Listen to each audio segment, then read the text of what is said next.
Chapter 964, Extraordinary Nobody. Connor's Magic Shop was an unassuming shop in Blackwing City. The shop was hidden deep in an alley, making it difficult to spot. Moreover, the goods sold in the luxurious magic shops lining the Magic District's main street were already more than enough to satisfy players' needs. Hence, very few went out of their way to look for Connor's Magic Shop. Shi Feng had never expected to meet members of the Super Guild Sacred Temple here. Aside from the glaring Sacred Temple members, a familiar woman chatted with the NPC shopkeeper. "Sister Melody, should we chase this player away?" a male summoner wearing light blue mage robes asked quietly. This male summoner looked relatively young, around 20 years old, yet he was already at level 39. The aura of strength and arrogance he exuded revealed him as more than an ordinary expert. Moreover, his staff was a Tier 1 weapon unique to summoners, the Illusion Staff. Tier 1 weapons were the most suitable for Tier 1 classes, aside from epic weapons. They could maximize a Tier 1 player's combat power, which even the best dark gold weapons could not accomplish. At the moment, even first-rate guild only had 1 or 2 epic items, some had none at all. Although super guilds were slightly better off in this regard, they could not arm every one of their apex experts with epic items. Generally, these experts only used dark gold items. Wielding a Tier 1 weapon in the Sacred Temple spoke volumes of the youth's combat standards. No need. It just so happens that I have a reason to seek him out. Since he has presented himself, things couldn't be better. When Quiet Melody saw Shi Feng, a faint smile appeared on her beautiful, charming face, her smile mesmerizing several of the Sacred Temple members. "Seek him out." The summoner youth was slightly stunned. Doubtful, he turned to look at Shi Feng as he wondered, who is he? Quiet Melody was the Sacred Temple's vice-temple master. She was also one of the guild's apex experts. Very few in the virtual gaming world could attract her attention. Seeing the summoner's confusion, Quiet Melody chuckled as she explained, "Fantasy, you might not know of him since you've recently graduated from the newcomer's training, but he is none other than Zero Wings Yi Feng." "So, you're the Yi Feng that defeated Sirius." The youth named Lonely Fantasy addressed Shi Feng, envy blooming in his heart. However, rather than envying Shi Feng's strength, he was jealous of the attention Quiet Melody gave Shi Feng. He was a genius that had been nurtured by the Sacred Temple. Of the many newcomers who had recently graduated from the temple's training program and become internal members, he ranked within the top 5. The Sacred Temple was a super guild, and it chose the newcomers it nurtured from the guild's elite members. Those who stood out among these elites were the cream of the crop. In any first-rate guild, these individuals could easily become the strongest combatants. These individuals were the virtual gaming world's blue blood experts. Yet, a low-born individual like Shi Feng had defeated one of the Battle Wolves Guild's old monsters. Moreover, Shi Feng received Quiet Melody's attention, whom he admired. Why wouldn't he be jealous? Unknowingly, a hunger for battle filled Lonely Fantasy's gaze as he watched Shi Feng. "Yi Feng, we meet again." Quiet Melody took the initiative to greet Shi Feng. "If not for your loan to Hidden Cloud, I might have been unlucky." During the last Blackwing auction, the Nine Heavens Pavilion's Hidden Cloud had beaten her in the auction for the Golden Tablet. In the end, however, a mysterious NPC had assassinated him for that tablet. Moreover, Hidden Cloud had not been able to log into God's domain for a long period after that incident. He had become a laughingstock among the super guilds. Even now, Quiet Melody broke out in a cold sweat whenever she thought back to how she had fought so hard for the secret technique tablet. Losing money was one thing. Losing time was crucial. Every minute and second counted to the various guilds' experts. If they could, these experts would spend every minute in the game. If they couldn't log into God's domain for several days, their progress would be wounded. The damage might be less severe for someone like herself, who had lost interest in the battle for the guild leader's seat and was content as a vice-temple master and holding some shares of the guild. However, for an ambitious person like Hidden Cloud, who vied to become the Nine Heavens Pavilion's first hall master, the damage was tremendous. You must be here for some rare scrolls, right? Quiet Melody said, her gaze shifting towards the magic scrolls filling the display cabinets. Smiling faintly, she continued, unfortunately, I have purchased all of the rare scrolls here. If you wish to buy some, you will have to wait until tomorrow. Temple Master Melody is quite impressive. I'm surprised that you found this place, Shifeng said as he swept a glance over the display cabinets. Indeed, just as Quiet Melody had said, the rare scrolls were gone. Even the monster repellent scrolls, which had no apparent use at this stage of the game, were sold out. It's nothing. I just stumbled upon this shop, Quiet Melody replied casually. She then revealed a few of the rare scrolls she had purchased. Looking at Shifeng, she said softly, which scroll are you looking for? If you are in a hurry, I can sell a few to you at cost. The Sacred Temple members were shocked. They thought that they were hallucinating.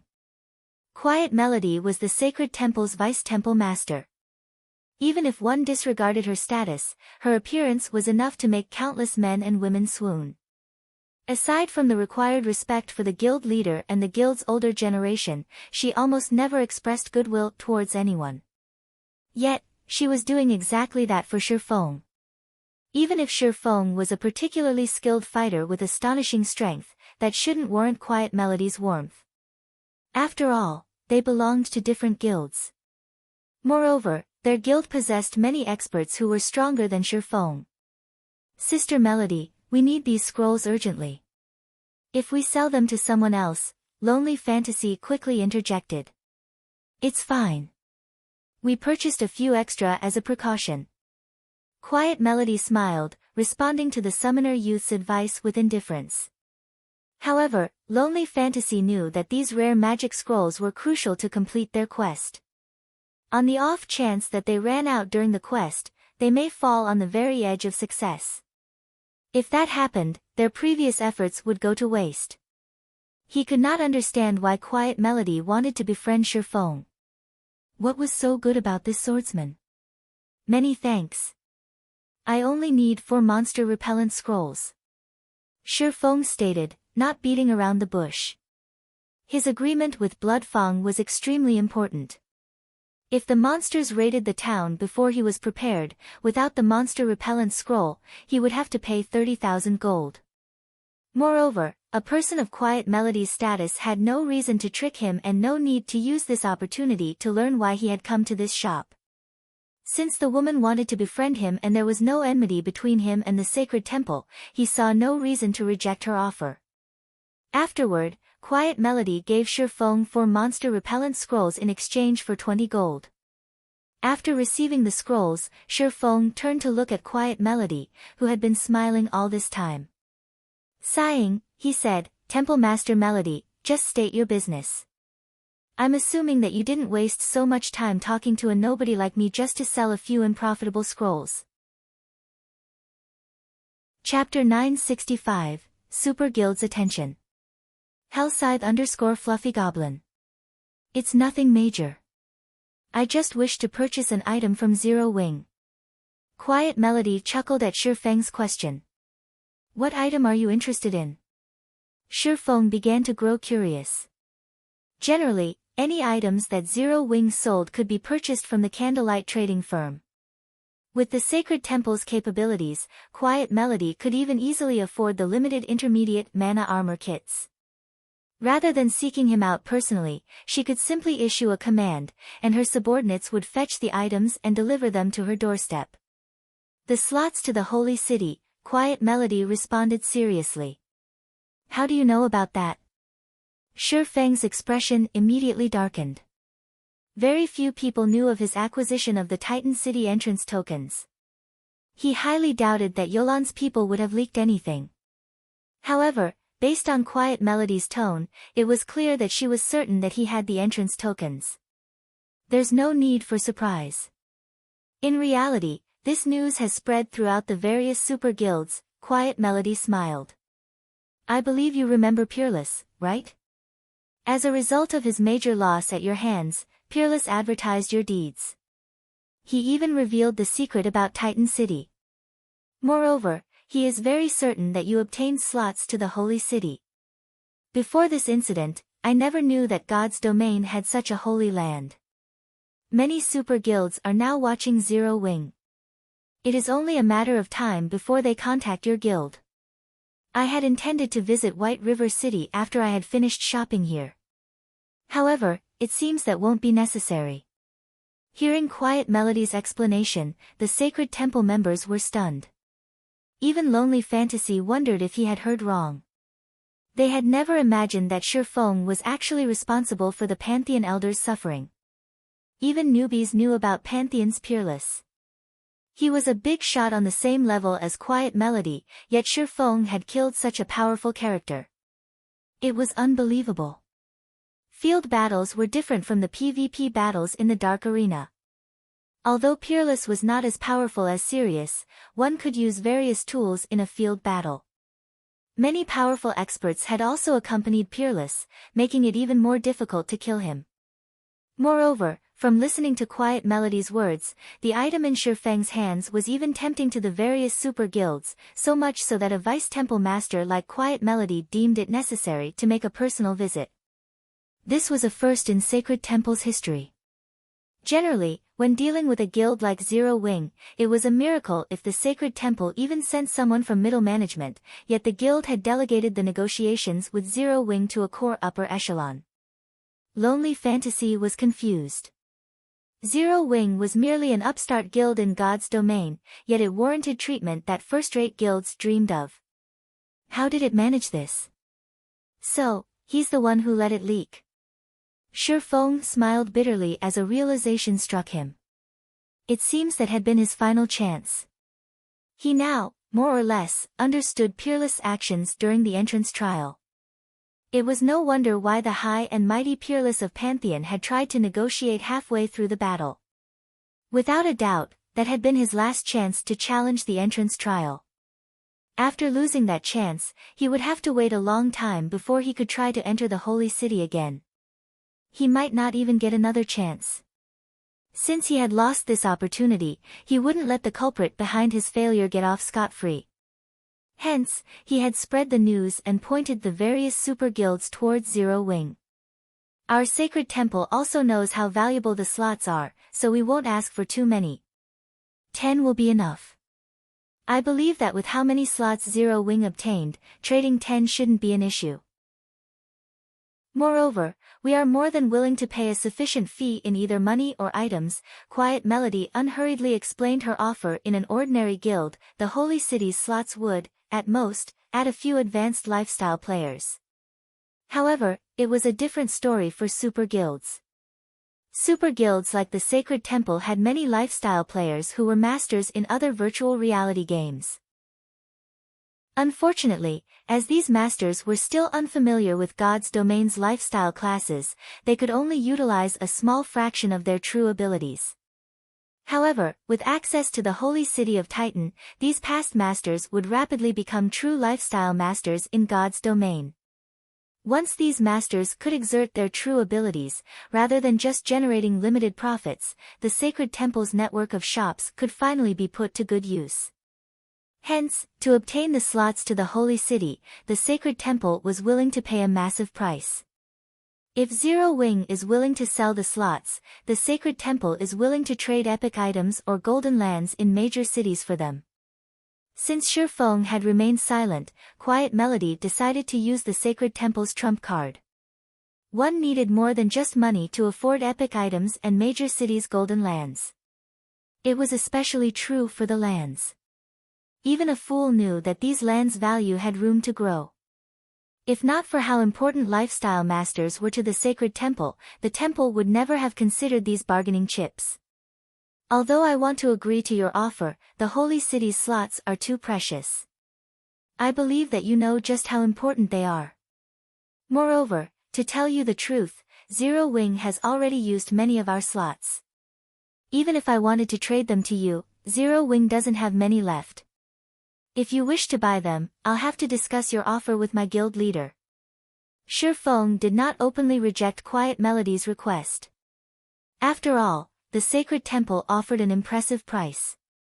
Moreover, based on Quiet Melody had said, it seemed that multiple super guilds were very interested in the holy city's entrance tokens.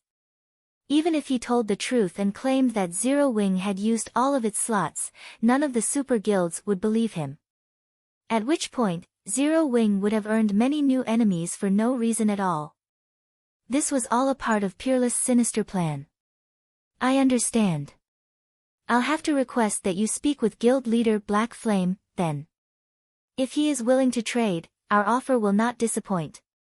Quiet Melody nodded, not surprised in the least about this outcome. Updated by Novel Full. Calm. In her opinion, Feng was merely one of Zero Wing's upper echelons, and the Holy City's slots could decide the fate of a trading firm. Naturally, such an important decision fell to the guild's leader. As for whether or not Black Flame would agree to the Sacred Temple's offer, she was unsure. However, she didn't believe that it was likely that he would refuse the offer. After all, golden lands in major cities were too valuable. They were also something that Zero Wing needed urgently.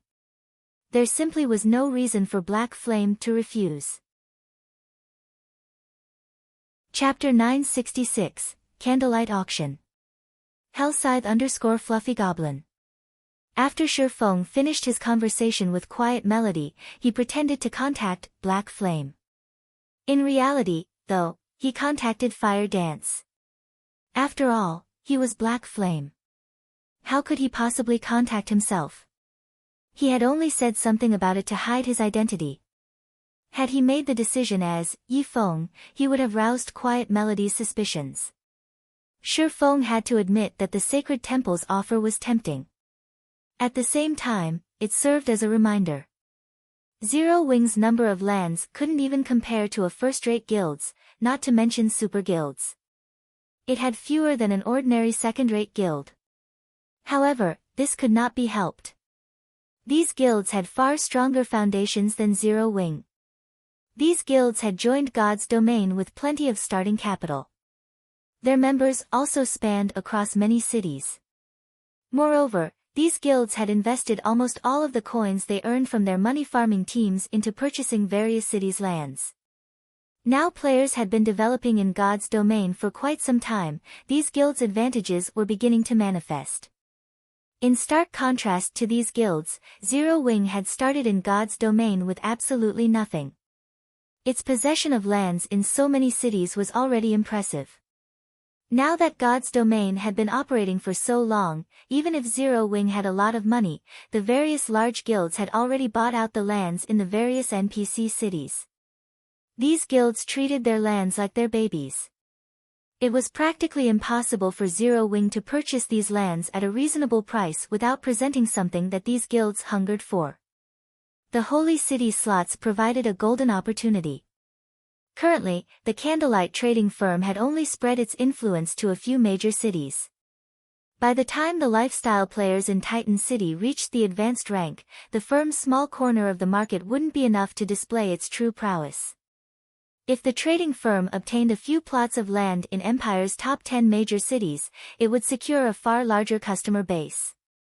If he took into account the strengthening device and the designs unique to Titan City, Candlelight trading firm's profits would make the income from Stone Forest Town look pitiful. At the moment, however, Feng did not have any Titan City entrance tokens on hand. Even if he did, he had no intentions of selling them to Quiet Melody right now. Since there were so many super guilds craving their own slots to the Holy City, he had to auction them and obtain the best price. Moreover, by doing so, he wouldn't invoke these super guilds' ire, preventing Peerless' plans from coming to fruition. Currently, his only method of entering Titan City was the Holy City's emblem. However, the emblem had a 7-day cooldown. He had used the emblem recently, so if he wanted to enter the Holy City, he'd have to wait. He could use these 7 days to prepare. After all, purchasing lands was a significant expenditure.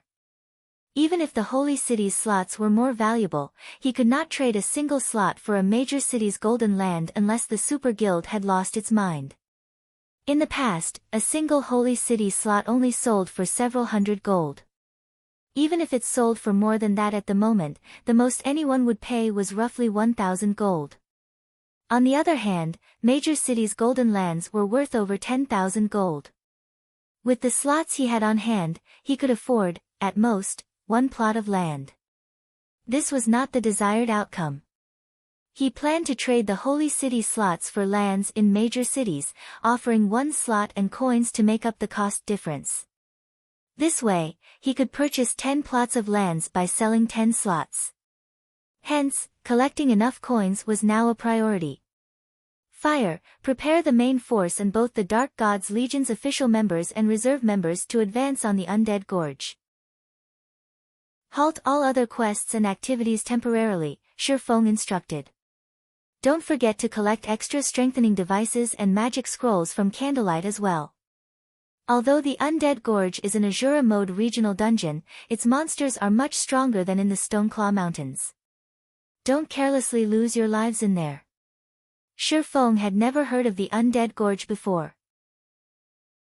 However, as it was related to the new expansion pack, it was definitely not an ordinary regional dungeon. It should offer an abundance of resources, particularly magic crystals. Currently, there were too many players in the Stoneclaw Mountains. There weren't enough monsters to go around. On the other hand, not only was the Undead Gorge a new regional dungeon, but it also required more to enter than the Stoneclaw Mountains. Guilds wouldn't be able to dispatch as many members to the dungeon. With this, Zero Wing could farm magic crystals far more efficiently. As long as he had enough magic crystals, he could use the teleportation house to turn them into mountains of glittering gold coins. With this, he could earn what he needed to purchase lands during the next 7 days. Understood. Fire Dance nodded. After Shifeng finished issuing his orders, he smiled as he turned back to Quiet Melody. Communication between players could be set to private mode. This way, unrelated parties would not overhear the conversation. Naturally, the surrounding sacred temple members had heard nothing Shifeng had said, so these people assumed that he had been speaking with Black Flame. Temple Master Melody, I have told our guild leader about your offer. Our guild leader has considered this problem, hence, he has already prepared and decided to auction off the slots. In 7 days, the Candlelight trading firm will hold its first auction. Not only will the Holy City's slots be available, but many other unimaginable items will also be for sale, Shifeng said. To participate in the Candlelight auction, you will need to hold at least one deed to a major city's golden land. These lands will be used to bid for the Holy City slots. Of course, Zero Wing will supplement the cost for each land with coins. However, Zero Wing will only announce the auction to the public in 3 days. This is all I can say for the moment. As for who obtains the Holy City slots, that will depend on the strength and capital of the various guilds attending. Updated by Novel Full. Calm. The moment Shifeng finished talking, Lonely Fantasy, who stood beside Quiet Melody, flew into a rage, growling, "What do you guys take those Holy City slots for? Do you really think our sacred temple can't obtain our own? Fantasy, that's enough." Quiet Melody reproached her subordinate. Although Lonely Fantasy tried to continue, when he saw the fury in Quiet Melody's eyes, he snapped his mouth closed. Since Zero Wing intends to sell the Holy City slots, we are lucky. The Sacred Temple will certainly attend the auction, Quiet Melody said, her eyes carrying a silent apology. She then departed from the shop with Lonely Fantasy and the others. Lonely Fantasy still wanted to say something after leaving the shop, but Quiet Melody's glare silenced him. Fantasy, you have just officially joined the Sacred Temple, so there is much about God's domain that you do not know. Zero Wing is not as simple as you think. It was bold enough to provoke the super first-rate guild Dragon Phoenix Pavilion and the Super Guild King's return. Do you really think Zero Wing will think much of the Sacred Temple's threats? Quiet Melody scolded Lonely Fantasy, shaking her head ruefully. While we wait, rather than following me around, head to the intelligence department and learn about the game's various guilds. God's domain is not the shallow game you think it is. Lonely Fantasy was taken aback by Quiet Melody's words. He had not realized that Zero Wing was powerful enough to provoke King's return. Just what kind of guild was it? As for Shi Feng, after obtaining the monster repellent scrolls, he returned to White River City. As soon as he returned, he headed for his warehouse in the bank. Previously, too many things had demanded his attention. He hadn't yet had a chance to use the damaged god crystal he had obtained during the entrance trial. The Holy Grail already possessed immense power. If he could upgrade it further. The thought alone excited him. Chapter 967, Damaged God Crystal. Hellscythe_Fluffy Goblin. At White River City's bank, before Shi Feng had arrived, a crowd of players had formed in front of the building's entrance. Selling raw materials in bulk. A stack of frost grass for only 15 silver. A stack of flame flowers for 21 silver. First come, first served. Urgently selling attribute gemstones. Tier 1 gemstones for 7 silver each.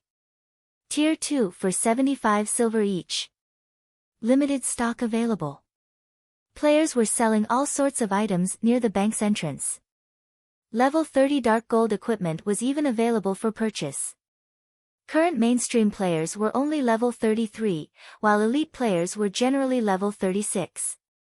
Even guild elite players dreamed of owning level 30 dark gold equipment. Very few people were willing to sell these items on the market. Generally, only players from small but powerful workshops sold equipment of such caliber. After all, ordinary teams could not obtain dark gold equipment. However, rather than sell dark gold equipment for in-game currency, these small-scale workshops generally sold their items to guilds for credits, which they used to maintain their workshops' operations. After all, such workshops usually didn't have the financial support of a corporation. These are so cheap. I want 3 Tier 1 Strength gemstones and 1 Tier 2 Agility gemstone. Get lost. I want 2 Tier 2 Strength gemstones. I want 3 stacks of flame flowers. Aside from the group of peddling players, another crowd fought desperately to purchase the items for sale. A majority of these players were merchant players and guild logistic members. Are these people insane? Shi Feng could not help his surprise when he heard the various prices. Regardless of the herbs and ores, the gemstone prices alone were astounding. The current market value for Tier 1 gemstones was 9 silver, which was slightly lower than its initial price. He could easily turn a profit of 2 silver if he bought them for 7 silver. As for the Tier 2 gemstone, its prices had not fallen, but had risen instead. Currently, each sold for between 95 silver and 1 gold on the market. Moreover, Tier 2 gemstones were still in high demand. Even after many players had obtained their Tier 2 classes in the past, the majority of their gemstones had been Tier 1. Only guild members or wealthy experts could afford a full set of Tier 2 gemstones at this stage of the game. Moreover, many of the herbs and ores sold were relatively rare. They were still extremely difficult to purchase from the market, yet so many players hawked them here. Shi Feng even wondered if some large guild had lost its mind. Regardless, Shi Feng had no intentions of missing this rare opportunity. He might have just walked away if only the attribute gemstones were available for a low price. After all, he could obtain much cheaper attribute gemstones from the Dark Denver. Moreover, he normally sold these gemstones through the candlelight trading firm. However, it was a different story for rare herbs and ores. He had no shortcuts to obtain these items. He had to rely on his guild members to collect them gradually. Now that someone sold them for 20% below market price, he would be doing the candlelight trading firm a disservice if he didn't purchase them all. Hence, Shi Feng joined the line of customers. Most of the players in the queue only purchased 1 or 2 stacks of materials. Only merchant players and guild players could afford a little more. However, these players focused on hard currencies such as the attribute gemstone. Although they would require some time to resell, they were certain to make a profit with such a low cost. How many rare herbs and ores do you have? When it was finally Shi Feng's turn, he examined the middle-aged vendor. The man was only a little over level 10. He was obviously a guild player, as only guilds had such logistic players, yet neither the man, nor the players helping him wore a guild emblem. Dear guest, let me assure you that we have an abundant supply. We have as much as you could possibly want. The middle-aged man revealed a businessman's smile as he glanced at the cloaked Shi Feng. I see. All right, then. I want 3,000 stacks of ice dew flower, 3,000 stacks of moonlight grass. Shi Feng listed various herbs and ores, requesting 3,000 stacks of each. Ice dew flowers and moonlight grass were both main materials for producing the ice resistance potion. In addition, Shi Feng had asked for the main materials necessary to craft the fire resistance potion. As long as he had these materials, he could produce ice resistance and fire resistance potions in bulk. By the time White River City grew and the city's players could travel to the Eclipse Gate, these two potions would sell like hotcakes. Shi Feng clearly remembered that, shortly after the flying ship feature launched, these potions' prices had skyrocketed. The raw materials also became incredibly popular. White River City's current development speed far outstripped that of the past. Based on Shi Feng's estimation, it wouldn't be long before the flying ships were available in White River City. If he stockpiled ice resistance and fire resistance potions now, by the time players could travel to the Eclipse Gate, he would make a fortune. Dear customer, are you sure you want so many materials? Shock lit up the middle-aged man's face as he listened to Shi Feng's request. The bag space of 1 or 2 people won't be enough to hold so many. If you really want them, we'll need some time to transfer the materials over from other cities. Even if he emptied his warehouse in White River City, he wouldn't come close to fulfilling Shi Feng's order. Sure, I can wait, Shi Feng said, looking nonchalant. In any case, he had something to do in the bank. If there was money to be made, he could be patient. Hearing Shi Feng's confidence, the middle-aged man smiled brightly. Hurriedly, he said in a respectful tone, please wait here for an hour. I'll send my men to fetch the materials. However, we don't have enough stock of some of the materials you have requested. Do you still wish to purchase them? He could make as much money selling Shi Feng these materials as he had made from all of his previous customers. So be it. In any case, bring as many of the materials I listed as you can. I'll buy everything. As a precaution, let's sign a contract. I'll return in an hour to find you. If you prepare the items early, you can meet me in the bank's main hall, Shi Feng said. He then produced a contract and handed it to the middle-aged man. Please rest assured, I'll have my men bring the materials immediately. After the middle-aged man read through the contract, he signed it without hesitation. He then began to contact his subordinates. As for Shi Feng, he entered the bank's main hall. Hello, sir, how may I be of service to you today? The female NPC behind the front counter smiled as she asked Shi Feng politely.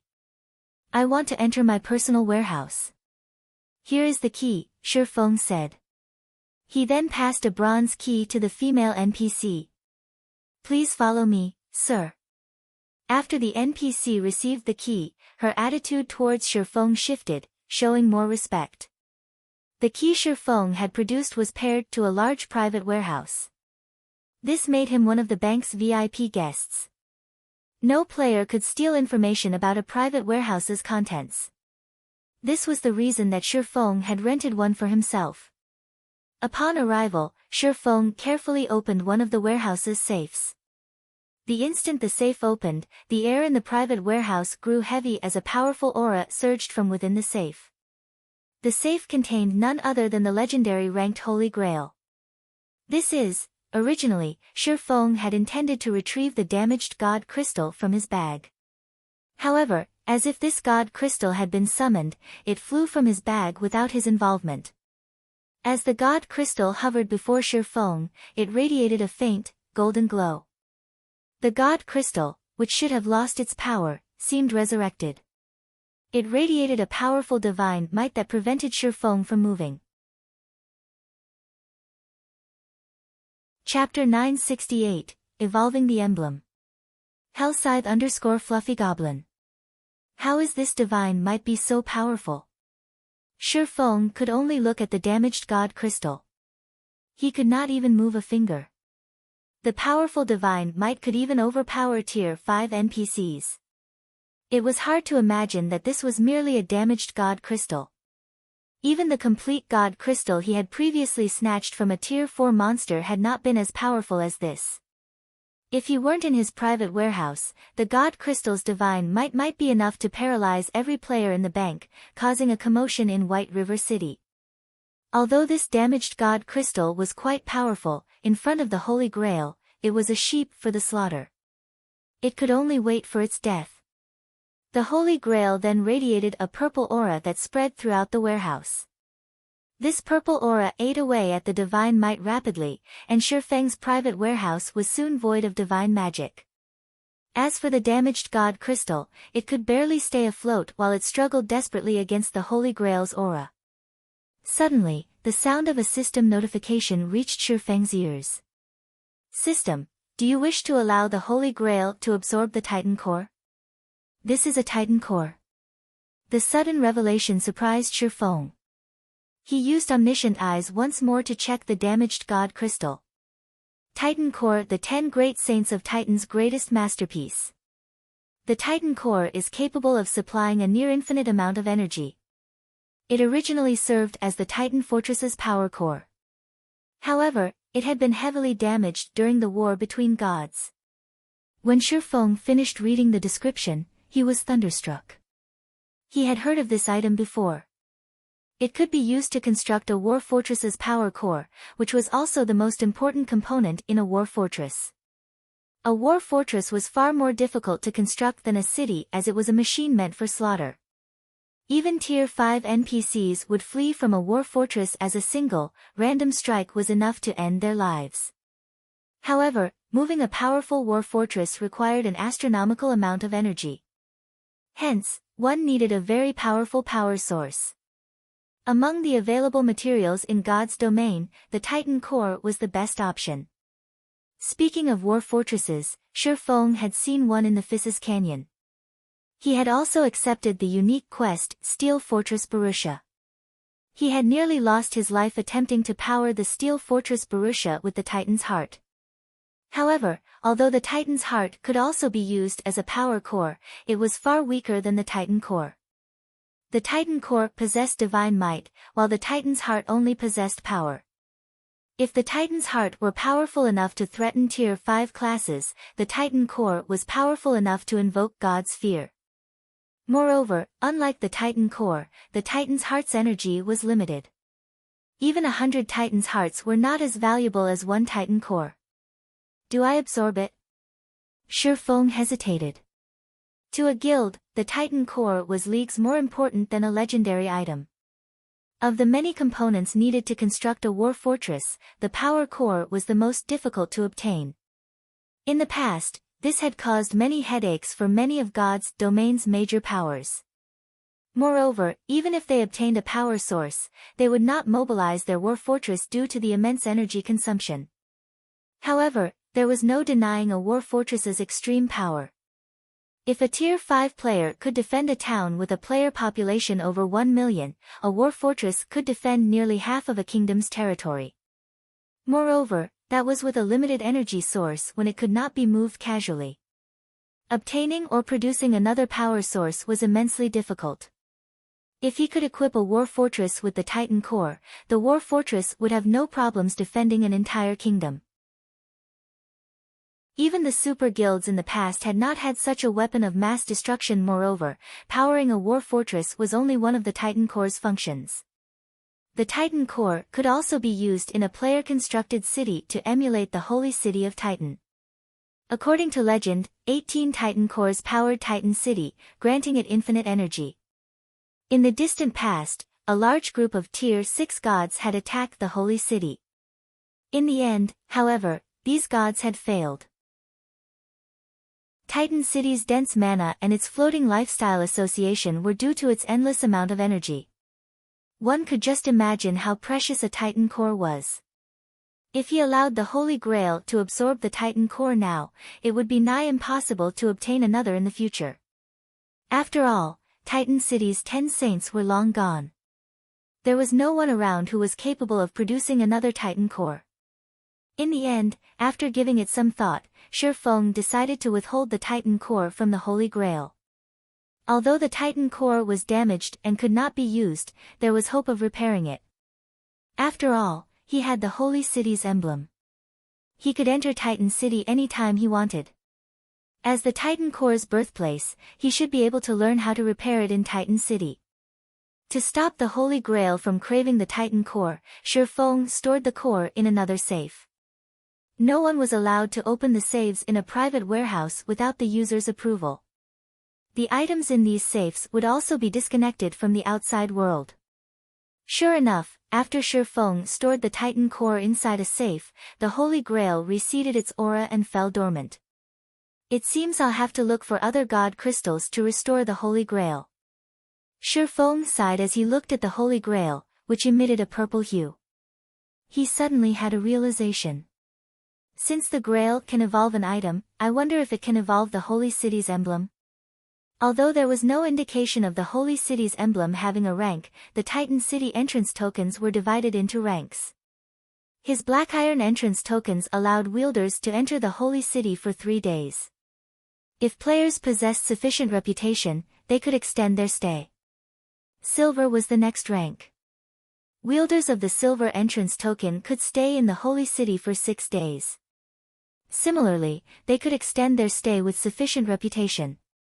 The highest-ranking entrance token was the gold entrance token. It allowed players to stay in the Holy City for up to 10 days. Which token players acquired depended on which difficulty they chose when challenging the entrance trial. Titan City's entrance trial was not limited to one difficulty setting.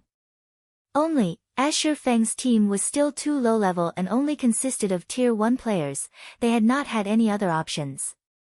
When the team had Tier 2 players, the entrance trial would provide a hard mode difficulty. As long as players cleared the hard mode trial, they could obtain silver tokens. When Tier 3 players were present in the team, Hell mode would be made available, from which players could obtain the golden tokens. The normal mode of Titan City's entrance trial was already as difficult, or more, as the Hell mode difficulty of a 100-man large-scale team dungeon, not to mention hard mode and Hell mode. Even in the past, Shi Feng had never heard of a team obtaining the gold tokens, and extremely few teams had managed to obtain the silver tokens, most had settled for black iron. Novel full. Since the entrance tokens were divided by ranks, the Holy City's emblems should have ranks as well. After all, he had obtained his Holy City's emblem from normal mode.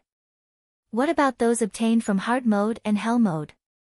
Thinking up to this point, Shi Feng could not help but click on the Holy Grail and select its power of evolution skill. He chose the Holy City's emblem as the evolution's target. Chapter 969, Evolved Effects. Hellscythe_Fluffy Goblin. I should be able to evolve it, right? Although Shi Feng had chosen to evolve the Holy City's emblem, he still wasn't sure that his plan was feasible. After all, unlike weapons and equipment, the Holy City's emblem did not have a rank to differentiate it from others. Suddenly, a strand of purple mist flowed from the light blue Holy Grail, gently wrapping around the flashing silver emblem in Shi Feng's hand as if scanning it. 3 seconds later, Shi Feng heard the sound of a system notification. System, do you wish to sacrifice 1000 HP permanently to evolve the Holy City's emblem? Sure enough, a legendary item is amazing. Excitement lit up Shi Feng's face. Although losing 1000 HP stung, the return was worth the cost. As long as the evolution succeeded, this item would be far more valuable than an epic item. Shi Feng agreed to the evolution. Shi Feng's maximum HP then fell by 1000, from 26,300 to 25,300. However, despite the loss, Shi Feng's HP was still much higher than Cola's. If Shi Feng activated the 7 Luminaries' Rings Aura of Earth, he could even become a sturdier MT than Cola. As Shifeng's HP decreased, streams of green liquid flowed from his body and into the Holy Grail. In turn, the Holy Grail radiated a dazzling purple glow that gradually melded with the Holy City's emblem.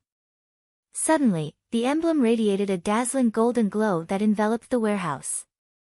Was it a success? Shifeng stared at the Holy City's emblem, tension tightening his features. If the evolution were a success, the candlelight trading firm's future would be limitless. While other guilds were expending effort and resources to nurture advanced lifestyle players, he could easily nurture one batch after another, giving the candlelight trading firm a massive advantage over other trading firms. At that time, even if Candlelight lacked shops, it could easily overwhelm its rivals with a large stock of advanced products. If they could nurture a master rank player, they could earn staggering amounts of money. If the evolution failed, though, he would have to wait another 10 days before he could try again. He would also have to sacrifice another 1000 HP. The thought soured Shifeng's mood. However, as depressing as it was, he would gladly sacrifice another 1000 HP. After all, Titan City held the key to the candlelight trading firm's future.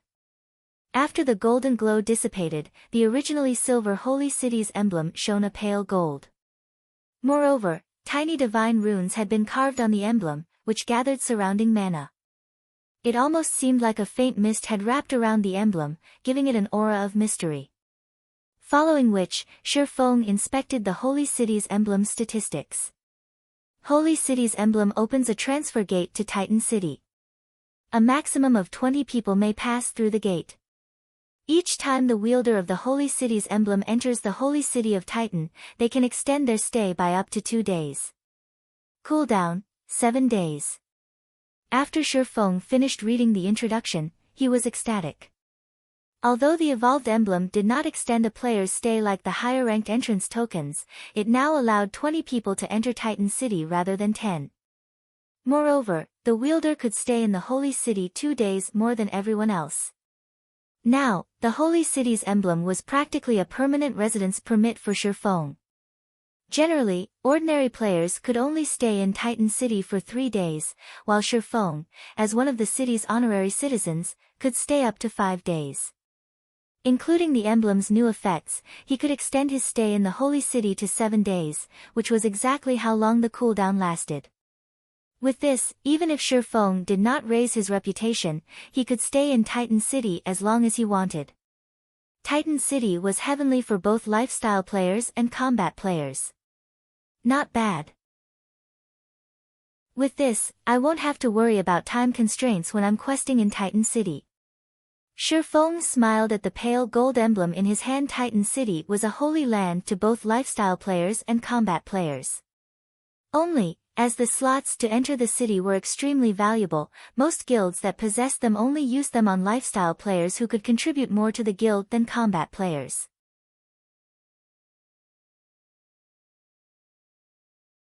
Chapter 970, Greatest Advantage. Hellscythe_Fluffy Goblin. The company representative elders fell silent after Gentle Snow's proposal. They had never imagined that Gentle Snow would take such decisive action, sacrificing the materials their guild had struggled to accumulate. This would damage Ouroboros immensely and be robbing Peter to pay Paul. In reality, she had not solved the fundamental problem. Novel full. Calm. However, if they gathered enough capital to cover their company's sudden shortage of funds and endure this difficult period, their companies could make a comeback and slap the Blackwater Corporation in the face. Moreover, as Gentle Snow had said, if Ouroboros could obtain a few towns within a short time and maintain Ouroboros's profitable state, their companies would hold on to Ouroboros tightly, rather than surrender their shares to Blackwater.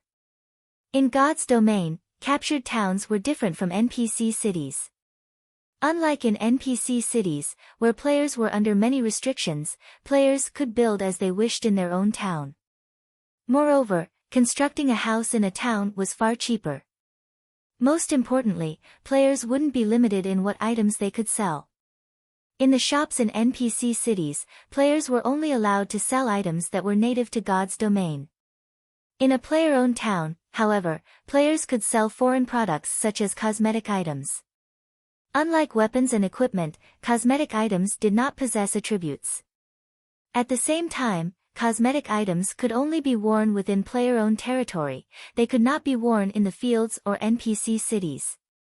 Moreover, designing cosmetic items in the game was not an easy task.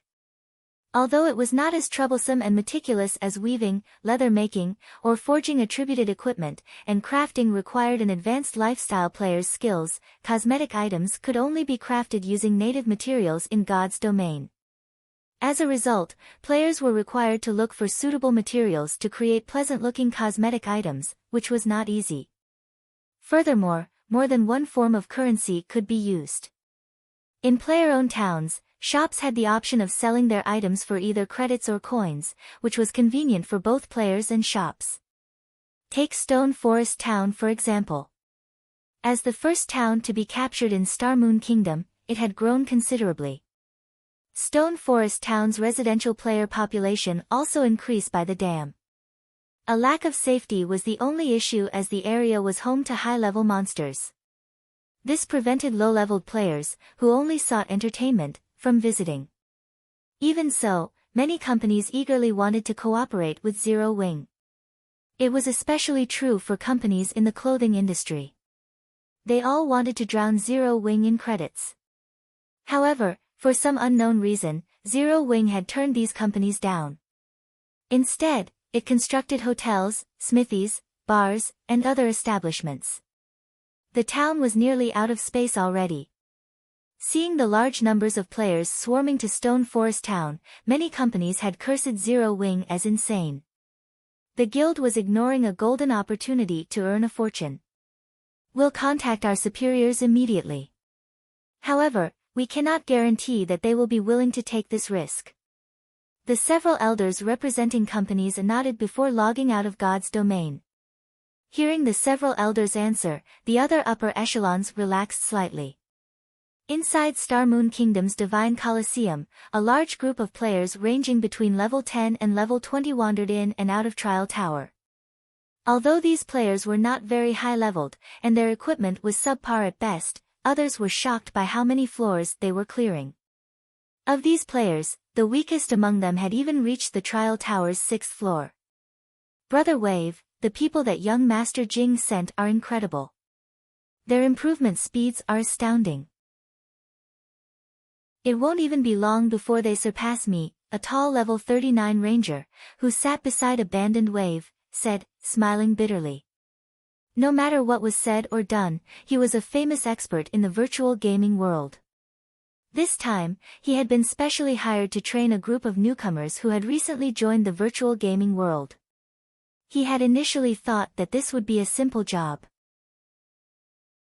However, the moment he met these newcomers, he sensed the dense killing intent and hostility.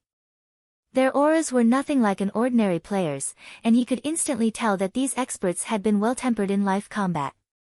Among these newcomers, a few even felt stifling. These newcomers had already surpassed him and reached the realm he had always dreamed of. This is all thanks to your guidance. Otherwise, they wouldn't have grasped God's domain's combat basics so quickly. When more newcomers arrive, I'll have to trouble you again. Abandoned Wave was quite satisfied as he watched the new group enter the Trial Tower. As long as he raised these people's levels, it would only be a matter of time before Blackwater took over Star Moon Kingdom. Before he had joined the game, he would never have imagined that combat in God's domain was as realistic as real-world combat.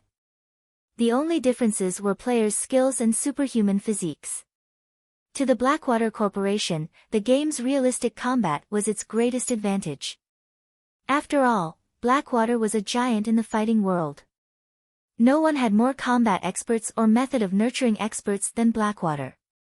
Unlike other companies, which struggled to nurture their own gaming experts in God's domain, it was a simple task for the Blackwater Corporation.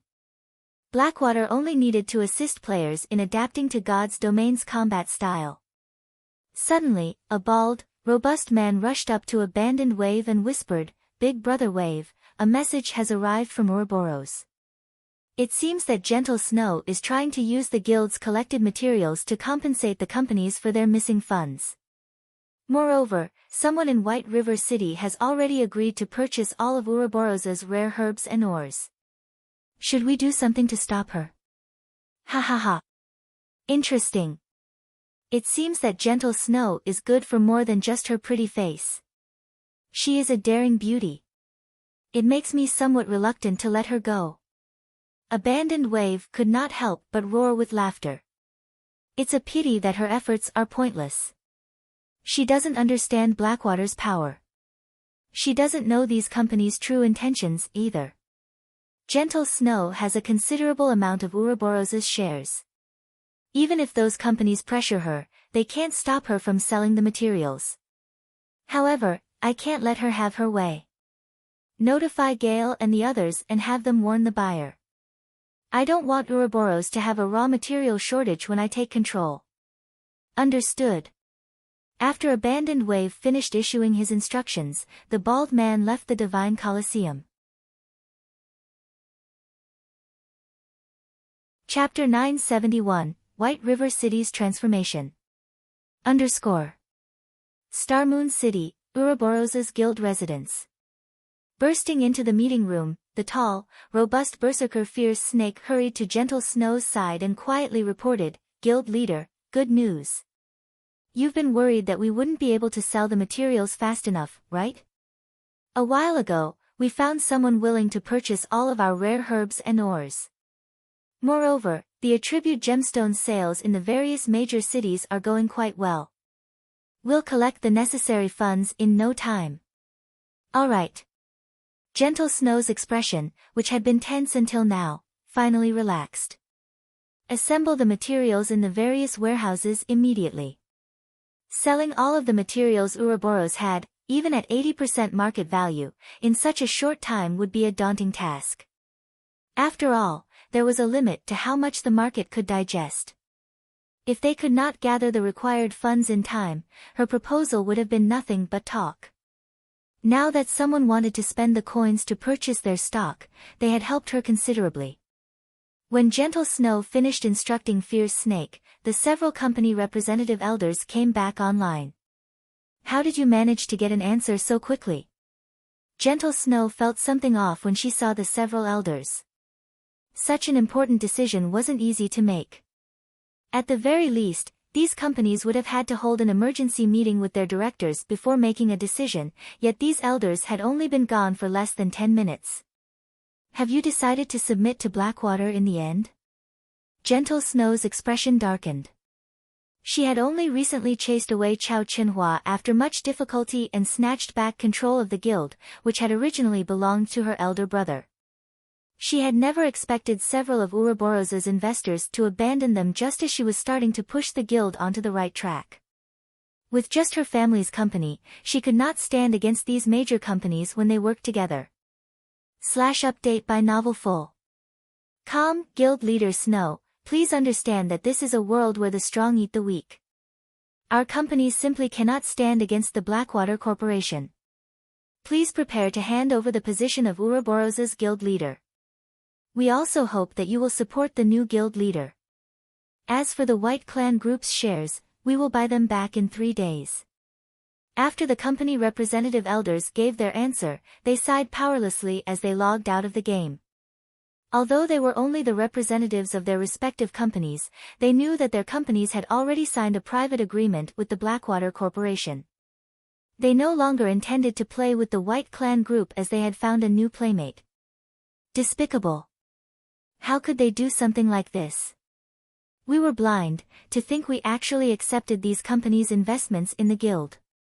The dozen or so elders, who had fought long and hard with Ouroboros, started to bash the investors. To them, Ouroboros was their home. They had worked for Ouroboros for over 20 years.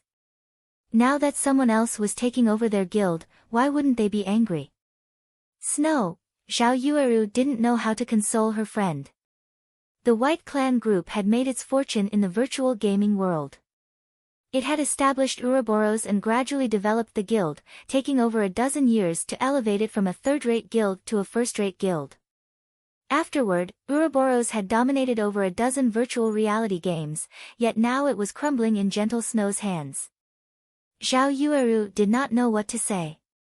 I'm fine. Gentle Snow waved her hand. However, she was extremely pale. After a few minutes of silence, she took a deep breath and said, "Those companies and the Blackwater Corporation are underestimating me. Since Ouroboros cannot be salvaged, the White Clan Group will start a new Ouroboros." Although the investing companies had secured Ouroboros's management, and thus, the guild's shops, gaming experts were the true key to a guild's power. Due to Chao Qinghua's mutiny, the White Clan Group controlled Ouroboros's god-slaying army. It did not belong to the guild. As a preventive measure against Chao Qinghua, Gentle Snow had purchased over a dozen plots of land in Starmoon City and several other high-population cities under her name. However, she hadn't expected those preventative measures to come into play now. "Fierce, you don't have to deliver the goods anymore. I'll meet with the buyer personally," Gentle Snow said. Although the Blackwater Corporation now owned Ouroboros, she was still the guild leader. She also possessed a significant portion of the guild's shares, so she still had the authority to transfer a considerable amount of resources. Since she was going to leave Ouroboros, she needed to take some things with her. She wouldn't allow Blackwater to get its hands on the resources under the White Clan Group's management. Although she couldn't transfer the guild's resources in bulk, coins were much easier to move. Moreover, upstart guilds lacked money the most.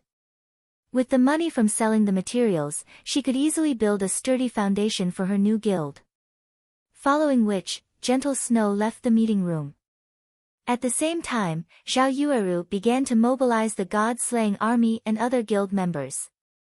When the time came, she would take as many people with her as possible.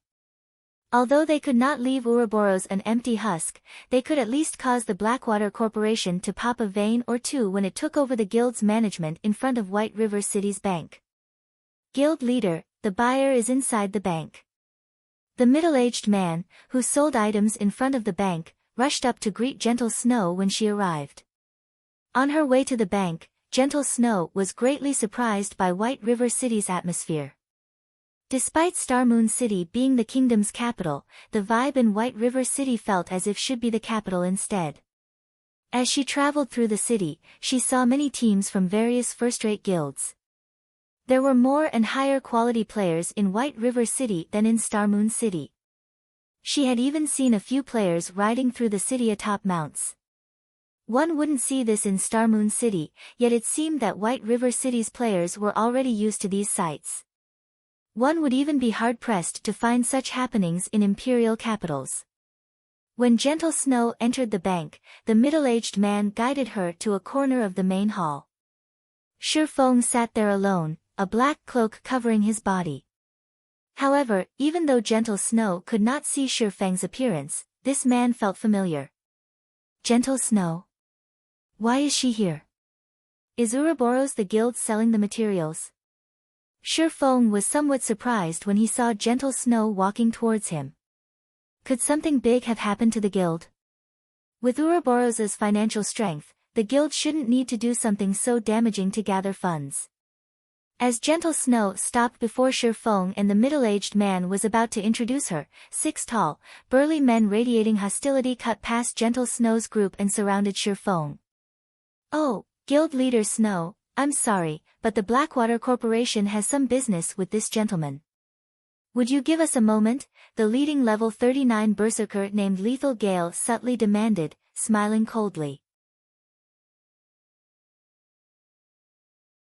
Chapter 972, Test of Strength. As Gentle Snow was pushed aside, the middle-aged man quickly stepped forward to speak up. However, before he could do so, Lethal Gale shot him a penetrating glare. With the one look, the middle-aged man froze. Even though the middle-aged man knew that players wouldn't dare attack another in a place like this, Lethal Gale's sharp gaze had left him petrified. The dense killing intent within that gaze felt as if a blade had been pressed against the middle-aged man's throat, and if he moved, his head would leave his body. This is killing intent. Gentle Snow could also feel the frightening pressure that Lethal Gale exuded, and she could not help but stare at the berserker. To put it simply, killing intent was a kind of mental suppression. Although killing intent couldn't be seen or touched, the human mind could sense the threat of danger. As a person could not perceive the danger with their five senses, the mind employed a self-preservation mechanism, halting the body from making any sudden movements. It was the same mechanism that was responsible for small animals freezing when surprised. There was a saying in the real world that looks could kill. Although it sounded like a joke, a person's gaze could indeed transmit certain signals. Take wild animals for example. When two wild animals faced off against one another, if one of the wild animals received a ferocious glare from the other, the former would hesitate. Wild animals were born with much keener senses than humans, so they could pick up on these signals easier. Normally, it was very difficult for ordinary players. However, for experts who had experienced many life or death situations, their will and instincts had already been hardened and sharpened. Hence, they could transmit more powerful signals, which even ordinary people could pick up on. Lethal Gale was one such expert. Update by Novel Full. Calm however, Gentle Snow had not focused on Lethal Gale due to his killing intent, but rather because his was somewhat different from other gaming experts. His killing intent was much colder and sharper. Unlike the killing intent other experts radiated, which only served as a warning signal, the killing intent Gentle Snow felt from Lethal Gale showed that the berserker truly wanted to murder his target. More importantly, the berserker wore a calm and natural expression while he radiated such killing intent. The fact that Lethal Gale could do this told her that his hands were stained with real-world blood. One should always act on a first-come, first-served basis. Do the Blackwater Corporation's people not respect this rule? Gentle Snow asked as she pulled her subordinate away and glanced at Lethal Gale. Sneering, she continued, or do you need me to teach you a lesson in manners? Although Gentle Snow's tone was soft and not particularly loud, everyone who heard her trembled involuntarily. It seems the rumored snow goddess isn't just a pushover. Lethal Gale thought, surprised by Gentle Snow's aura. In his eyes, virtual gaming experts did not know what it truly meant to fight and kill. These people were nothing to them, people who had seen hell and walked the boundaries of life and death. However, the aura Gentle Snow radiated showed that she was not one bit weaker than him. He had not expected this revelation. Sure. Since Guild Leader Snow made the offer, I'm interested to see just how tough you really are. If you can defeat me, my men and I will leave. If I win, however, you will have to wait for us to finish our chat with this gentleman. Although Gentle Snow's aura had surprised him, that was all. In an actual fight, one could only rely on their own skill. He refused to believe that his skills, which he had honed in true battle, would lose to someone like Gentle Snow, was all style and no substance. Moreover, if he beat Gentle Snow, Abandoned Wave would have an easier time taking over Ouroboros. Lethal Gale's companions wore mocking smiles as they watched Gentle Snow. He was absurdly strong. He had even defeated a famous expert from the Dark Knight Empire, who ranked 354th on the God's Domain experts list. As for Gentle Snow, in the latest update of the experts list, she only ranked within the top 900. Defeating her would be a piece of cake for Lethal Gale. Okay, I want to see just what kind of experts the Blackwater Corporation has nurtured, Gentle Snow said. She then turned to Sherfone, and in an apologetic tone, she said, "Excuse me, sir, but will you wait for a little while longer? I'll finish this match very quickly. We can proceed with the trade once I'm done." Blackwater's people had not initially been looking to cause Sherfone any trouble. It was only because of her that these ruffians had done so. Hence, it was only right that she deal with this matter. Trying his best to hold back a chuckle, Sherfone said in a deep tone, "It's fine. I am more than happy to watch a good show." He had to admit that the black cloak was an excellent item for hiding one's identity. Even as he stood before Gentle Snow, she didn't recognize him at all. Right now, all she could discern was his gender. In reality, Sherfone could have revealed his identity and put an end to this match. However, he was curious to see how strong Gentle Snow was. Both Gentle Snow and Lethal Gale were level 39 berserkers. Both wore equipment of similar standards, with both wearing level 40 dark gold equipment. It was obvious that they both possessed top-tier equipment that could reduce item level requirements. Their weapons were the only difference between them. Although Shifeng did not know the quality of Gentle Snow's silver greatsword, seeing the greatsword gather traces of mana from the area, it was definitely stronger than a dark gold weapon. On the other hand, Lethal Gale's greatsword was slightly weaker. Even so, it was a top-tier dark gold weapon. With almost a negligible difference between them, this match would come down to their combat techniques. Shifeng had already been observing Lethal Gale. Although he was a berserker, a class famed for violence, his actions felt light and gentle. It was obvious that his physical control had already reached a very high standard. It was highly possible that he had reached the refinement realm. Refinement realm experts were considered apex experts in first-rate guilds. After all, unless one had the benefit of a simulation training system or some miracle, it was extremely difficult to reach the refinement realm. Hence, it was quite impressive if a first-rate guild had a few such experts. As for experts of higher combat standards, that depended on luck.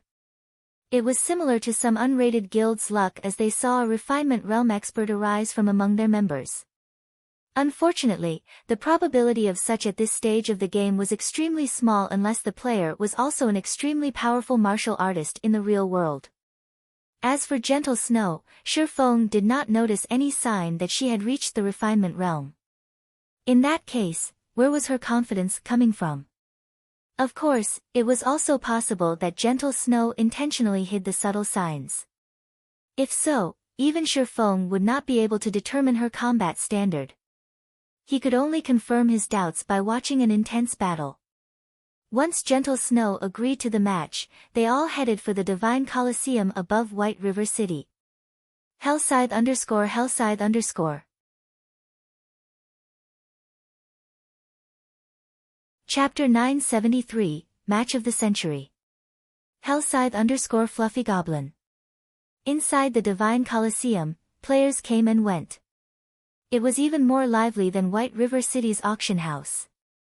The Divine Coliseum had become the most populated location in the city. Sitting along the rest bar, many players chatted as they watched battle videos on the screens hovering in the main hall. The drinks here are awesome. It's a pity that they're so expensive. Unlike everywhere else, where we can pay with copper and silver coins, can only buy drinks here with magic crystals or the points we accumulated in the divine battlefield. Each bottle costs 100 points. I need to win at least 3 team battles to earn that many. I'll never afford more drinks at this rate. That's nothing. A few days ago, someone spent 3,000 battle points to buy 1 bottle of Icefire Spirit. I heard that not only is it calming, but its effects last for 5 hours. Its calming effects are far better than the Trial Towers. It also tastes magnificent. What? I could drink for half a month with 3,000 points. The Icefire Spirit isn't the best alcohol available. I heard that if one reached the Trial Tower's 8th floor, they can purchase the Witch's Tier. One costs 5,000 points. Some time ago, I heard that a player from another kingdom bought one. I wonder what it tastes like. Stop dreaming. Only God's domain's apex experts can reach the 8th floor. Getting past the 4th floor is difficult enough for us, much less the 8th floor. As the Divine Coliseum became a larger factor in players' lives, players grew stronger. Players also used the Trial Tower's results as a way to judge someone's true abilities. As for tycoons who used their equipment to suppress others, they weren't experts, just rich. Hence, guilds and independent teams now recruited members using the Trial Tower's results as a benchmark. Players who could reach the 5th floor were considered ordinary experts. Players who reached the 6th floor, even in a large guild, were experts of the next level. Players who could reach the 7th floor were of the more powerful experts, even in first-rate guilds. As for those who managed to reach the second half of the 7th floor, they were top-ranking experts in a first-rate guild. One would be hard-pressed to find players in a first-rate guild who could reach the 8th floor. While the players in the main hall chatted amongst themselves, Lethal Gale and the others, who had just arrived, immediately attracted everyone's attention. People in their way moved aside as they felt these players' shocking aura. Shortly after, however, everyone noticed Gentle Snow. Her saint-like beauty even enthralled a few new players. That beauty is hot. Damn, is this your first day playing a virtual reality game?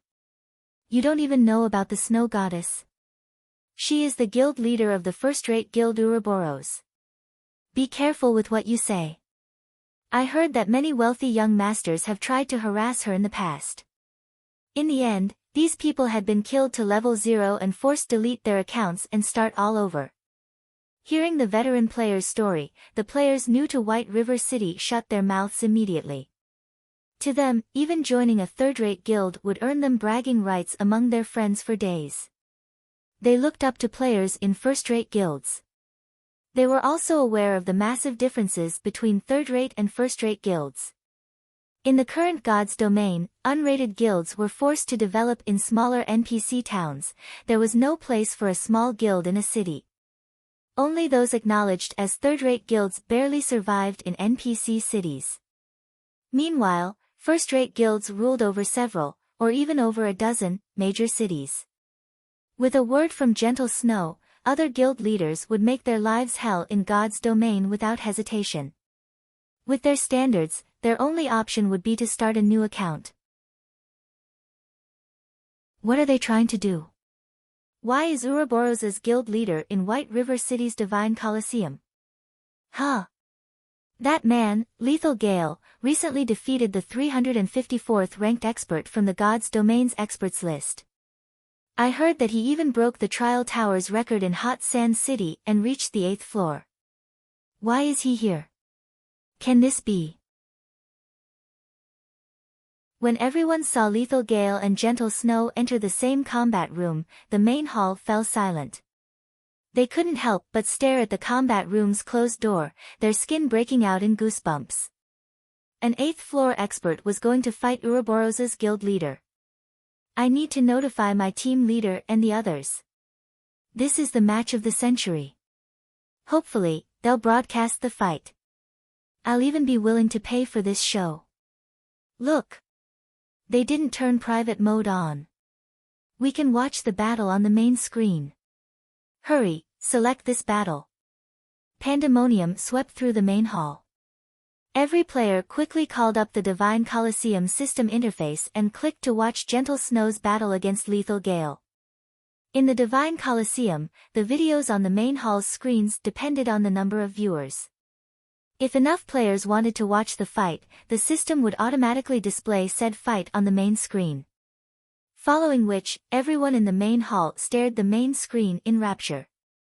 At the same time, many players fervently contacted their companions and guilds, telling everyone they knew about this shocking development. Before the battle between Gentle Snow and Lethal Gale began, news of their fight had spread throughout Starmoon Kingdom. The guild leaders and upper echelons of the kingdom's various guilds received the news at almost the same time. Has Gentle Snow lost her mind? She agreed to such a challenge. The Star Alliance's Purple Eye was surprised when she heard the news. Lethal Gale is a refinement realm expert. Although Gentle Snow is strong, she had only reached the half-step refinement realm. Doesn't she care about Ouroboros' reputation anymore? Purple Eye knew just how powerful refinement realm experts were from her experience in the Secret Pavilion simulation training system. Although there only appeared to be a thin line separating a half-step refinement realm expert from a true refinement realm expert, with equal levels and equipment, the disparity between their strengths was like the difference between heaven and earth. Although Gentle Snow had a slight advantage with her equipment due to her status as the leader of a first-rate guild, she could never close the gap with such a small lead in attributes. No, she is no fool. I also heard about Blackwater purchasing Ouroboros. From what I learned from the Secret Pavilion, that Lethal Gale fellow is an expert that Blackwater has secretly nurtured, Galaxy Past said, chuckling. A realization struck Purple Eye. This was no longer a simple competition of strength. It was a competition between Ouroboros and the Blackwater Corporation. Both of their reputations were on the line. Purple, notify our people in White River City immediately and have them record the battle. We must not miss this opportunity, Galaxy Past commanded. Other guilds also burst into action. Gentle Snow and Lethal Gale's battle had attracted the attention of Star Moon Kingdom's various large guilds. Chapter 974, War Goddess. Hellscythe_Vampirecat Chapter 974, War Goddess. A bald, robust man suddenly burst into an exquisitely decorated room, tension written all over his face. Boss Wave, something has happened with Gale, the bald man reported hurriedly. Raising his brows, Abandoned Wave asked, what happened? I don't know what Gale was thinking, but he's about to duel Gentle Snow. News of the fight has already spread throughout the kingdom, the bald man said. Gale is dueling Gentle Snow. The news surprised Abandoned Wave somewhat.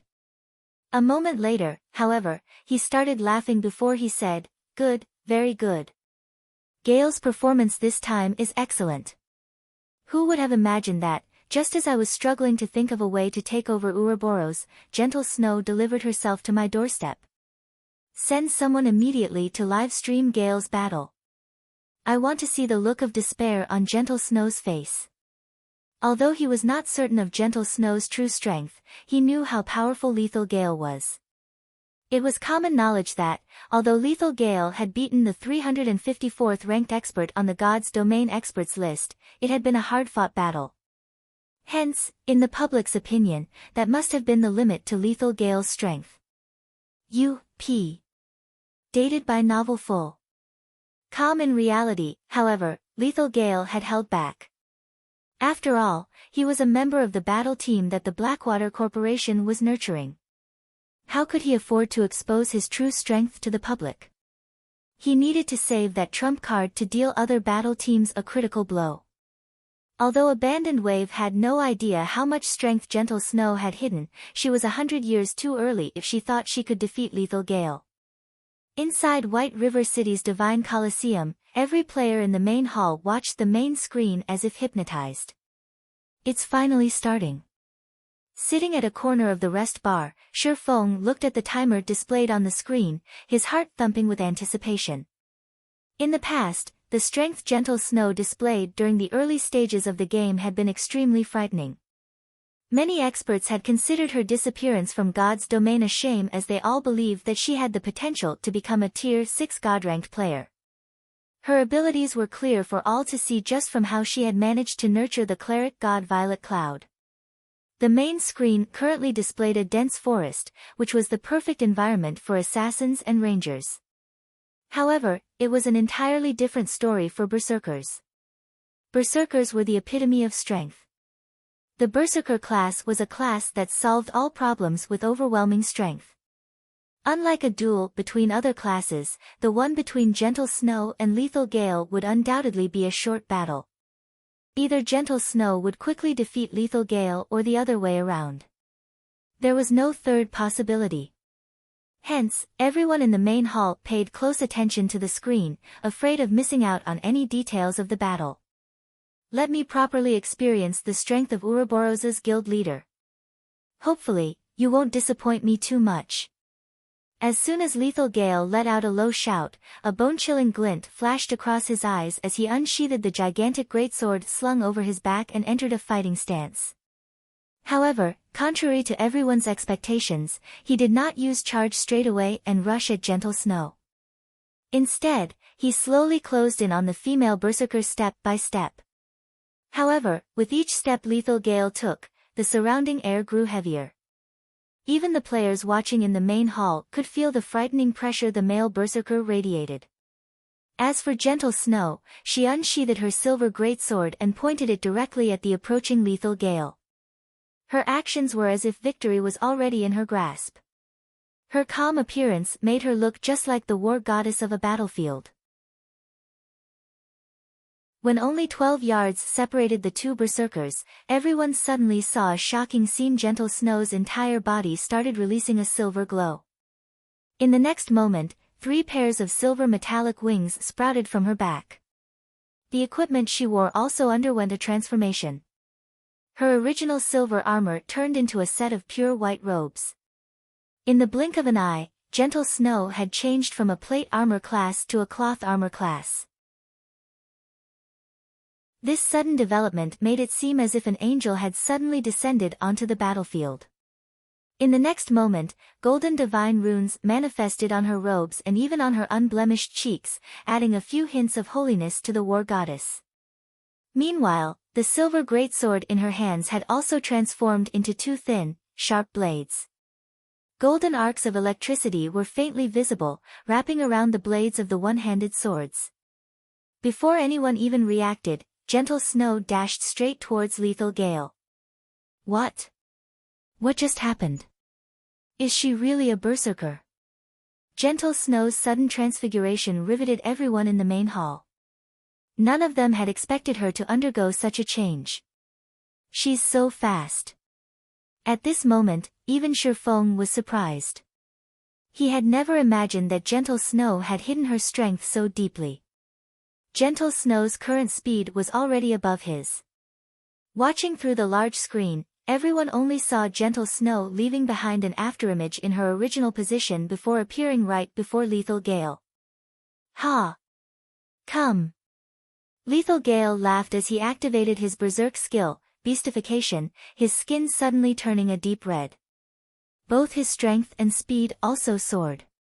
Immediately, he sent a cross slash at Gentle Snow. In response, Gentle Snow swung the sword in her right hand, the blade transforming into an arc of light as it struck at Lethal Gale's greatsword. What a fool! Gale has already activated beastification. Although the skill's duration is very short, it increases his strength attribute by 120%. In addition, Cross Slash is a Tier 1 sure kill skill. Even great lords won't be able to block this attack, yet Gentle Snow actually dares to receive it directly. Could she have abandoned herself to despair because of losing Ouroboros? Abandoned Wave's lips curled into a smile as he watched Gentle Snow's actions. He could already see the scene of Lethal Gale heavily injuring the female berserker. Has Gentle Snow really lost her mind? She actually made such a rash counter. Purple Eye looked at Gentle Snow with eyes filled with worry. Gentle Snow was a rival of hers. She did not wish to see her losing to anyone but herself. At this moment, Purple Eye was wondering whether Gentle Snow truly understood just how powerful a refinement realm expert, who had activated a berserk skill, was. As for Shifeng, he simply chuckled at this scene. Among everyone present in the Divine Colosseum, most likely nobody, aside from himself, knew what kind of state Gentle Snow was in at present. If one were to say that Lethal Gale was in a berserk mode right now, then the current Gentle Snow was in a twofold berserk mode. The reason for Gentle Snow's transfiguration was her obtaining the Holy Warrior class, one of the 5 great legacies of Star Moon Kingdom. The 5 great legacies of Star Moon Kingdom. Not to mention completing them, just being able to accept the quest for these legacies showed that one was a favored child of the main god system. In the past, only Gentle Snow in the entire Star Moon Kingdom had managed to complete this quest. Shifeng had never imagined that she would actually succeed in class changing into a holy warrior ahead of time. The 5 great legacies were all peak legacies. The legacy skills that Gentle Snow learned were naturally extraordinary. At this moment, the skill that Gentle Snow had used was one unique to the Holy Warrior class, the Legacy Berserk skill Starlight Saint. Not only did the skill increase her attributes significantly, but it also altered the external appearances of her weapons and equipment at the same time. Currently, although it might seem as though Gentle Snow was equipped in cloth armor, in reality, it was holy armor. The soft, white robes she was wearing were tougher than even adamantite. The defensive capabilities of those robes far surpassed those of plate armor.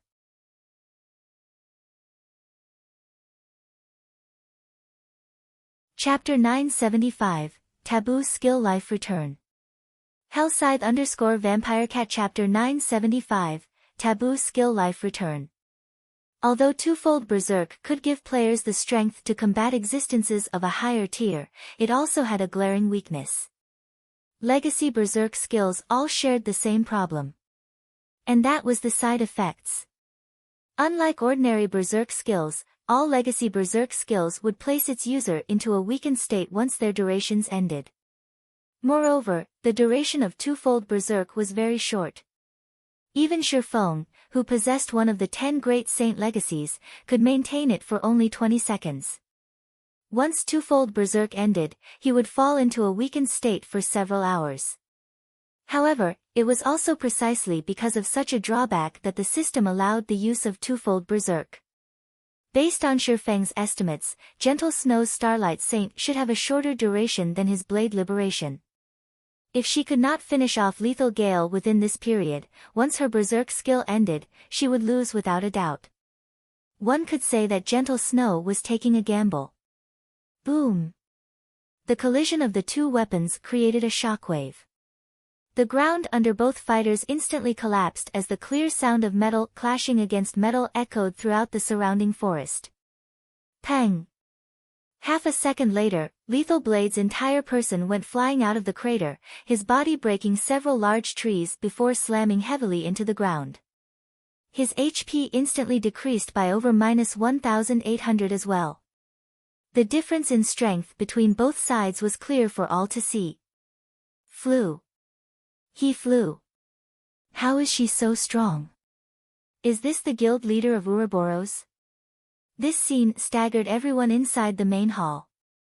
The players who had previously entertained unscrupulous thoughts about Gentle Snow now had shivers running down their backs. Lethal Gale, who had defeated the 354th ranker on the God's Domain experts list, actually got sent flying with a single hit. If it were them in the male berserker's place, they would have gotten killed instantly by Gentle Snow's lightning-quick attack. Gentle Snow. Abandoned Wave's countenance turned grim when he saw Lethal Gale repulsed. To him, Lethal Gale losing in a contest of strength even after activating beastification was simply inconceivable. This was equivalent to Gentle Snow sending a great lord of the same level flying. How is her strength so high? After standing back up, Lethal Gale looked at the rapidly approaching war goddess in shock. After activating beastification, his strength attribute could already rival that of a great lord of the same level. Coupling it with his cross slash, even a great lord would be pushed back, not to mention a player.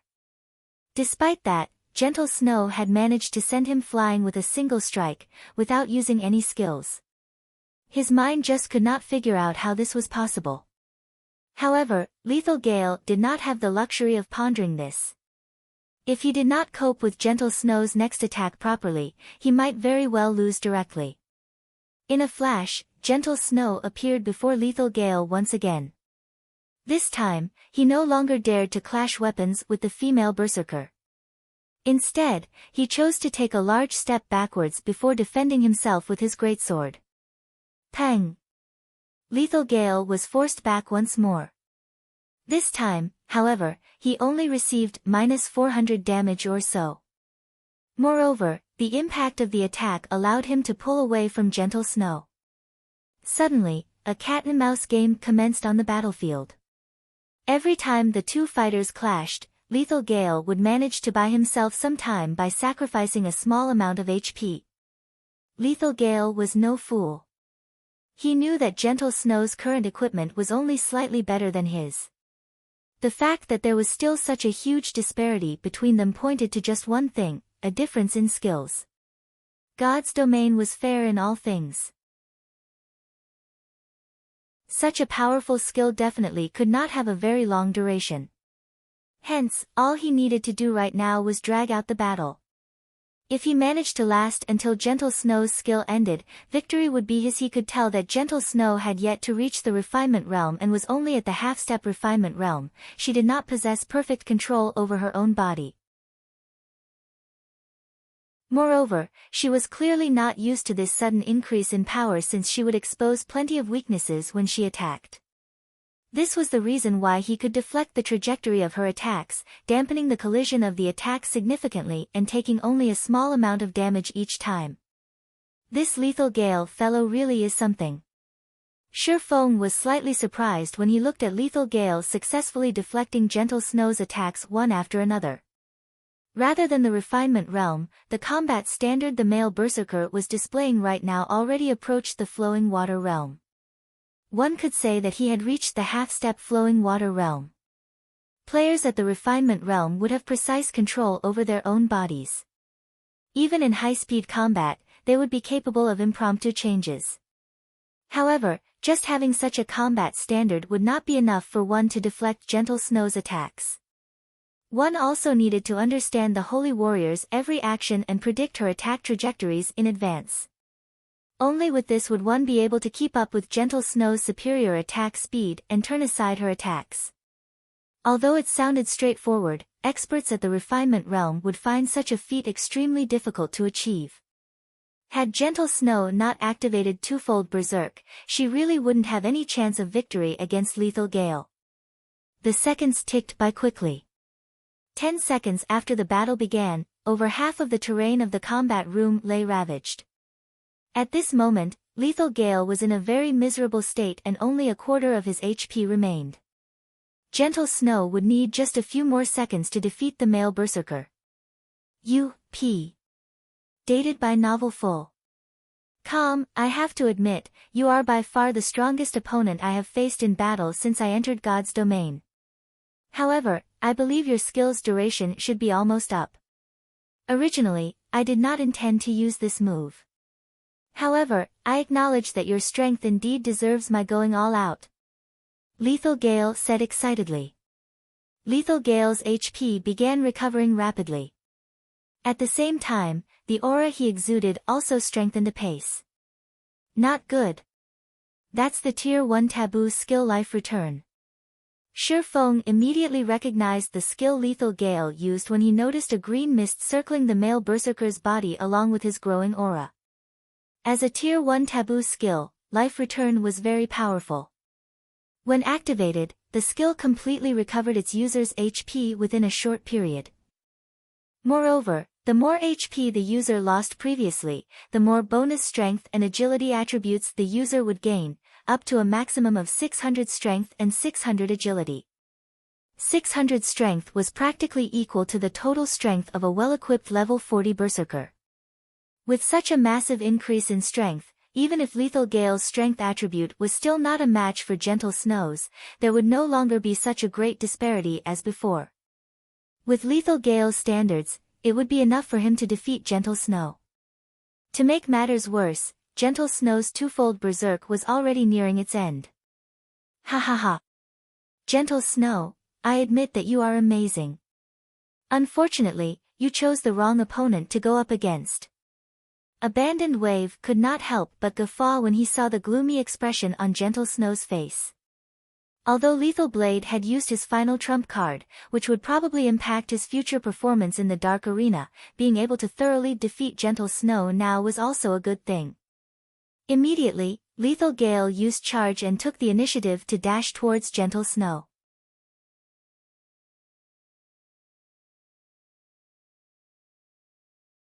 In the main hall, all anyone could see between the clashes of Gentle Snow's one-handed swords and Lethal Gale's great sword were afterimages. Is this a battle between true experts? For a time, the players in the main hall even stopped blinking, afraid that they would miss out on the moment where victory and defeat were decided. If it were any other player going up against either of the two fighters right now, most likely, they would have already fallen numerous times to either Gentle Snow's or Lethal Gale's attacks before they could even react. Inside the combat room, although Gentle Snow seemed to hold the advantage in both speed and strength, in reality, she was actually at a disadvantage. In order to maintain her combat stance, Gentle Snow kept having to retreat. Otherwise, she would create an opening that Lethal Gale could exploit. The seconds ticked by slowly. When Lethal Gale noticed the 3 pairs of silver metallic wings behind Gentle Snow starting to fade away, one after another, a triumphant smile appeared on his face. At this moment, he could sense that her strength and speed were both starting to wane. Will I be able to make it? Gentle Snow looked at the last remaining pair of wings on her back. The outcome of this battle was already plenty obvious. With Lethal Gale's combat techniques, even if she did not enter a weakened state after Starlight Saint ended, she would still end up losing the battle. However, she was not willing to simply give up. From the moment Lethal Gale activated the Tier 1 Taboo skill Life Return, she already knew just how powerful the Berserker was. The only reason she had fought desperately up until this point was for this final strike. When the 3 pairs of metallic wings generated by Starlight Saint started disappearing, it was not a warning to the user that their bonus attributes were about to expire. Instead, the moment all 3 pairs of wings disappeared, the skill would at last display its true power, releasing its final brilliance. However, this final power only lasted for 1 attack. If Lethal Gale managed to deflect or dodge her attack, her fate would be sealed. Hence, if Gentle Snow wanted to win, she needed to stay calm like never before. She needed far more precise control over her own body. She also had to push her mental concentration to its very limits. Thus, when her wings began fading, Gentle Snow had deliberately repressed her own strength to the point where she could control it perfectly. Meanwhile, from Lethal Gale's perspective, it seemed as if Gentle Snow's strength was continuously deteriorating. Upon seeing the final pair of metallic wings disappear, Lethal Gale immediately used the Tier 1 skill Energy Slash.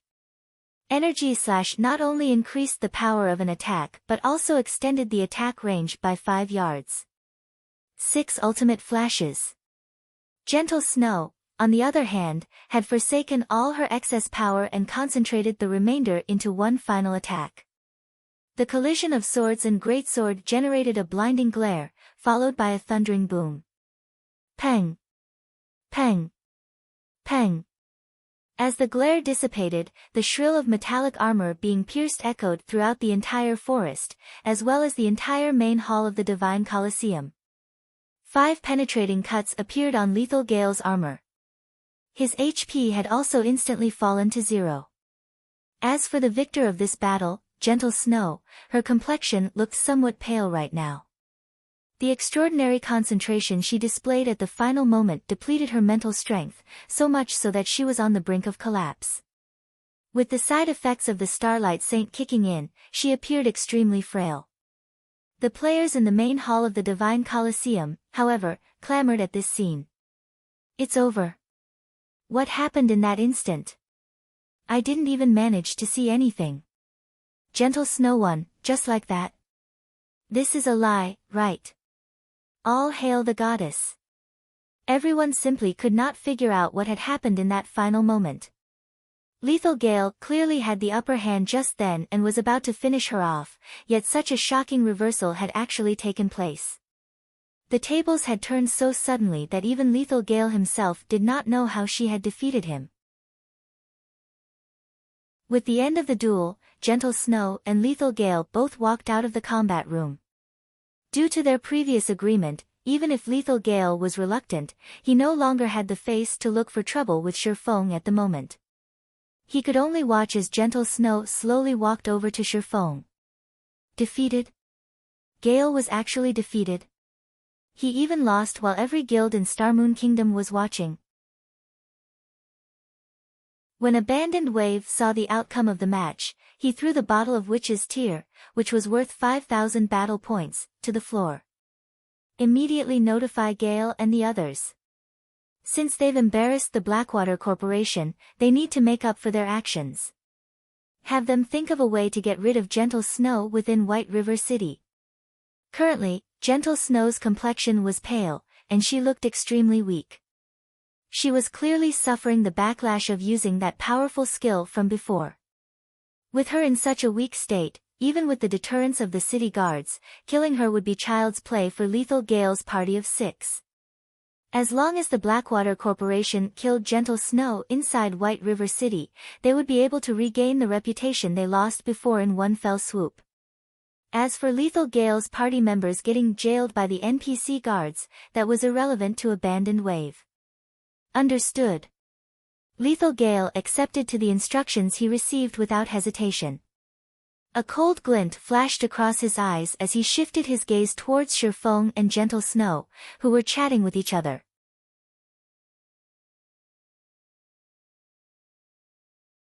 Chapter 977, Feng takes action. Hellscythe_Fluffy Goblin. Following the Gentle Snow's battle, the players throughout Star Moon Kingdom were in an uproar. Gentle Snow's valiant and heroic bearing captivated many male players, all of which considered applying for Ouroboros to get closer to the Snow Goddess. She won, just like that. Purple Eye was stunned as she watched Gentle Snow's victory on the screen. With only a small difference in attributes, Gentle Snow had actually defeated a Refinement Realm expert. It seems the Blackwater Corporation has greatly embarrassed itself this time. If the news of Blackwater chasing Gentle Snow away in order to annex Ouroboros spreads, it will be very hard for Blackwater to mingle in Star Moon Kingdom. Although Gentle Snow is an enemy, I have to thank her.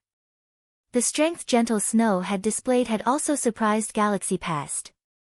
Things will be more interesting in the kingdom for a time. Ouroboros and the Star Alliance were old rivals. Galaxy Past had initially thought that Chao Chenghua's mutiny would have been the straw that broke the camel's back, allowing the Star Alliance to surpass Ouroboros once and for all.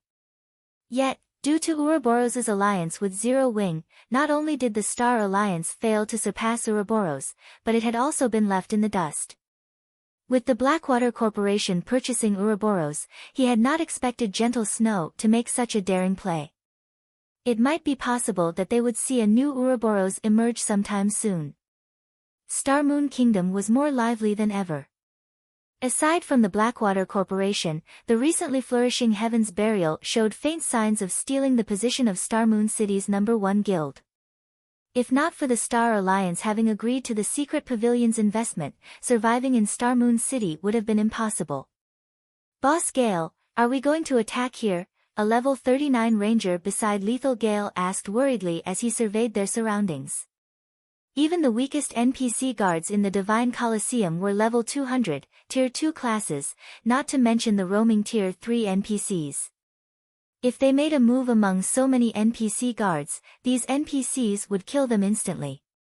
Although someone had successfully killed one of King's Return's upper echelons in the Divine Coliseum, not just anyone could replicate that. Even now, that person was a legend among players and had the nickname Frost Eye.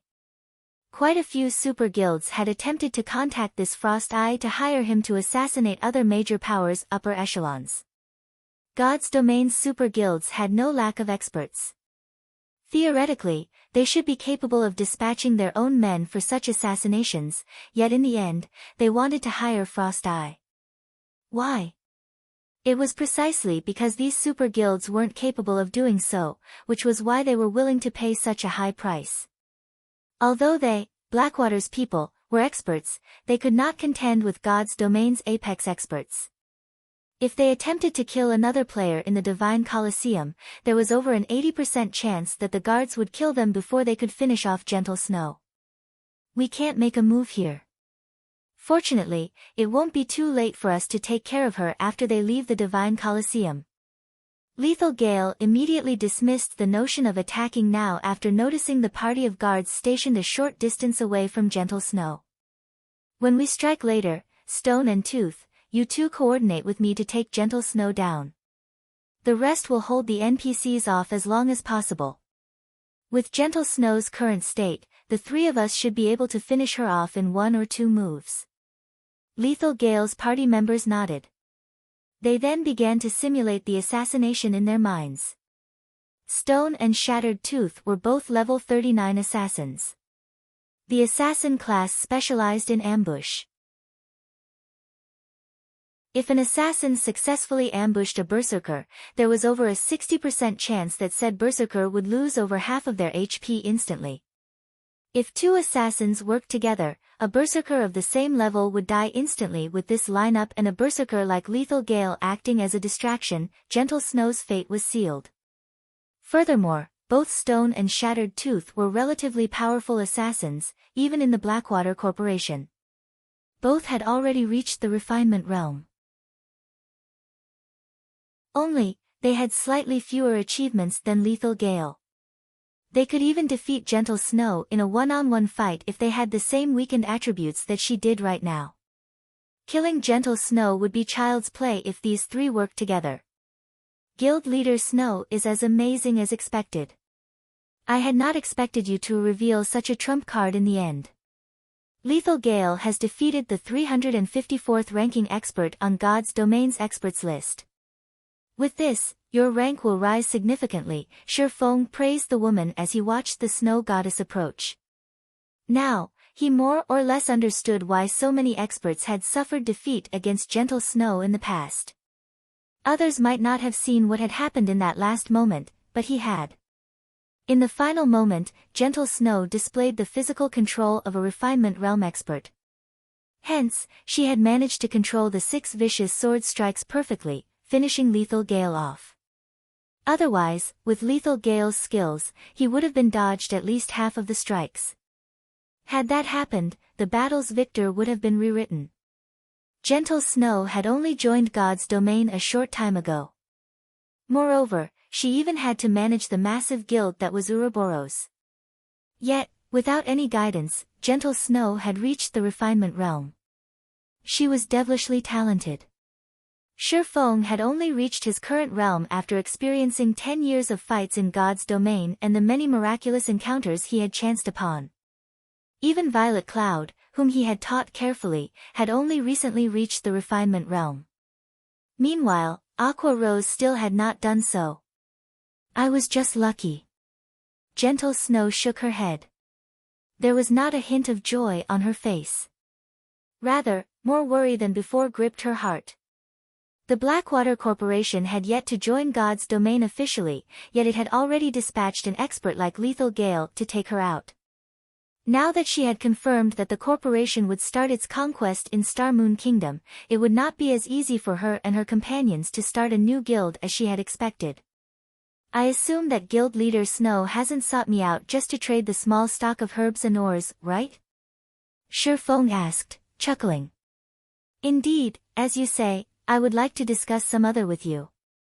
However, this is not a place for such a conversation. Why don't we continue our chat in the high-class restaurant below? Gentle Snow nodded. She did not try to hide the reason for her visit. She had many more resources on hand that she could sell.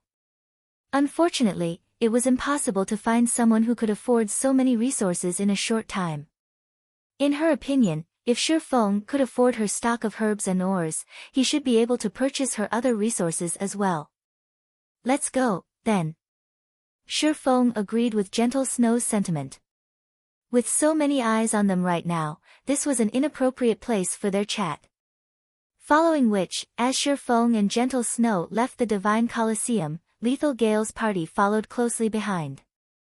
Although guards patrolled White River City's streets, the patrols were sparse.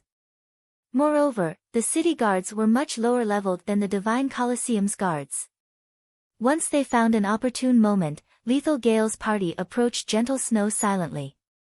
As for Stone and Shattered Tooth, they had long since gone into stealth. When there were only 30 yards separating Lethal Gale and Gentle Snow, the former used charge. Guild Leader Snow, I am sorry for this, but you must die today. Lethal Gale sneered. He then executed cross-slash against the weakened female berserker. Simultaneously, 2 black figures appeared on either side of Gentle Snow, for snow-white daggers thrusting towards the female berserker's blind spots. Gentle Snow's expression darkened. She had not imagined that Lethal Gale would go to such insane lengths. The punishment for attacking another player in the city was no laughing matter. Unfortunately, even though Gentle Snow could see Lethal Gale rapidly approach, she could do nothing about it. In her weakened state, all her attributes had dropped by 80%. Moreover, the debuff lasted 5 hours. With only 20% of her attributes, she could not survive against Lethal Gale. Not to mention, she had just sensed 2 assassin experts. As the greatsword and the 4 daggers were about to plunge into Gentle Snow's body, a low voice suddenly entered everyone's ears. The almighty Blackwater Corporation is really a sore loser. Are you in such a hurry to restore your wounded reputation? As his voice faded, 5 streaks of blue light surrounded Gentle Snow. Peng! Peng! Peng! The clang of metal colliding echoed down the street 5 times. Lethal Gale and the 2 assassins were then thrown over 5 yards back. Who are you? You dare to stick your nose in Blackwater's business?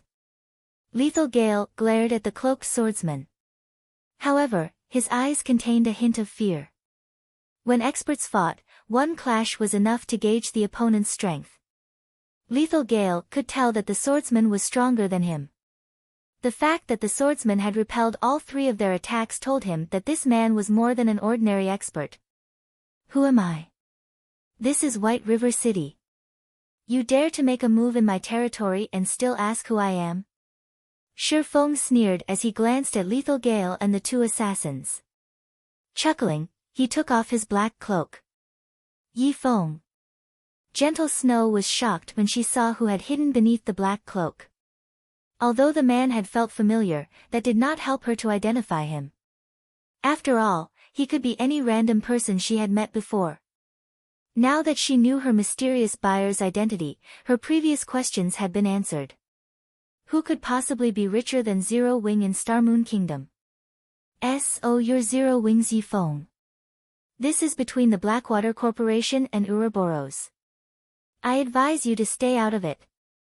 If you don't, you will regret it. Lethal Gale's face twisted into an ugly expression when he heard this man's name. To the Dark Arena's participants, Yi Feng was a familiar name.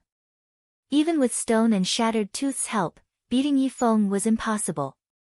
He had no choice but to use the Blackwater Corporation as a threat. With this, he might still have a chance to finish off Gentle Snow.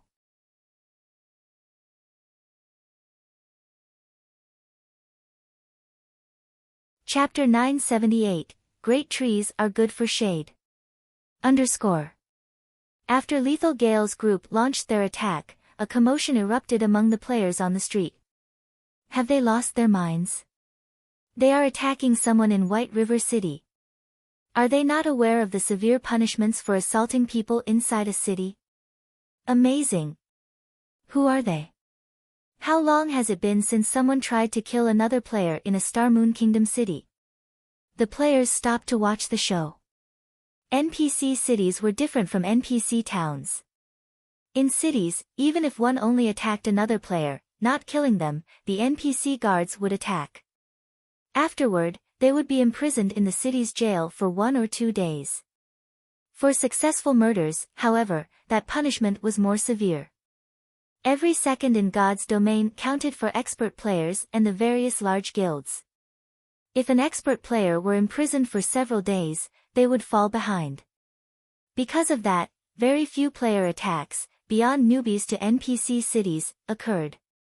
After issuing his threat, the Berserker's 3 other party members joined the ambush on Gentle Snow. Their task was one of no return. Moreover, the nearby NPC guards had discovered their transgression and were heading their way. If they could not kill Gentle Snow before these NPC guards arrived, it would be much harder to kill her later. I've already stated that this is Zero Wing's territory. Guild leader Snow is an ally. Do you really believe that I'll just sit by while you kill my ally? Shi Feng rolled his eyes at Lethal Gale. Or do you think you can use the Blackwater Corporation's name to frighten Zero Wing? Do you really intend to make Blackwater an enemy? Shi Feng's response caught Lethal Gale off guard. Shi Feng acted as if he had never heard of the Blackwater Corporation. However, time waited for no one. With no other choice, Lethal Gale ground his teeth as he growled in the party chat, I'll deal with Yi Feng. Stone and Tooth, assist me. Everyone else, kill Gentle Snow as quickly as possible. Leave it to us, boss. We had just been a little careless. Stone and Shattered Tooth promptly used their vanish skills and circled to Shi Feng's sides. The most powerful aspect about assassins was their ability to appear and disappear like ghosts to deal lethal blows to their enemy. Previously, they had focused on attacking Gentle Snow. Even after they had exposed themselves, they paid no attention to Shi Feng, and this, in turn, gave the swordsman an opportunity to exploit. If they were in stealth, however, they were confident that even Apex experts wouldn't detect their presence. I'll create an opening for you. don't worry about hitting me in the process. After Lethal Gale calmed himself, he lifted his great sword and charged towards Shifeng. He was very familiar with Stone and Shattered Tooth's strengths. He had also watched Shifeng's fight in the Dark Arena. In terms of combat techniques, he was weaker than Shifeng. However, live combat was different from a competition. Many factors could affect a battle's outcome. The cooperation of several experts, in particular, would raise their combat power exponentially. Even he would find himself in trouble when Stone and Shattered Tooth worked together. Their psychedelic footwork allowed them to move silent, only revealing themselves, barely, as they struck. Although Shifeng was strong, if two assassins that he could not perceive attacked him, his mental state would suffer an immense pressure. Even if he tried to ignore it, his subconscious would constantly search for the sudden appearance of enemies, and this would affect his focus. He could use this opportunity to kill Shifeng. If he killed both Ouroboros's guild leader and Zero Wings Yifeng, even if the NPC guards imprisoned him, the fight would be worth the loss. Yifeng, you need to be careful. Those two assassins are strong. Gentle Snow warned the swordsman as Stone and Shattered Tooth disappeared. Although she was in a weakened state, her perception had not dulled. On the contrary, her duel with Lethal Gale had heightened her senses. Even so, she had only detected the two assassins after they had exposed themselves. As Gentle Snow finished speaking, Lethal Gale's three other party members moved into range and began to launch their ranged attacks. Over a dozen arrows and fireballs rushed at Gentle Snow, sealing her paths of retreat. If the Snow Goddess were at her peak, dodging and blocking these attacks wouldn't be difficult. She could even afford to be hit. However, with her attributes reduced by 80%, one of these players' normal attacks was unbearable. At the same time, Lethal Gale slashed at Shifeng with precise timing. You dare to look down on the Blackwater Corporation? Do you really believe that you can protect Gentle Snow? If Shifeng blocked his attack, the swordsman would not be able to protect Gentle Snow. On the other hand, if Shifeng defended Gentle Snow, the swordsman would receive his merciless blow. Moreover, he still had Stone and Shattered Tooth's assistance. If Shifeng slipped up, they could very well take his life in one fell swoop. Once the hindrance was gone, it would be much easier to kill Gentle Snow. Suddenly, Shifeng madly brandished his sword, tracing one trajectory after another in the air. This move was none other than the combat technique he had inadvertently learned in the Titan Library, Sword's Orbit. By tracing the 32 sword trajectories with his blades, Shifeng formed an impenetrable defense around him. Although a swordsman did not have a long attack range, his attacks could cover a 5-yard stretch in front of him, which just so happened to envelop Gentle Snow, who stood roughly 3 yards from him. While Shifeng had yet to master the sophisticated sword's orbit, his combat techniques were more than enough to block Lethal Gale and his people's attacks. As the incoming arrows, fireballs, and Lethal Gale's beheaded skill came within 5 yards of Shifeng, he blocked them. None of the attacks struck Gentle Snow or Shifeng. A skill? Lethal Gale's heart pounded as he watched Shifeng block all of the attacks. From his prior attack, he knew when his great sword was within 5 yards of Shifeng, and it felt as if he had struck a protective barrier. He hadn't been able to push his greatsword an inch further. On the contrary, a powerful force had repelled his blade, preventing him from launching further attacks. As for Gentle Snow, who had stood, frozen, this entire time, she stared at Shifeng with an odd gaze. Unlike Lethal Gale, however, she did not think Shifeng had used a skill. When she stood within Sword's Orbit's protective field, she could feel that Shifeng's every swing was a normal attack. Yet, this combination of strikes looked like an in-game skill. The technique was divine. How did he do it?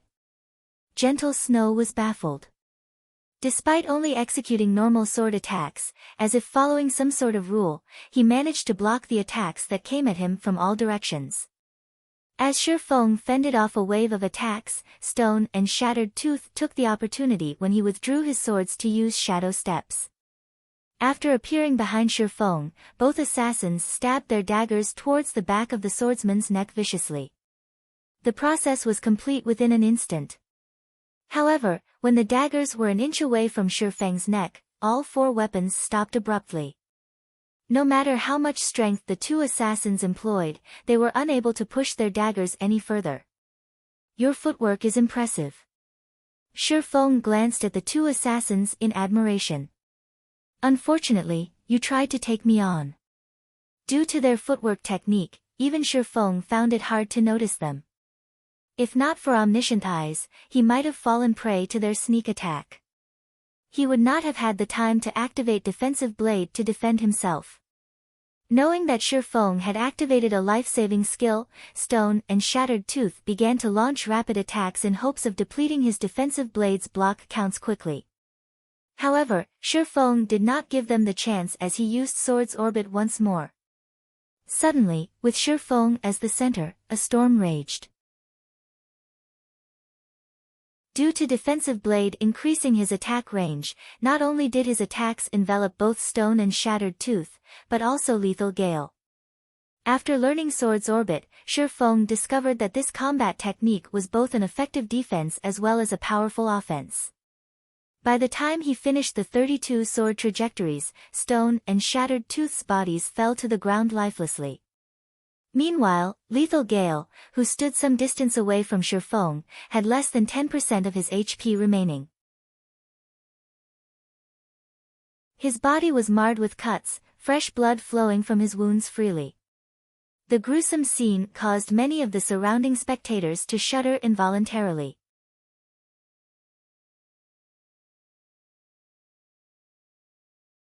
Chapter 979, Strength Gap. Hellscythe_FluffyGoblin Chapter 979, Strength Gap. What happened? How did those assassins die? That skill is so powerful. The spectating players on the street were dumbfounded by what had just happened. Shifeng's sword drawing speed was incredibly fast. They hadn't even seen an afterimage of Shifeng's swords.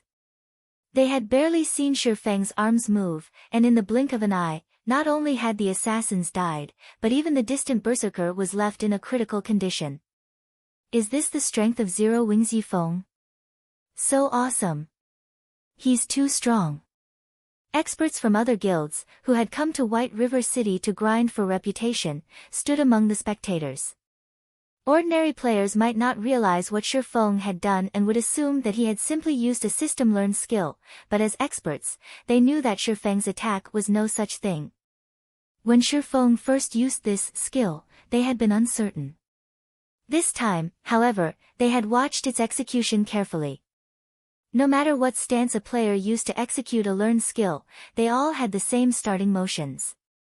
Moreover, the closer a player's movements were to the required actions the system had determined, the higher their skill completion rate would be. However, Shifeng's initial motions the second time he executed the skill were different from the first. Furthermore, how could such a powerful skill be used twice within 1 second? The skill had also been more powerful during its second use. No matter how they thought about it, this was out of line with God's domain's rules. The only explanation was that this was a combat technique. The various guild experts couldn't help but shudder. Unlike system skills, combat techniques were not limited by cooldowns or other restrictions. Even while silenced, they could use their combat techniques with normal attacks. The only downside was the burden on a player's stamina and concentration. Those who attacked using special combat techniques knew that the more powerful a technique was, the more of a burden it had on stamina and concentration. Meanwhile, of the two assassin experts Shifeng had defeated, both were level 39. Both could easily rank among the top of any kingdom's ranking list. As for the berserker Lethal Gale, they were even more familiar with him. After all, he was the berserker who had dueled Gentle Snow just some moments ago. With Lethal Gale's combat standards, he could rank highly even among Super Guild's experts. Yet, even when all three players had worked together, they had been beaten so badly. However, among the watching players, no one was more shocked than Gentle Snow. Is this really the Yifeng I know? She had personally experienced lethal Gale's power. If not for her peak legacy, there was no way in hell she would have defeated the male berserker. In spite of that, Shi Feng had ended the battle in 3 moves. Gentle Snow was even under the false impression that Lethal Gale and his assassins were, in fact, quite weak.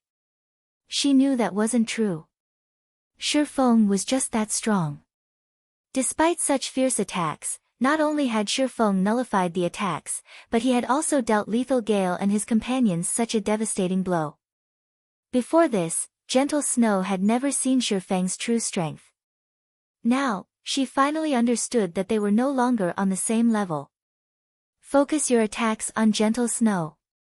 Lethal Gale, who looked pitiful, hurriedly commanded as he retreated from Shi Feng. He then took an ancient, black magic scroll from his bag. To think I would be forced to waste this. Although it seemed as though both sides had been fighting for a long time, their exchange had only lasted a moment. The NPC guards were still quite a distance away from them. He still had time to use his precious Tier 3 magic scroll, Life Seizure. Life Seizure was a single target attack spell that could even severely wound a Tier 3 class. It would be a small matter to instant kill a Tier 1 player as Lethal Gale unfurled the magic scroll and began to activate it. A violent vortex of mana appeared above them. Even a fool could tell that this magic scroll was extraordinary. Lethal Gale's 3 remaining companions launched their attacks once more. Die! This time, their attacks were more vicious. All 3 hurled over 20 attacks at Gentle Snow. However, their attacks focused on quantity over quality. After all, even a low-damage skill like Ice Spear could deal frightening amounts of damage to Gentle Snow. In addition, the increased number of attacks would also make it more difficult for Shi Feng to guard Gentle Snow. Despicable, the bystanders cursed at Lethal Gale's group as they watched. If this were a fair and proper battle, Lethal Gale's group would be no match for Shi Feng. However, if Shi Feng were forced to remain by Gentle Snow's side, the incoming Tier 3 spell would no doubt kill him. Suddenly, however, Shi Feng appeared beside Lethal Gale, arcs of blue electricity circling his body faintly. Shi Feng then sent a slash at the berserker, who was invoking the magic scroll. What's going on? Lethal Gale had not predicted that Shi Feng would leave Gentle Snow to the wolves to come for him. However, as he glanced at Gentle Snow, he discovered Shi Feng standing beside the female berserker. Lethal Gale wasn't the only one seeing this. Every other player on the street stared in wonder as well. There are 2 of him. How can there be 2 of him? Is it a doppelganger skill? As everyone tried to figure out what was going on, Lethal Gale's vision started to fade to gray. Before the shocked berserker realized it, his HP had fallen to 0. Such a fast attack. When Shi Feng had appeared beside him, Lethal Gale saw a blue flash leave the swordsman's hand just before he activated Whirlwind Slash to fend off the attack. In the next moment, his body stopped responding to his commands. As his vision dimmed into darkness, he noticed the Shi Feng before him dissipate into nothing. It was as if the attack hadn't happened, as if this had all been a bad dream. Meanwhile, before anyone realized it, another Shi Feng had appeared behind Gentle Snow. Even more surprisingly, this new version of Shi Feng blocked all 20+ attacks aimed at the Snow Goddess. Moreover, when he executed Sword's Orbit again, it was even more powerful than before. He struck down every spell and arrow before they had come within 10 yards of Gentle Snow. How did he do that? Everyone was shocked. Even the guild experts from other kingdoms and empires were speechless. Shi Feng was like a ghost, appearing wherever he wanted. In reality, however, Shi Feng had pushed himself to his very limits to execute this phantasmal attack. First, he had used Instant Strike to finish off Lethal Gale. He then activated Silent Steps to appear behind Gentle Snow. He had completed these 2 moves almost at the same time. Later, he executed Sword's Orbit. Although Shi Feng appeared calm, he had exhausted most of his concentration. His head was starting to ache. You guys have had your fun.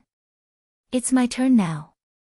Looking at the three ranged members of Lethal Gale's party, Shifeng raised Killing Ray high before swinging it forward violently. Lightning Edge. Suddenly, streaks of blue lightning arced across the 50 yards ahead of him. Not only did the arcs of lightning devour the players' attacks, but the lightning also devoured the players. All three players transformed into particles of light, leaving behind only 3 items. Not even their corpses remained.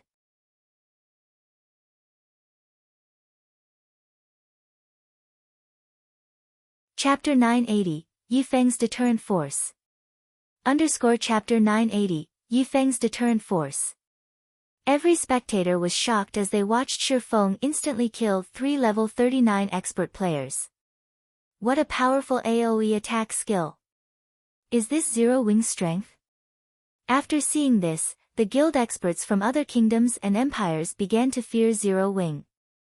If Shifeng decided to ambush their guild's elite teams in the field with such a powerful skill, the consequences would be unimaginable. He was practically a human cannon. Although he didn't wield as many AoE skills as elementalists, his versatility and mobility surpassed the latter by leaps and bounds. Currently, due to the emergence of the new class, many guilds had dispatched their top teams to grind for merits. As the top combatants of large guilds, they had their own pride. Due to that, they didn't pay any attention to White River City's ruler, Zero Wing. After all, they were not grinding around White River City. They were simply using the teleportation array within the city. Once they reached the Twin Towers Kingdom, Zero Wing would lose the home ground advantage. If Zero Wing wanted any level of authority in the Twin Towers Kingdom, it would have to rely on its team's strength. However, the strength Shifeng displayed a moment ago was beyond terrifying. He was fully capable of threatening their progress in the Twin Towers Kingdom. From now on, if they accidentally provoked Zero Wing, they would have to take into account the possibility of Zero Wing's teams annihilating them. Immediately, the various large guilds' top teams reined in their arrogance and re-evaluated their opinion of Zero Wing. They had notified their teams in the Twin Towers Kingdom, warning them to avoid conflict with Zero Wing's teams as much as possible. Although they had their own experts, fighting Zero Wing would gain them nothing. Moreover, Zero Wing had another major advantage over the other large guilds. The teleportation house was located in White River City. Their foreign guilds did not have a residence here. They had to foot the additional fee of teleporting from their respective cities to White River City. Of course, it was a different story for wealthy tyrants like super guilds and super first-rate guilds. Super guilds and super first-rate guilds had far more powerful backgrounds than first-rate guilds. It was especially true for their connections. These guilds could set up a residence in any city in God's domain. After which, they could dispatch their guild members en masse. Unlike first-rate guilds, these superpowers didn't need to struggle to obtain land. This was why the various large guilds feared super guilds and super first-rate guilds. Not only could these major powers dispatch apex experts to assassinate their guild's upper echelons, but they could also send swarms of elite players to obliterate the guild members. After Lethal Gale's party had been annihilated, the NPC guards, who had been rushing to the scene, stopped and resumed their patrols. It was as if the surprise attack had never happened. As for Lethal Gale's party, who had initiated an attack within the city limits, they would not escape the system's punishment just because Shifeng had killed them. Once they revived in half an hour, the NPCs would arrest them in the Resurrection Temple. After taking care of Lethal Gale's party, Shifeng collected his spoils of war. Although the weapons and equipment Lethal Gale's party had dropped were useless to him, they could still enrich Zero Wing's guild warehouse. After Shifeng finished with the loot, he caught an advanced horse carriage with gentle snow and proceeded towards a high-class restaurant in the nobles' district. From beginning to end, not a single player had dared to step forward to snatch Shifeng's loot. Only after Shifeng was truly out of sight did these players launch into heated discussions. What? Zero Wing's Yifeng wiped out Gale's party. How is that possible? Abandoned Wave was dumbfounded as he listened to his subordinate's report. He could not believe his ears. He then asked, "What about Gentle Snow? Did she die?" Lethal Gale's people were one of the top-ranking parties among those under his control. Usually, he tasked the party with assassinations and dealing with experts that made themselves a hindrance. Until now, they had never failed a job. They had always triumphed, even against a Void Realm expert. Field battles were different from PvP competitions. There were many factors that could affect a player's combat power, not to mention the combat power of a group. Thus, it had been easier to send Lethal Gale to warn away Gentle Snow's mysterious buyer. If words could not sway the buyer, Lethal Gale's party would convince the buyer to submit by force. However, after giving it some thought, this task had been quite dangerous. If he had help from the NPC guards, it wouldn't be impossible for Yifeng to annihilate Lethal Gale and his companions. Gentle Snow did not die. Gale's party couldn't even lay a finger on her before Yifeng slaughtered them, the bald, middle-aged man said as he nervously played a recording for Abandoned Wave. The video clip showed the entire process of Shifeng wiping out Lethal Gale's party. Many curious spectators had recorded the entire battle. This video was already a popular topic on Star Moon Kingdom's official forums. Not only had this incident boosted the fame of Zero Wings Yifeng, but it also made a mockery of the Blackwater Corporation. Abandoned Wave's expression darkened as he watched the video. The dense killing intent he radiated could be felt over 30 yards away. Sensing this killing intent, several strong and talented youths rushed over, asking, "Big Brother Wave, what happened? What has you so riled up?" Although these youths' levels were not high, they were greatly admired by the Divine Colosseum's regulars. "It's nothing." Abandoned Wave closed the video, enraged. A cold glint flashed in his eyes as he said, "I've had to make some minor adjustments to my plans. Although young Master Jing has told me that there is no need to bother with Zero Wing, if I don't teach the guild a lesson, be it Black Flame or Yifeng, neither will acknowledge the Blackwater Corporation's power. I've heard that the Heavenly Dragon Pavilion's Pavilion Master, Nine Dragons Emperor, has quite a grudge against Zero Wing and has been eager to teach Zero Wing a lesson. You, travel to the Black Dragon Empire and tell Qin Muyun this, if Nine Dragons Emperor wants to deal with Zero Wing, I will lend him a hand. Also, dispatch 3 parties to trail Gentle Snow. If there is an opportunity, kill her. Understood." After receiving his instructions, the bald man rushed out of the VIP room. Inside a high-class restaurant in White River City's Nobles District. Zero Wing's elite members filled the restaurant. Furthermore, several of Zero Wing's core members surveyed the area from the establishment's main hall. The high-class restaurant had become an impenetrable fortress. Meanwhile, Shifeng and Gentle Snow chatted with each other on the top floor. "The Blackwater Corporation is quite eager to take your life," Shifeng commented as he gazed out the French windows. From his position, he could see at least 8 people stalking the restaurant. While there was a chance that he had earned his own stalkers, it was far easier to believe that these players were hunting Gentle Snow. After all, the Blackwater Corporation had ambushed her once before. Moreover, Gentle Snow was still weakened. He wouldn't be surprised if they tried another 3 or 4 assaults.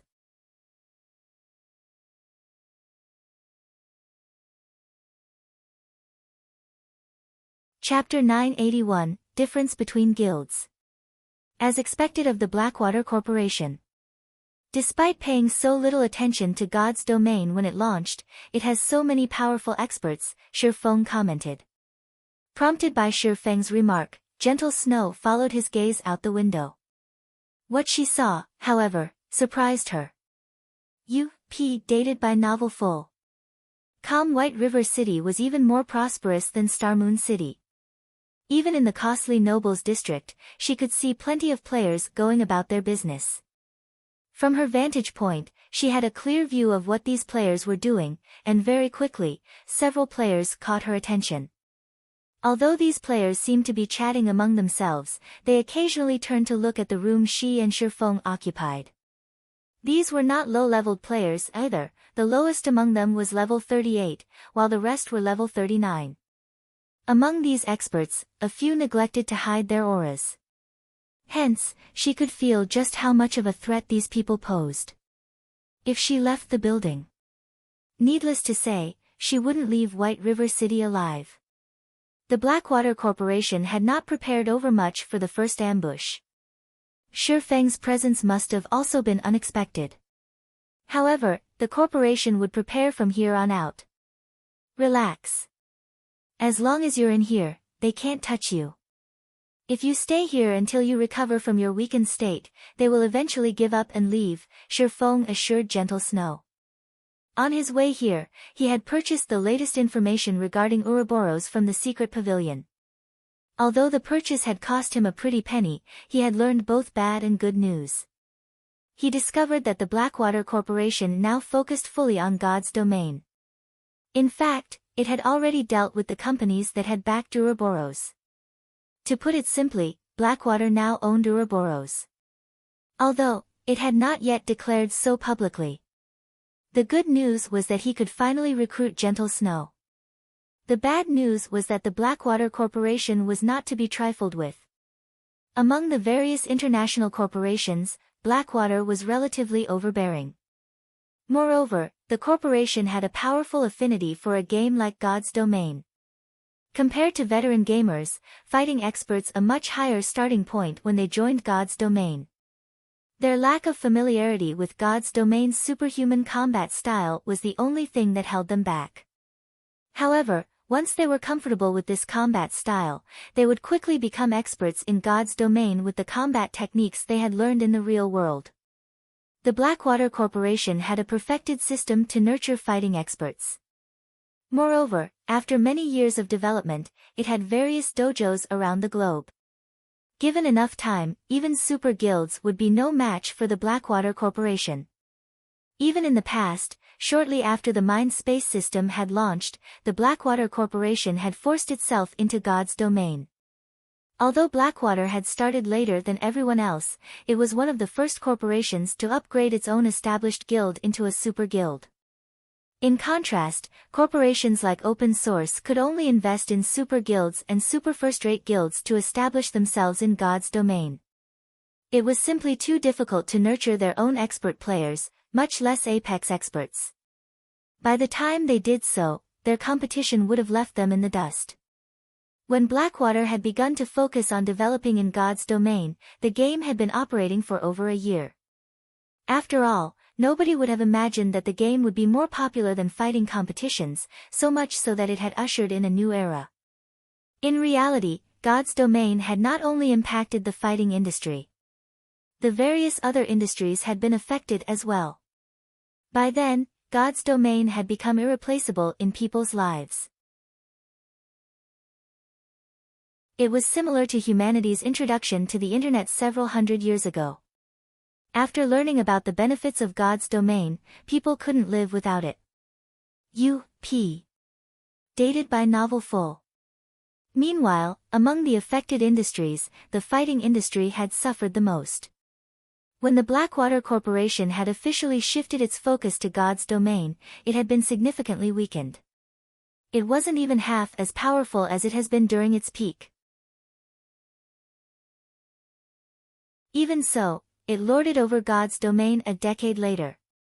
Currently, Blackwater was still at its peak, yet it had already shifted its gaze to God's Domain.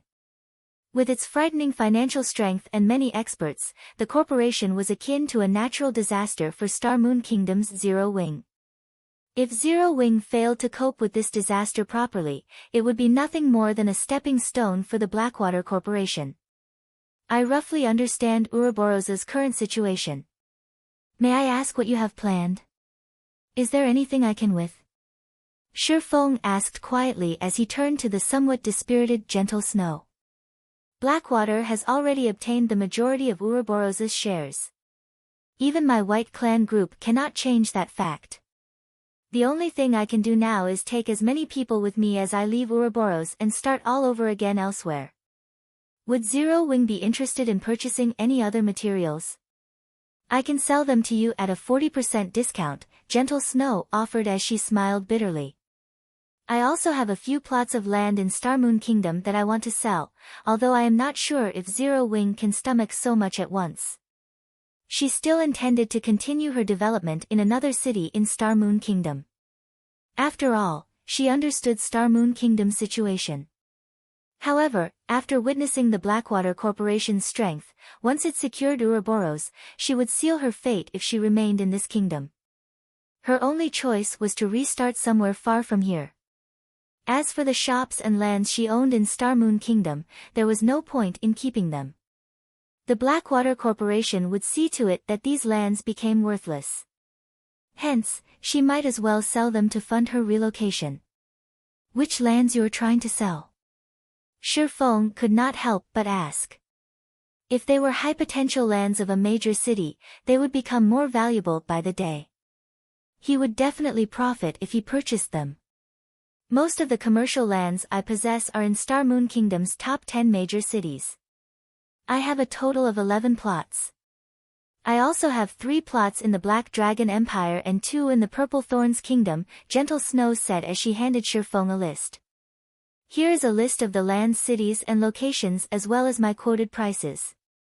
After Shifeng took a look through the list, he couldn't help but sigh inwardly. Zero Wing was no match for a first-rate guild. If these were only the lands under Gentle Snow's name, one could just imagine how many lands Ouroboros controlled. On the other hand, despite having so much money right now, Zero Wing struggled to purchase any lands in major cities. He was even forced to using the Holy City slots to purchase lands from super guilds. Based on the current market price, the cheapest land on the Snow Goddess's list was worth around 3,000 gold, while the most expensive were worth over 8,000. These lands had long since doubled their original selling prices. Based on Gentle Snow's quoted prices, he would need around 80,000 gold to purchase all 16 plots. Even Zero Wing could not fork over so much money at a moment's notice. Moreover, the prices were very reasonable. If anyone else were selling these lands, he might have to pay an additional 20,000 to 30,000 gold. Even then, he would have to fight many others to purchase them.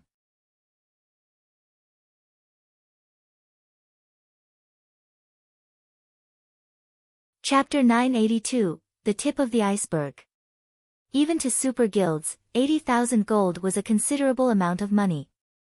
They couldn't collect so much money within a short period, much less the smaller guilds. Gentle Snow had little hope that anyone could afford to purchase all of her lands. She would just sell as many plots as she could. Once she collected enough coins, she could proceed with the next part of her plan more smoothly. While Shifeng carefully inspected the commercial lands, Gentle Snow received a call from Zhao Yueru. Snow, the guild has called an emergency elder meeting and has officially announced that Abandoned Wave will be replacing you as the guild leader. Aside from the raw materials you have, Abandoned Wave has frozen the guild's assets. Furthermore, many of the God-slaying army's members have reported ambushes in the fields and outside of dungeons. They've suffered grievous damages, Zhao Yueru reported, shaking with rage. The Blackwater Corporation was too vicious. The God-slaying army was their asset as they left Ouroboros. The guild had spent many years nurturing these experts.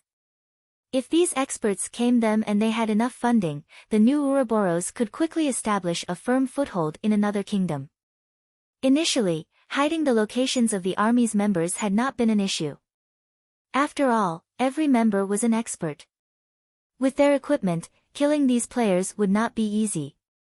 Now, however, the Blackwater Corporation had somehow recruited an army of its own experts and slaughtered the God-slaying army scattered throughout Starmoon Kingdom. The loss of a single level might have been fine, but the lost weapons and equipment was horrendous. When Blackwater's experts killed them, the Legion members would drop at least 2 pieces of equipment, some would even drop 3 items. The God-slaying army had been equipped with the best items available in Ouroboros. If several hundred members lost an item each, it would severely wound the army, much less if they lost 2 or 3 items. They would need a lot of time to recover from the loss. Normally, the god-slaying army could simply replenish their equipment from the guild's warehouse. However, the Blackwater Corporation had already limited their authority. Now, they could not even take a piece of common equipment from the warehouse. With the god-slaying army suffering such a blow, rising in another kingdom in a short time would be impossible. I understand. For now, have the army's members be extra careful. Gentle Snow's frown deepened after receiving a more detailed report. Even Ouroboros's old rival, the Star Alliance, couldn't kill so many of the god-slaying army's members so quickly. Guild Leader Snow, you don't look too well. Has something happened? Shifeng asked curiously when he noticed Gentle Snow's troubled expression. I've just received news that Blackwater has already begun to exact its revenge. The god-slaying army that I command has suffered over 700 deaths. Although reports say that they've been ambushed by groups of cloaked players, I'm sure that these players are experts from Blackwater, Gentle Snow helplessly explained, not bothering to hide this fact from Shifeng. Moreover, it was impossible to keep a tight lid on such a major incident. It was only a matter of time before the truth revealed itself. It seems that your victory over Lethal Gale has made the Blackwater Corporation anxious. Otherwise, they'd have no reason to make such an excessive move. The news surprised Shifeng. No matter what was said or done, the Blackwater Corporation had already purchased Ouroboros. One could even go so far as to say that Ouroboros was the Blackwater Corporation. If news spread of mysterious players slaughtering Ouroboros's strongest legion on its own turf, it would damage the guild's reputation. Since Blackwater has already gone to such lengths, I'm betting that even if you leave Starmoon Kingdom, they will find some way to crush you, Shifeng said seriously. How about this? Invest in Zero Wing and become one of its shareholders. With Zero Wing's prestige in Starmoon Kingdom, the fledgling Blackwater Corporation should hesitate before declaring all-out war. This, Gentle Snow was taken aback upon hearing Shifeng's proposal. The symbol of Ouroboros, which the White Clan group had created, was incredibly important to her. If possible, she wanted to establish a new Ouroboros. However, if she joined Zero Wing with Ouroboros's top players, the Blackwater Corporation would shift its focus to Zero Wing. If you're worried about the percentage of shares that you'd control or how your subordinates would be treated, relax. I can give you 15% of Zero Wing's shares. I'll also give you 50 core member slots and the power to form the Ouroboros Legion, which will be under your full control. What do you think? Shifeng suggested. Are you not afraid of the backlash from Blackwater? Gentle Snow asked Shifeng seriously. With Zero Wing's strength and potential, don't you think that you'd be suffering a loss by offering me 15% of the guild's shares for the little manpower and resources in my possession? Zero Wing was no longer the upstart guild it had been. Not only did Zero Wing control Stone Forest Town, but it also owned Starmoon Kingdom's #1 trading firm. Zero Wing was the publicly acknowledged #1 guild in Starmoon Kingdom. Even first-rate guilds were no match for it. There were also many companies and corporations chomping at the bit to invest in Zero Wing. Some major corporations were offering enough to tempt super guilds for as little as 50% of Zero Wing's shares. Unfortunately, Zero Wing had declined every offer, yet Shifeng had offered 15% of the guild's shares to recruit her and her people. No one would believe this if she told them. In response to Gentle Snow's query, Shifeng shook his head and confidently stated, "No. You are worth it." Shifeng's answer confused Gentle Snow. Even she didn't believe that she was worth this price, yet Shifeng sounded strangely confident. Moreover, the look in Shifeng's eyes told her that he was not lying. Gentle Snow also felt a little moved. After so many years in Ouroboros, her trust had long since ceased to exist, yet she trusted Shifeng, despite so few meetings with him. Yet, despite only coming into contact with Shifeng several times before, the man had somehow managed to fill her with trust. She didn't know what to say. If Shi Feng were a fool, Zero Wing wouldn't have had so much success. An indistinct feeling made Gentle Snow even more curious about the guild known as Zero Wing. After taking a deep breath, Gentle Snow looked at Shi Feng and replied, "All right, then. I agree to your conditions. However, you have to promise me one thing."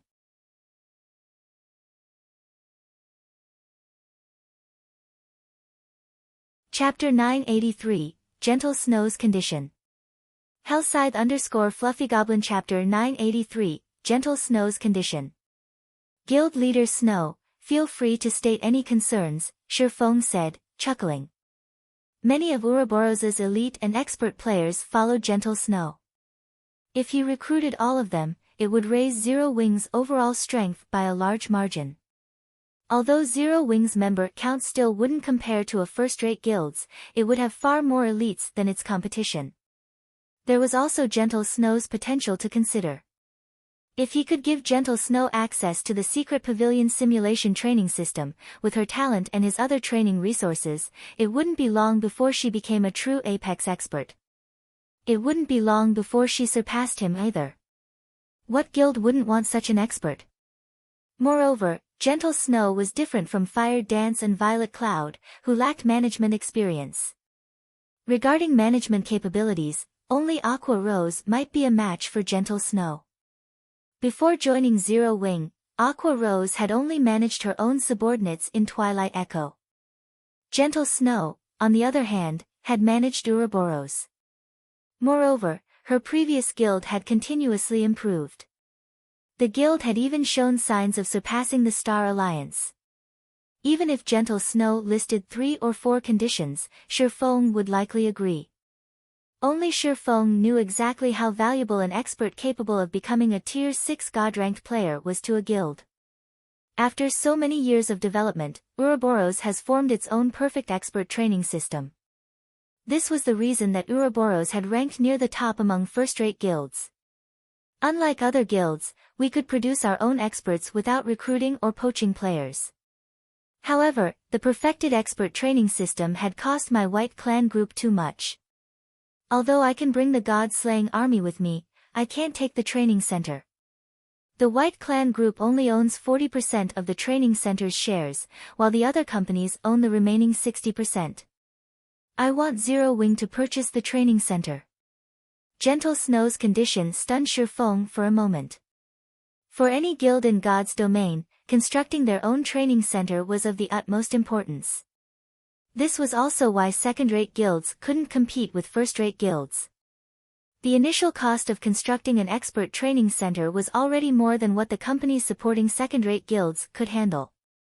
Moreover, even if a second-rate guild had a training center and established a perfect training system, the upkeep would be astronomically expensive. Unless a guild could earn enough to maintain this training system, no guild or company would be crazy enough to invest in something that would hemorrhage money.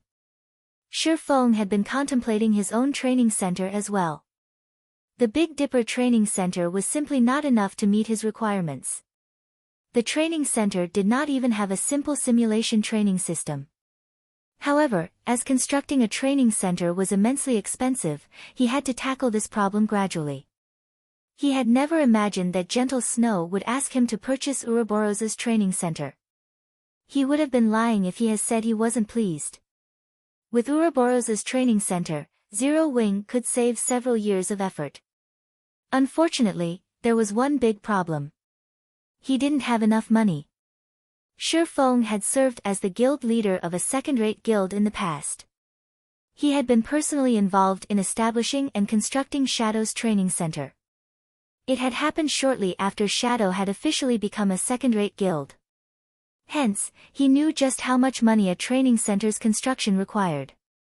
If not for several major companies in Jinhai City working together, Shadow's training center would never have come into fruition. The cost of the site and machinery was one thing. However, the various simulation facilities and the required energy to maintain them were a different story. Take the fruit of the Secret Pavilion's research, their simulation training system, for example. Only energy of the highest grade could power this kind of system. Even an inferior simulation system's daily maintenance cost was enough to quickly bankrupt multiple large companies. With Zero Wing's current financial strength, affording its maintenance was impossible, not to mention purchasing it. Guild leader Snow, you must be joking. Zero Wing can't even afford to operate a training center, not to mention purchasing a perfected one. Even if we could afford it, I doubt that the other companies would willingly sell it. After all, that is Ouroboros's foundation. As long as the training center exists, the guild can produce more experts, Shifeng said, smiling bitterly. Zero Wing had started with nothing. It didn't have the support of any companies.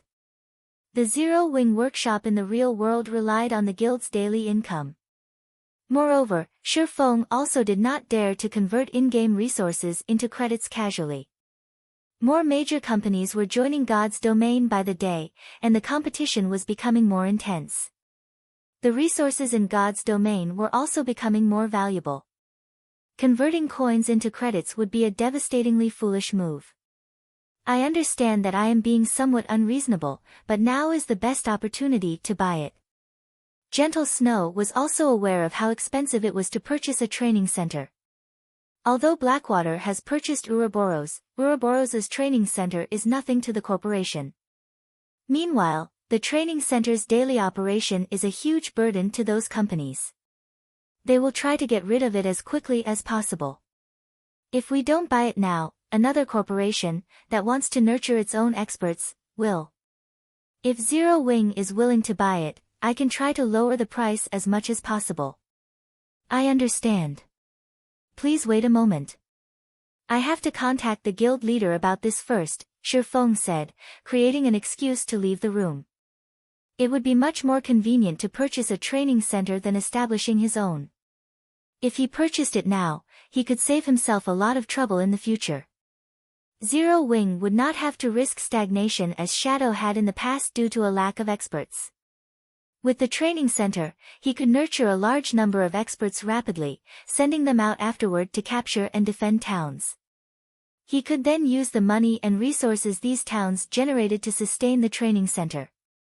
However, Zero Wing couldn't gather so much money in such a short time span. Forget it. Let's give it a try. After Shifeng left the room, he contacted Aqua Rose.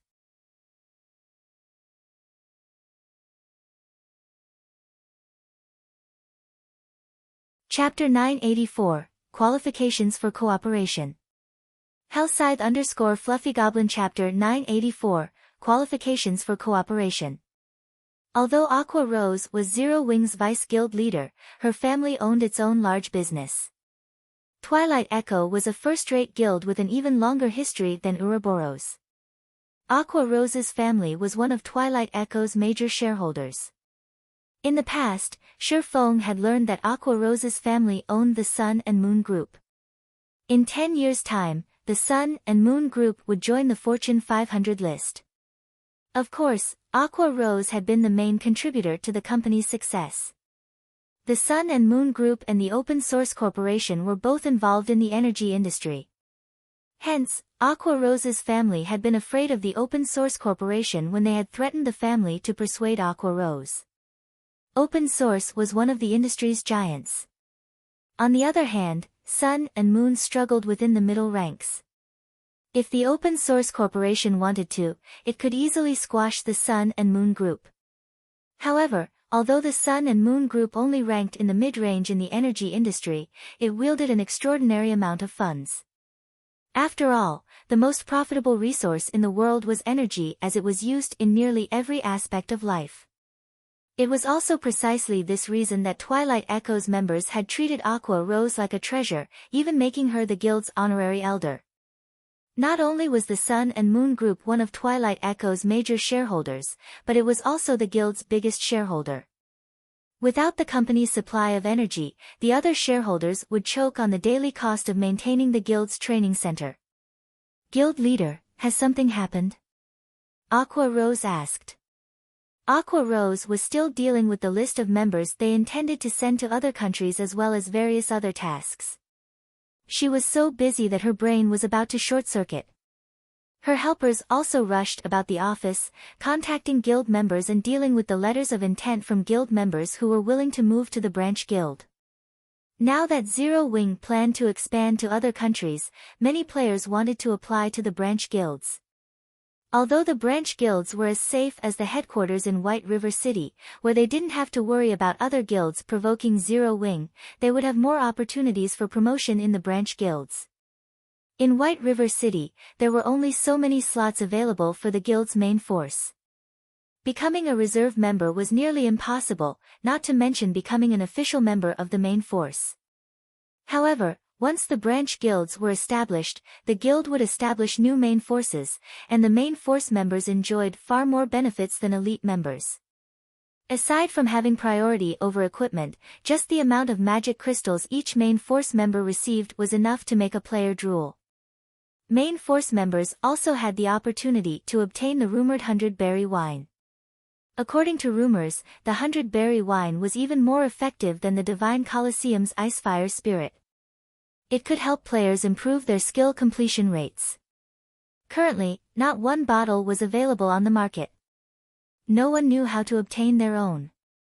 Only official members of Zero Wing's main force qualified to compete for the 100-berry wine. Since members of the branch guild's main forces would receive similar benefits, why wouldn't Zero Wing's elite members be tempted? When Aqua Rose had announced the news, many elite members frantically applied to join the branch guilds. Although Aqua Rose looked battered, inwardly, she was elated. She dreamed of helping Zero Wing grow stronger. Because of Zero Wing's extraordinary performance, her family now saw her in a different light. In fact, they even cancelled her engagement to Brilliant War God. As Zero Wing's performance reached new heights, her status in her household rose. Many large companies had secretly sent upper echelons to ask her family members to contact her, desperately wanting to invest in Zero Wing and offering many impressive perks. As a result, every time she visited home, her parents instantly pushed for her to meet with the company's representatives. She was even busier than the Star and Moon Group's CEO. It's nothing major. Didn't you say that your family has wanted to invest in Zero Wing? And that other companies frequently pester you to negotiation or cooperation? Shifeng asked. More representatives have been showing up lately as well. My family is also constantly on my case. I swear they are even more diligent now than when I had been forced into the engagement with Brilliant War God. They almost annoy me to death these days. Do you have a plan to deal with them, guild leader? Aqua Rose asked. Just discussing this topic made her head ache. She knew where Shifeng stood on the matter. Thus, she always rejected the offers. To avoid these people, she had no choice but to hide in her virtual gaming cabin. Only in God's domain would her family leave her alone. I have a method. It also isn't a solution to always have uncle and auntie pressing you for an answer. I can offer them an opportunity to work together, Shifeng said, chuckling. As for whether or not they want to cooperate with us, that will be up to them. Really? Aqua Rose froze, surprised by Shifeng's declaration. She couldn't believe this was true. Zero Wing was very famous in God's domain. This was because it had rejected countless investment offers. Other guilds dreamed of having their own investors, yet Zero Wing turned them away. Zero Wing was already known as one of the most difficult guilds to work with. Yes, I intend to rent some plots of land, so I would like you to find a few partners. However, each company must first invest 1 billion credits. I will choose a total of 10 partners. Gentle Snow had already given Shifeng a rough estimate of the cost. If he wanted to take over Ouroboros's training center, he needed at least 7 or 8 billion credits. Moreover, this was only the initial estimate. After all, Ouroboros's training center was massive. It even had its own independent research team. The training center was also located in a top-tier city. Considering, Gentle Snow's price was exceedingly low. Guild leader, are you talking about Stone Forest Town's lands? Aqua Rose was so shocked that she had to ask for confirmation. Shifeng nodded, replying seriously, "That's right. Guild leader, although the player traffic in Stone Forest Town is high, as expensive as the town's lands are, they will never be worth as much as the golden lands in kingdoms and imperial capitals. Moreover, even those golden lands aren't worth that much money. Only a sucker would accept your offer." "No one will agree to that," Aqua Rose said helplessly. For some reason, Aqua Rose constantly had the feeling that Shifeng lived in a different world. She was clearly the rich heiress here, yet when Shifeng talked about 1 billion credits, it sounded as if he were talking about chump change. That was 1 billion credits they were talking about. While the Sun and Moon Group could collect that much money, the other companies would likely hesitate. "What if I have this item?" Shifeng laughed as he retrieved an old parchment from his bag. This parchment was none other than the Star Moon Kingdom city building order. With this, he could claim one unassigned location within Star Moon Kingdom and construct a city.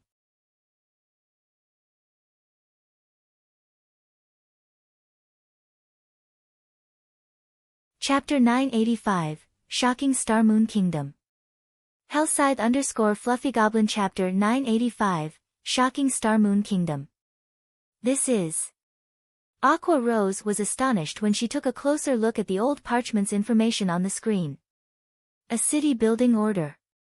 This item was far more valuable than any captured town. Yet, while super guilds were investing time and effort into capturing towns, Shifeng had procured a city building order. Aqua Rose rubbed her eyes. She was sure that they were playing tricks on her. What was a Star Moon Kingdom city building order? That was proof that one had the rights to construct a player city in Star Moon Kingdom. Currently, player towns in God's domain generally accommodated 30 to 50,000 people. However, none of the guilds that had captured various towns allowed had built houses in their towns, they had all built hotels. This way, the towns would accommodate more mobile players, which would, in turn, generate more income. Aside from guild members, players had practically no options to become permanent residents. Even so, a player town could only handle a limited amount of traffic. Take Stone Forest Town for example. Stone Forest Town was very close to the Stoneclaw Mountains. Because most of God's Domain's players had already reached level 30, the town's traffic grew with each passing day, giving it an even livelier atmosphere than White River City. In the end, Zero Wing had no choice but to limit the amount of time each player could reside in Stone Forest Town's hotels. This was also why many companies desperately wanted to work with Zero Wing. However, a town had its limits. Not only was the area around Stone Forest Town small, but the local environment also posed a huge problem. It was not suitable for players seeking entertainment, which greatly limited the benefits a real-world company could reap from setting up a virtual shop. A city, on the other hand, was many times larger than a town. Generally, a town could house over 200,000 resident players, not including mobile players. If they chose an appropriate location, they could easily attract many entertainment seekers, who disliked adventuring and fighting, to live in the city. You've seen the city building order for yourself. Companies that cooperate with Zero Wing will be given priority when purchasing a large plot of land in the city. As for the 1 billion credits, that is only a deposit. However, before you let them in on this secret, find companies that truly intend to cooperate. Moreover, they must sign a confidentiality agreement. I don't want news of this to leak, attracting everyone's attention, Shifeng explained. In truth, he did not want to sell any of the city's lands because of how much more valuable they would become in the future. If he nurtured his city to have a population in the millions, he could drown Zero Wing in money each day with the profits from renting the city's lands. Unfortunately, he had no avenues to earn so much money in such a short time. I understand. I will see to the necessary arrangements right away. Aqua Rose nodded excitedly. Currently, the value of Stone Forest Town's lands could rival those with high potential in major cities. However, if they chose a strategic location to set up their city, the city's lands would easily surpass Stone Forest Town's by several, or even over 10 times. If she advertised this news, many corporations would be eager to work with them. How many days do you need to get this done? Shi Feng asked. I'm in somewhat of a hurry for the money right now. Roughly 3 to 5 days. After all, most major companies would be hard-pressed to collect so much money on such short notice. After giving it some thought, Aqua Rose suggested, if you are in a rush for money, I can have my family pay for you first, or offer them a few more plots of land in the new city. I believe they will be more than willing. Although the new city had yet to be built, if a company could enter the city and construct its own virtual shop immediately, it would massively benefit the company's development in God's domain. After all, once the new city was complete, plenty of entertainment seekers were bound to visit the city. If a company could leave a deep impression on these players, more people would recognize them as they started shops in other cities. This would create brand awareness. Alright. I await your good news, Shi Feng said. As long as he gathered the necessary 10 billion credits, he was satisfied. Following which, Aqua Rose logged out of the game and hastened to make the necessary arrangements. As for Shi Feng, he went back into the room. Guild Leader Snow, Zero Wing agrees to your conditions. However, we'll need some time to collect the required credits. It is unlikely that we can do so in 1 or 2 days, Shi Feng explained. That won't be a problem. In any case, the training center won't sell quickly. That will also give me more time to drive down the price, Gentle Snow said, smiling. Initially, she had expected Zero Wing to reject her condition. Either that, or the guild would need a very long time to gather the required funds. She hadn't expected the guild to raise the money so quickly. As she experienced more, she realized how little she truly knew about the guild. Following which, Shi Feng and Gentle Snow discussed the details of their contract. First, Gentle Snow would join Zero Wing with the elites and experts under her command. At the same time, Gentle Snow would transfer all lands in her control to Zero Wing. In return, Gentle Snow would receive 15% of Zero Wing's shares and become one of Zero Wing's vice guild leaders. Simultaneously, she would serve as the captain of the Ouroboros Legion and manage all of the Legion's affairs. After both parties signed the contract, Gentle Snow logged out of the game and to initiate her plan to purchase Ouroboros. Shi Feng, on the other hand, headed to White River City's City Hall and took ownership of the 16 plots of land Gentle Snow had owned. Afterward, he simply needed to construct the Candlelight trading firm on these 16 commercial lands. With the additional coverage, the Candlelight trading firm's income would increase significantly. Gentle Snow's insight is impressive. Of the 3 lands in the Black Dragon Empire, 1 is in Emerald City. I won't have to hunt for an emerald source. After Shi Feng visited the 11 plots of land in Star Moon Kingdom, he could not stifle his grin as he looked at the deeds for the 3 lands in the Black Dragon Empire. Emerald City was one of the Empire's top 10 major cities. It was in no way less prosperous than White River City. Players could find many ores around Emerald City, and emeralds were the most common, hence the name Emerald City. Emeralds were generally used as raw materials to produce ornaments as the ore possessed relatively good mana storing capabilities. It was rarely ever used to produce other items. However, aside from requiring mana stones, Titan City's magic light set equipment needed plenty of emeralds. With a shop in Emerald City, he could purchase emeralds long-term. His guild members wouldn't need to travel back and forth from the city constantly. Following which, Shi Feng traveled to the Black Dragon Empire via Star Moon City's teleportation hall. Shortly after Shi Feng left, a shock tore through Star Moon Kingdom's various guilds. What did you say? Zero Wing now owns Gentle Snow's lands. How can this be? Abandoned Wave was flabbergasted when he received the news.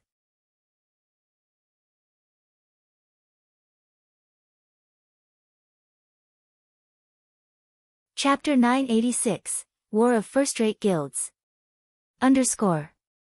Boss Wave, there's no mistaking it. If you don't believe me, take a look at these pictures. Our shops in these locations are now owned by the candlelight trading firm, the bald, middle-aged man reported as he displayed the pictures his subordinates had taken. Abandoned Wave's expression darkened as he looked through the images. Gentle snow. Abandoned Wave slammed his palm on the wooden table, the impact shook the wine glass and bottle of Witch's Tear, nearly sending them to the ground. He had never imagined that, as soon as he forced Gentle Snow out of her position and killed her subordinates, the woman would counter with such a move. He hadn't even had a moment to enjoy his victory. In reality, Abandoned Wave wasn't the only person that Gentle Snow's actions had infuriated. The upper echelons from Star Moon Kingdom's various large guilds wore twisted expressions when they heard the news. What, exactly, is Gentle Snow trying to do? Has she lost her mind?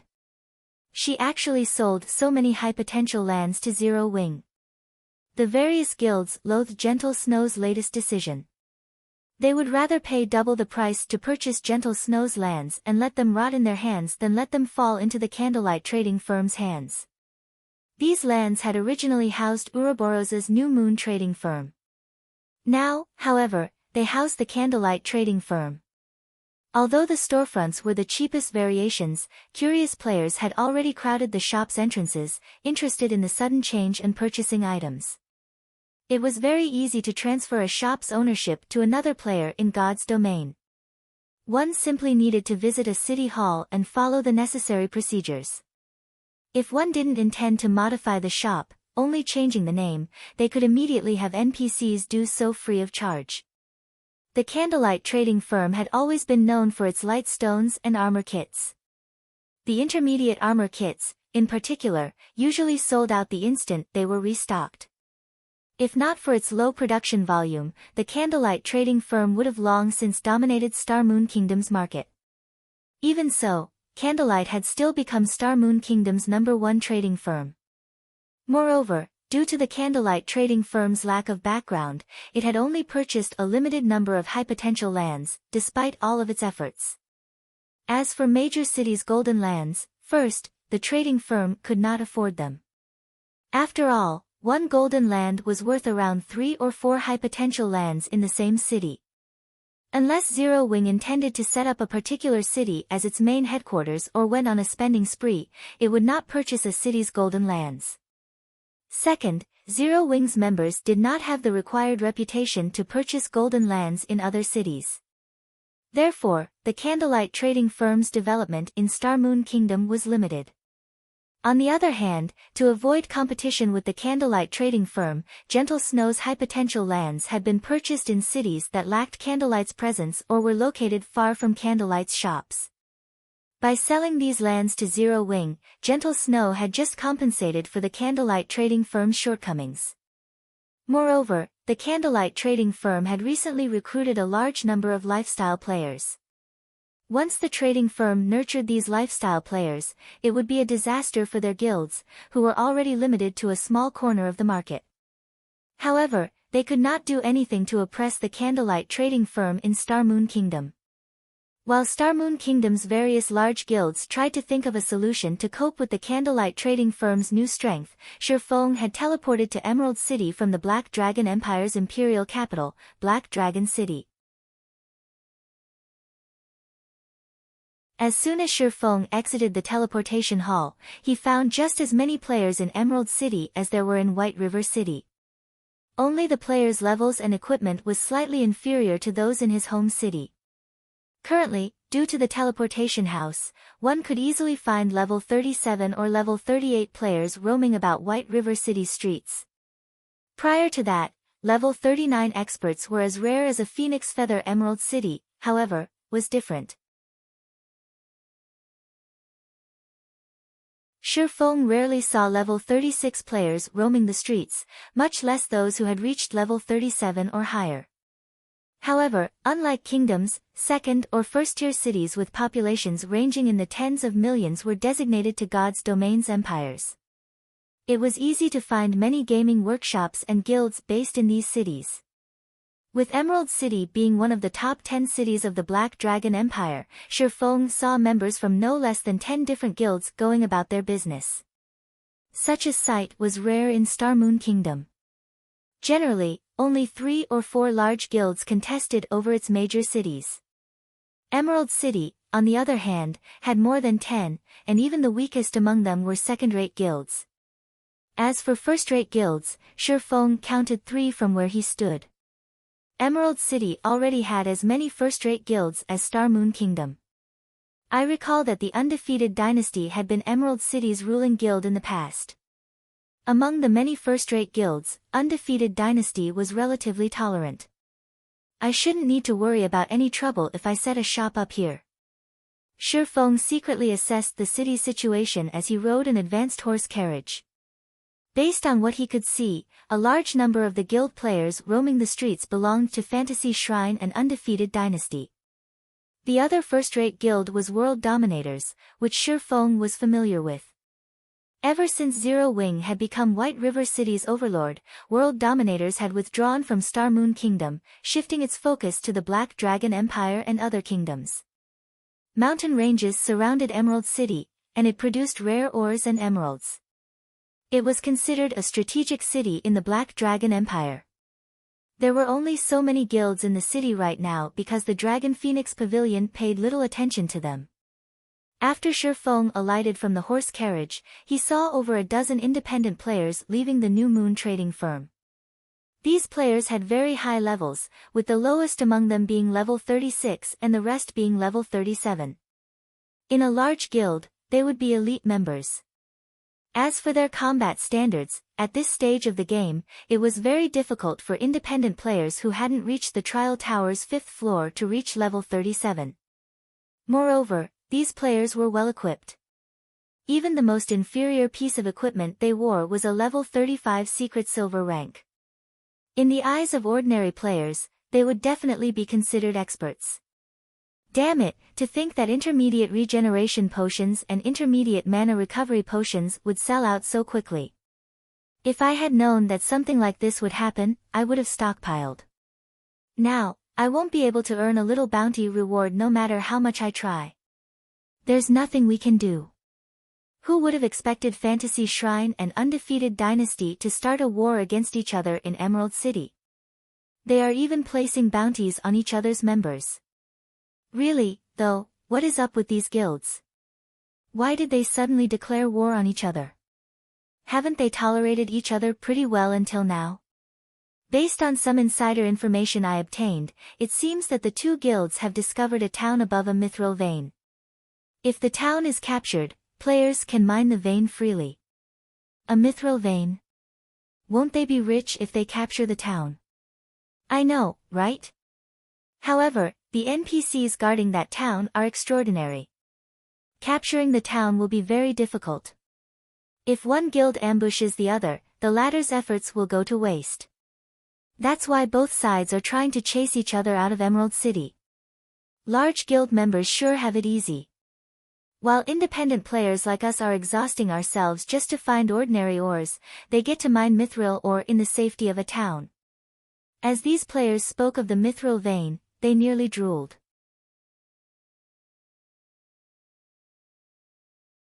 Although mithril ore was not particularly valuable, it was frequently used to forge weapons and equipment.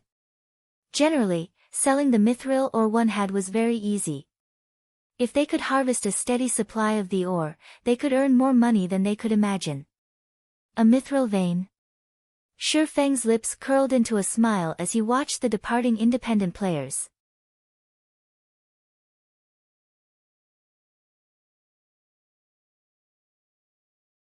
Chapter 987, Branch Residence. Hellscythe_FluffyGoblin Chapter 987, Branch Residence. After the dozen or so independent players left the New Moon trading firm, Shifeng entered the shop. Mithril veins were one of the more common mineral veins in God's domain. Large guilds also fought over them fiercely. As the producer of ores and emeralds in the Black Dragon Empire, there was more than one mineral vein in Emerald City's vicinity. This was also why Undefeated Dynasty, Emerald City's ruler in the past, had amassed a fortune. Meanwhile, the only mithril vein Emerald City's players knew of was beneath Whitebone Town. Whitebone Town had been relatively famous in the past because the mineral vein beneath it was a rich vein, and players could reach it easily to mine mithril ore. Although one could not make as much money as they could from the manatite vein under Raven's control, if developed, the profits would still be considerably shocking.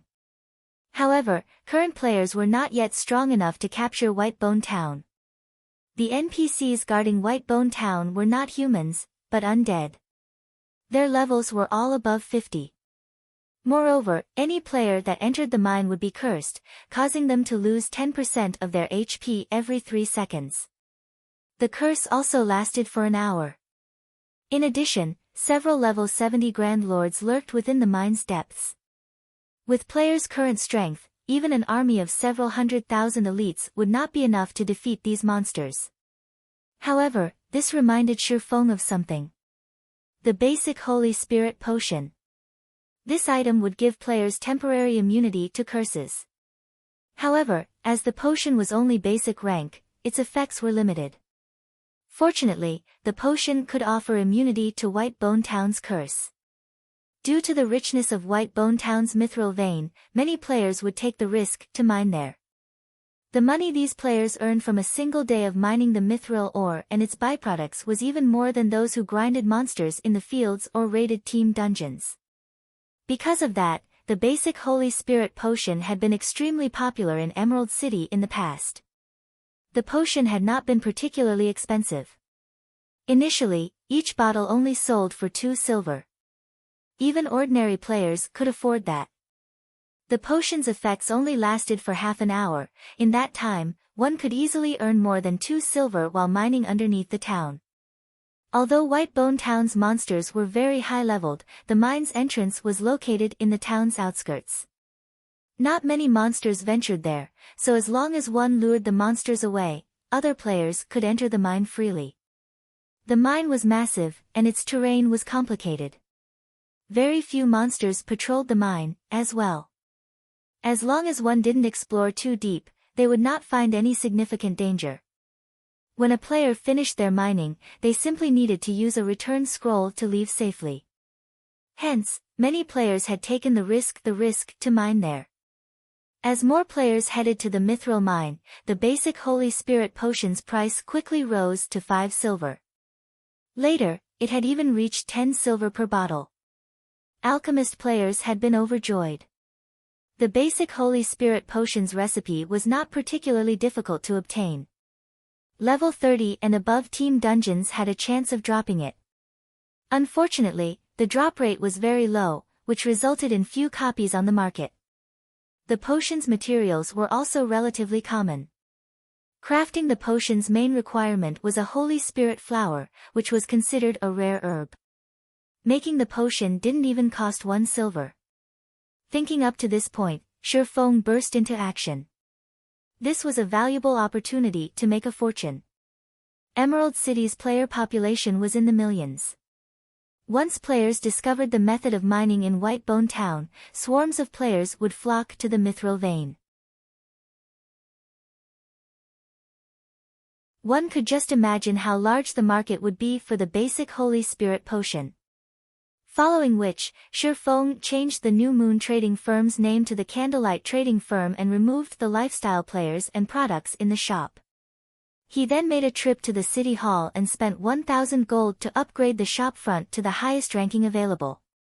He also hired NPCs to purchase various kinds of ores, herbs, and emeralds. As for the candlelight products that would be sold in this shop and the shop's personnel, Shifeng passed the responsibility to the Candlelight Trading Firm's management team.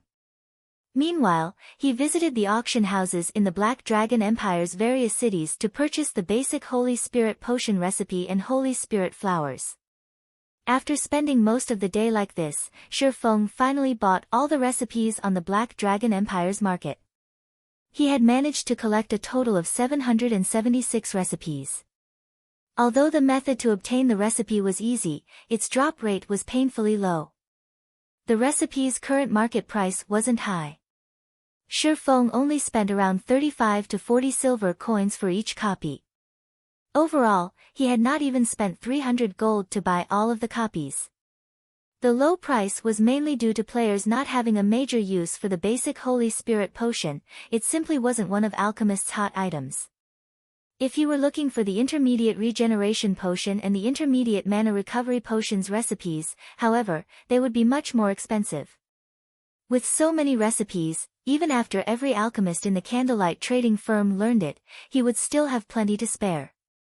Shi Feng had also bought over 6,500 stacks of Holy Spirit flowers, with 20 flowers per stack.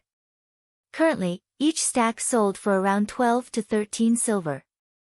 In total, Shi Feng had spent over 800 gold on the Holy Spirit flowers. For a while, I'll have candlelight purchase Holy Spirit flowers. Shi Feng was mostly satisfied with how many Holy Spirit flowers he had procured. At the end of the day, the Holy Spirit flower was a rare herb. Rather than sell it, most guilds usually opted to store the flowers in their guild warehouses. Only independent players sold the herb, thus the limited supply on the market. If he turned these 6,500 plus stacks of Holy Spirit flower into basic Holy Spirit potions, he would have enough to last Emerald City's players for quite some time. As long as the candlelight trading firm's acquisition of Holy Spirit flowers could keep up with the potion's demand, Emerald City would become a stable source of income for the trading firm for a relatively long time. Shi Feng had also spent 3,000 gold to construct an advanced guild hall in Lakeheart City. Although the land he bought from Phoenix Rain could not compare to Zero Wing's main guild residence, the towering advanced guild hall was still impressive enough to shock Lakeheart City's players. Wow! This guild has style. I wonder which guild this is, to think that anyone would want to develop in this backwater city. It shouldn't be a large guild, right? Maybe it's some third-rate guild. I guess you're right. There is no way a large guild would fancy our Lakeheart City. There were not many players residing in Lakeheart City due to its location on an island. There were not many good leveling spots around, either. The city's current population was slightly over 100,000. No first-rate guild would waste their efforts on a desolate city like this. As a result, only a second-rate guild ruled over Lakeheart City. Moreover, its main headquarters wasn't located in the city. Rather, it was based in a major city with a player population of over 500,000. Furthermore, the guild residences in Lakeheart City. They were a far cry from Zero Wing's magnificent advanced guild hall. Huh. Wait a minute. Look at the emblem on that guild flag. Doesn't that look like Zero Wing's six-winged emblem?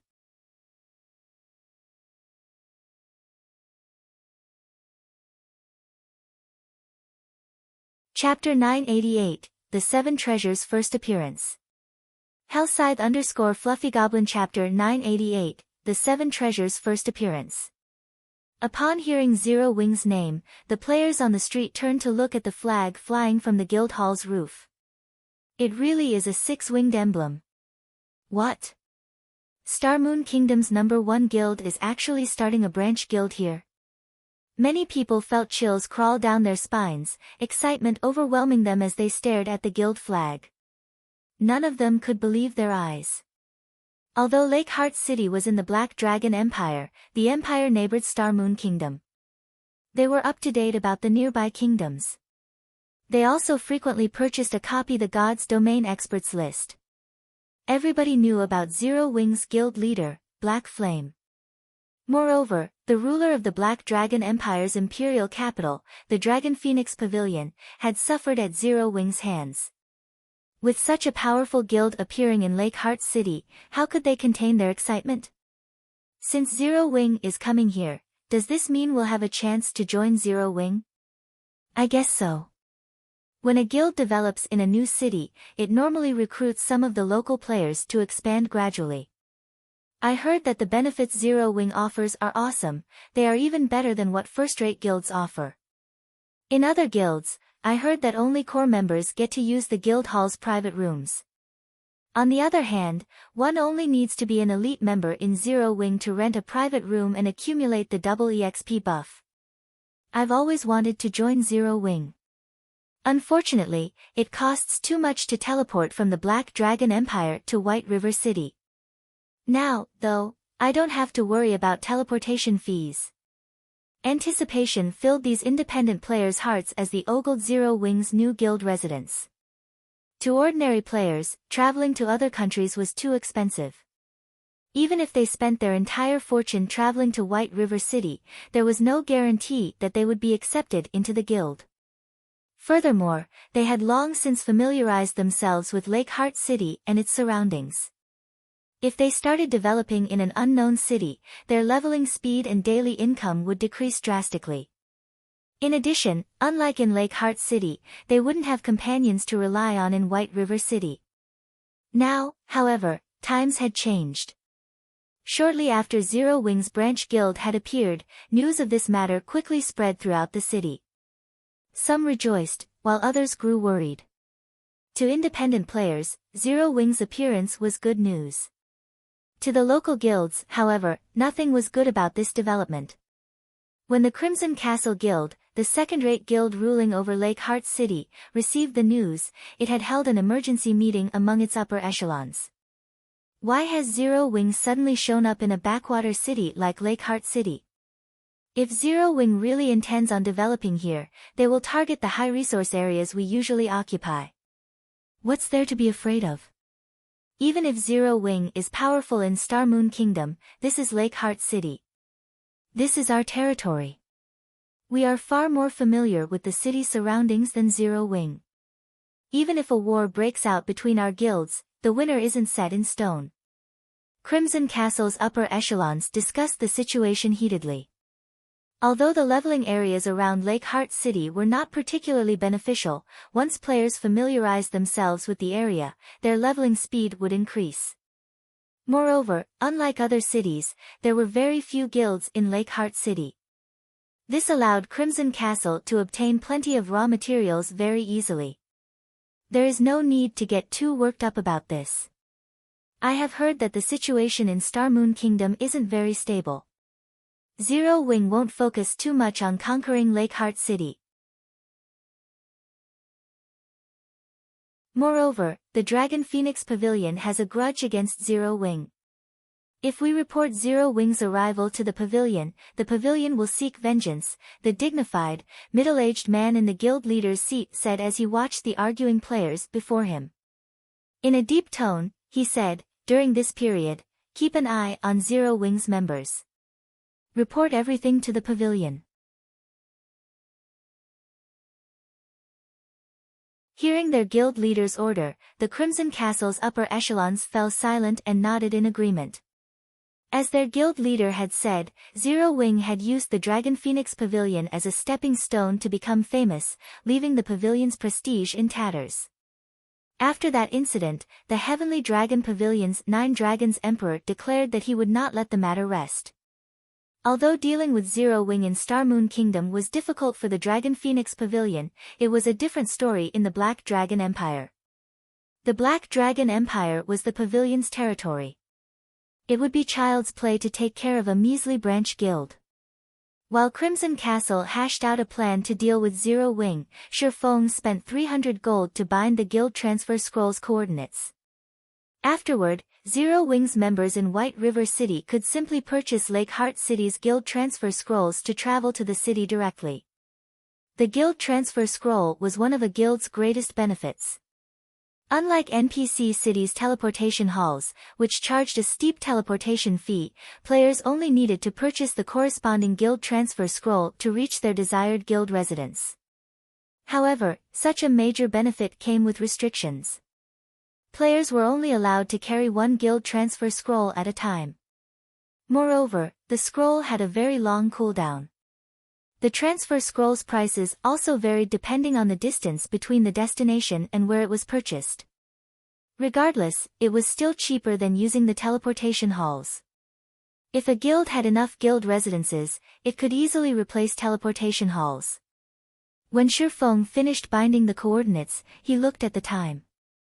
Glancing up at the already dark sky, he called up his system interface, intending to log off for the day and rest. Now that he had established Lake Heart City's branch guild, he needed Aqua Rose to transfer the batches of selected members. As for Raven's monster-repelling issue, Shi Feng had already instructed Flying Shadow to handle it.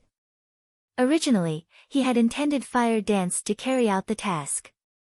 However, Fire Dance was currently busy leading Zero Wings members in raiding the Undead Gorge and did not have time to spare. So, he used his next best option, Flying Shadow. Flying Shadow was Zero Wings' second best assassin. Not only was his movement speed quite high, but he could also move about rather secretively. He wasn't easy to detect. When it was time to repel the monster invasion, Flying Shadow could use the monster repellent scroll without anyone noticing, which would reduce the chances of Raven discovering the scroll. Although the monster repellent scroll was very rare and few people knew about it, seeing as Quiet Melody, the Sacred Temple's vice-temple master, had purchased so many in Blackwing City, Shi Feng deemed it wise to use the scrolls discreetly, hiding the scroll's function. In any case, Zero Wing only needed to repel the invasions. It was not obligated to reveal its means of doing so.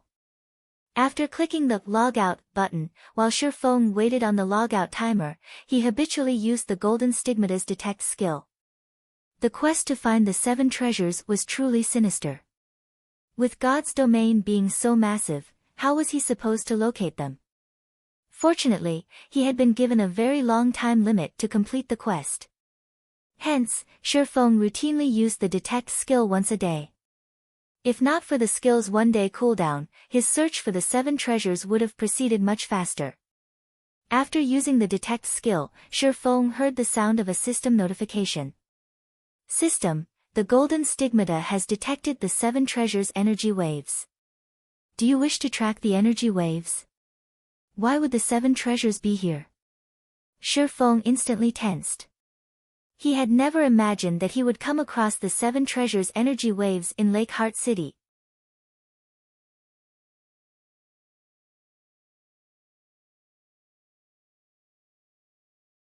Chapter 989, Special Set Equipment. Hellscythe _Fluffy Chapter 989, Special Set Equipment.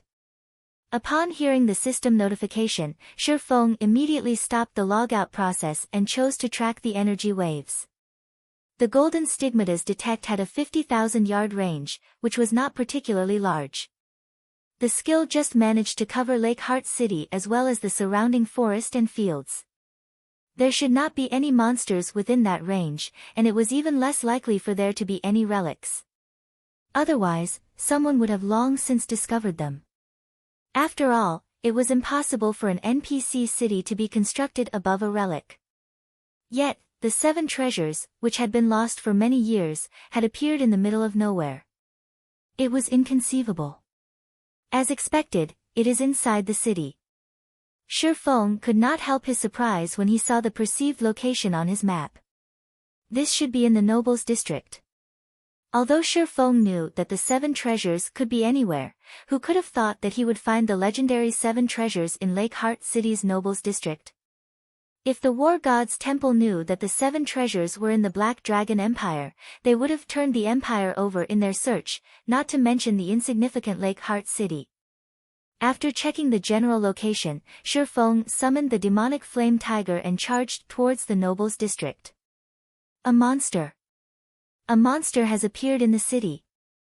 Crap, that's a mount. What kind of mount is that? It's so cool. When the players on the street saw the demonic flame tiger charge out of Zero Wing's residence, they were stupefied. A city like Lake Heart City didn't even have one level 40 player, much less a mount. Hence, when these players saw the majestic, towering demonic flame tiger, they grew more enthusiastic to join Zero Wing. Black Dragon Empire, Dragon Phoenix Pavilion's guild residence. Entering the guild leader's office, a beautiful, tall female summoner reported respectfully, Vice Guild Leader, the Crimson Castle's guild leader requests a meeting with you. He claims that it is related to Zero Wing. I understand. It seems that quite a few people are displeased with Zero Wing today. Blood Dragon, the guild leader of the Dragon Phoenix Pavilion's Black Dragon Empire branch guild, said, chuckling. Ghost, bring him in. The female summoner, Beautiful Ghost, nodded. She left the office to guide Crimson Castle's guild leader. Inside the Dragon Phoenix Pavilion's reception room, a robust man, standing about 2 meters tall, waited patiently. This man was none other than the Crimson Castle's guild leader, Crimson Fox. Why haven't they met with me yet? Crimson Fox was frustrated as he stared beyond the window pane at the Dragon Phoenix Pavilion's members going about their business. Sure enough, the pavilion deserved to be called a super first-rate guild. Despite only being a branch guild's residence, he saw plenty of experts moving about the hall, with many of them radiating a significant pressure. Among these experts, he envied a few players' equipment. The Crimson Castle could never compare to a guild like the Dragon Phoenix Pavilion. Crimson Fox had originally intended to send one of the guild's upper echelons to the pavilion. However, when he thought about the violent and arrogant temper of the pavilion's vice-guild leader, Blood Dragon, he felt that it would be safer if he visited the guild personally. Once he reached the pavilion's guild residence, he firmly believed that he had made the right decision. His guild's representative would never have been allowed through the pavilion's gates. Moreover, not long ago, he received another message from his subordinate stating that Zero Wing's demonic flame tiger had appeared in Lakeheart City. The upper echelons of God's domain's various guilds were no strangers to the demonic tiger. After all, the demonic tiger was known as the best mount in God's domain. Many even suspected that it might be a fine gold mount. Besides, this powerful mount's owner was none other than Zero Wing's Yifeng. Those who understood Zero Wing knew that Yifeng's position in the guild was definitely among the top 3. He might even be second only to Zero Wing's guild leader, Black Flame. Such an important figure in Lakeheart City stressed Crimson Fox. Anyone capable of leading a large guild was no idiot. With a figure like Yifeng visiting the city, it was clear how important Lakeheart City was to Zero Wing. If they did not remove Zero Wing as soon as possible, it would only be a matter of time before Crimson Castle fell from the position of the city's ruler. While Crimson Fox occupied himself with these thoughts, the reception room's wooden doors swung open. A tall beauty then entered the room. This woman was the female summoner Beautiful Ghost, who had reported to Blood Dragon. When Crimson Fox's eyes met Beautiful Ghost's, he shuddered. Alarm bells rang in his mind, warning him to be careful of the woman standing before him. "You're Crimson Fox." "Follow me," Beautiful Ghost said. After sparing Crimson Fox a glance, she turned and left the reception room with an air of indifference. Her eyes hadn't contained a hint of respect when she looked at Crimson Fox. Rather, they held contempt, as if she had been watching an ant. If not for Blood Dragon's orders, she would not have paid any attention to the man at all. Although Crimson Fox wanted to respond, after a moment of hesitation, he chose to shut his mouth. Aside from the fact that he was on foreign soil, this female summoner was already stronger than him. Not only was she level 39, but her equipment also radiated the unique glow of dark gold items. Moreover, the red-blue robes, headwear, and other equipment were clearly pieces of a set. In other words, Beautiful Ghost wore a dark gold set equipment. In comparison, he only had individual pieces of level 35 dark gold equipment. A level 35 dark gold set equipment? As expected of a super first-rate guild. Crimson Fox smiled bitterly. He had no choice but to endure this woman's contemptuous look. After all, she had more than earned her arrogance. However, Crimson Fox did not know that Beautiful Ghost's dark gold set equipment was not a level 35 set. If Shifeng were present, he would have instantly recognized the equipment. This was the level 40 dark gold set equipment, Life Summons. Only level 40 and above field Great Lords had a chance of dropping these set pieces. Initially, only level 40 summoners could equip the Life Summon set. However, this equipment was somewhat special. If one had all 5 pieces of the set, the level requirement would drop by 5 levels. Under Beautiful Ghost's lead, Crimson Fox quickly arrived before the guild leader's office on the 3rd floor. On his way, Crimson Fox had seen many level 50 NPC guards. Without someone of relevance as a guide, even the guild's elite members would not be allowed near the guild leader's office. Upon entering the office, Crimson Fox involuntarily shuddered. He felt an immense pressure, almost as if a boss monster were in the room with him. Moreover, it didn't feel like any ordinary boss monster. At the very least, it felt like a lord boss or stronger. How is this possible? Crimson Fox stared at Blood Dragon, who leaned against his office chair while enjoying a glass of wine, shock filling his heart. Is this the Dragon Phoenix Pavilion's vice guild leader? At this moment, Crimson Fox struggled to breathe. Compared to Blood Dragon, the pressure he felt from Beautiful Ghost before was a joke. Against Beautiful Ghost, he could, more or less, move unaffected. However, when faced with Blood Dragon, his movements were somewhat sluggish. In battle, this pressure would greatly impact his combat power. However, the scene inside the office was even more shocking. Seated opposite of Blood Dragon was a gorgeous woman who, despite the powerful mental oppression in the room, seemed utterly unaffected.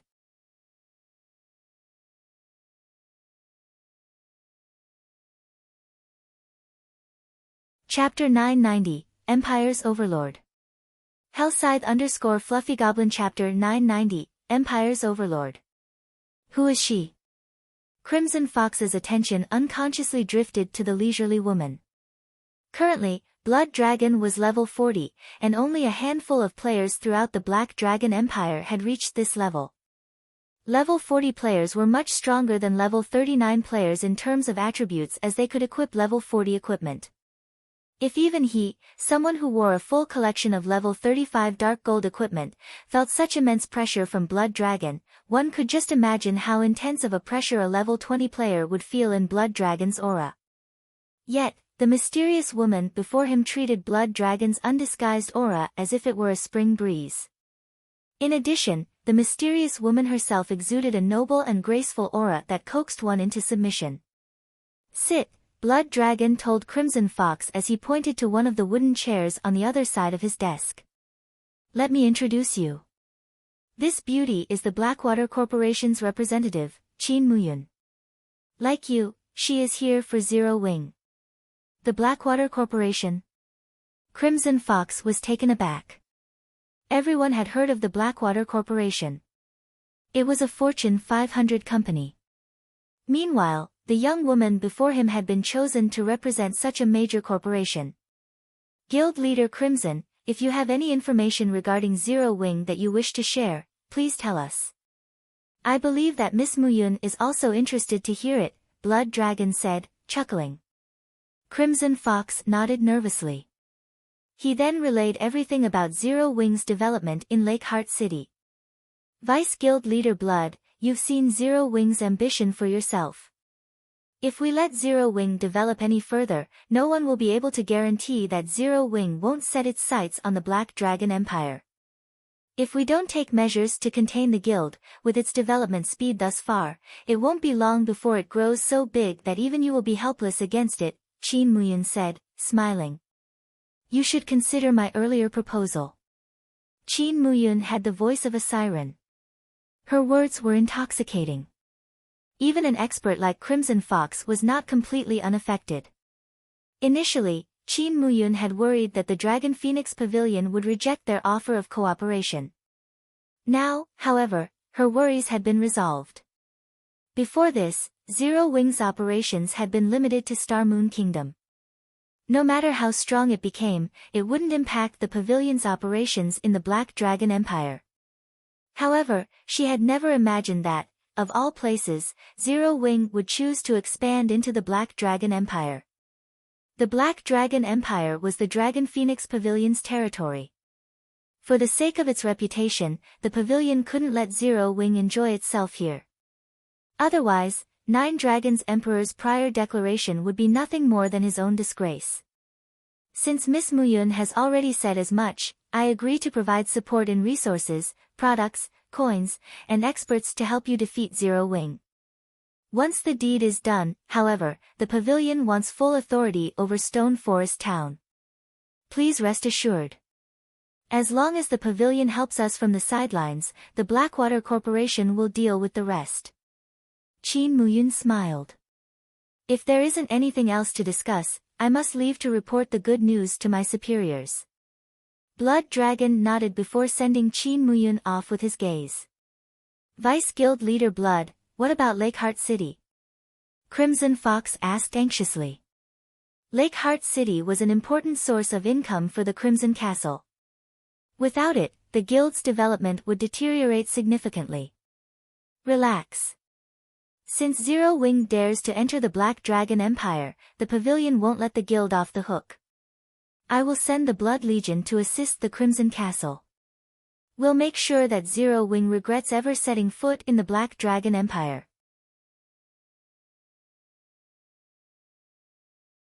Blood Dragon could not help but chuckle.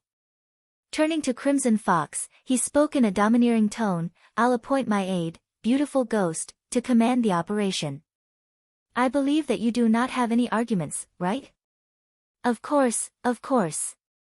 Crimson Fox said excitedly. The Blood Legion was a legion of expert assassins that everyone in the Black Dragon Empire knew about. Not only did these experts possess excellent equipment, but every one of them was also adept with ambushes in the fields. Although the Blood Legion was not the Dragon Phoenix Pavilion's strongest force, it was the one that the various large guilds feared the most. Even first-rate guilds were afraid of the Blood Legion. Out in the fields, even a single expert assassin was a force not to be reckoned with.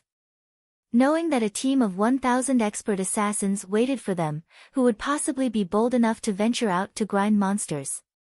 Even if a guild dispatched a small army of players to hunt down the Blood Legion, its efforts would be futile. It was precisely this reason that the various large guilds paled at the mention of the Dragon Phoenix Pavilion's Blood Legion. Only a super first-rate guild with a powerful foundation was capable of compiling such a force.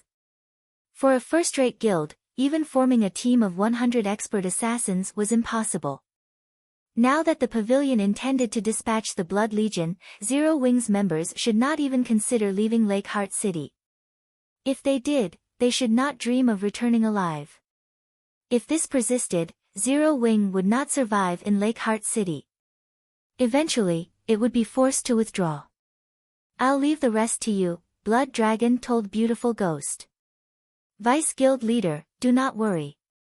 I will gather the men right away. It will only take a few days to eradicate Zero Wing from the Black Dragon Empire, Beautiful Ghost said very confidently. In Beautiful Ghost's opinion, their opponent was merely Zero Wing's branch guild. Dispatching the Blood Legion was simply making a big fuss over nothing. Lakeheart City's Nobles District. Not many players wandered down the street of Western European buildings, only NPC nobles. When Shifeng arrived before a luxurious mansion atop the demonic flame tiger, he noticed a team of 20 players gathered at its gates. He also spotted a few familiar figures among the team members. These people were none other than Thoughtful Rain, Blue Bamboo, Gunfire, Death Wind, and Autumn Goose. Big Brother Yifeng. Why are you here? Blue Bamboo noticed Shifeng and the towering demonic flame tiger immediately, surprise flashing in her eyes. Hearing Blue Bamboo's exclamation, Thoughtful Rain and the others turned towards the demonic tiger by the entrance. Shifeng was even more shocked by the sudden development than Thoughtful Rain and her companions. He had only arrived before this mansion due to the 7 treasures. At this point, the Golden Stigmata's tracker pointed to the 7 treasures' exact location. He had never expected to find Thoughtful Rain and the others here as well. However, after Blue Bamboo had noticed him, the rest of the team turned and glared as if he were their greatest enemy, killing intent filling their eyes. Suddenly, the shield warrior Death Wind scattered the heavy atmosphere as he approached Shifeng and asked pleasantly, Brother Yifeng, what a coincidence. Are you here for a quest as well?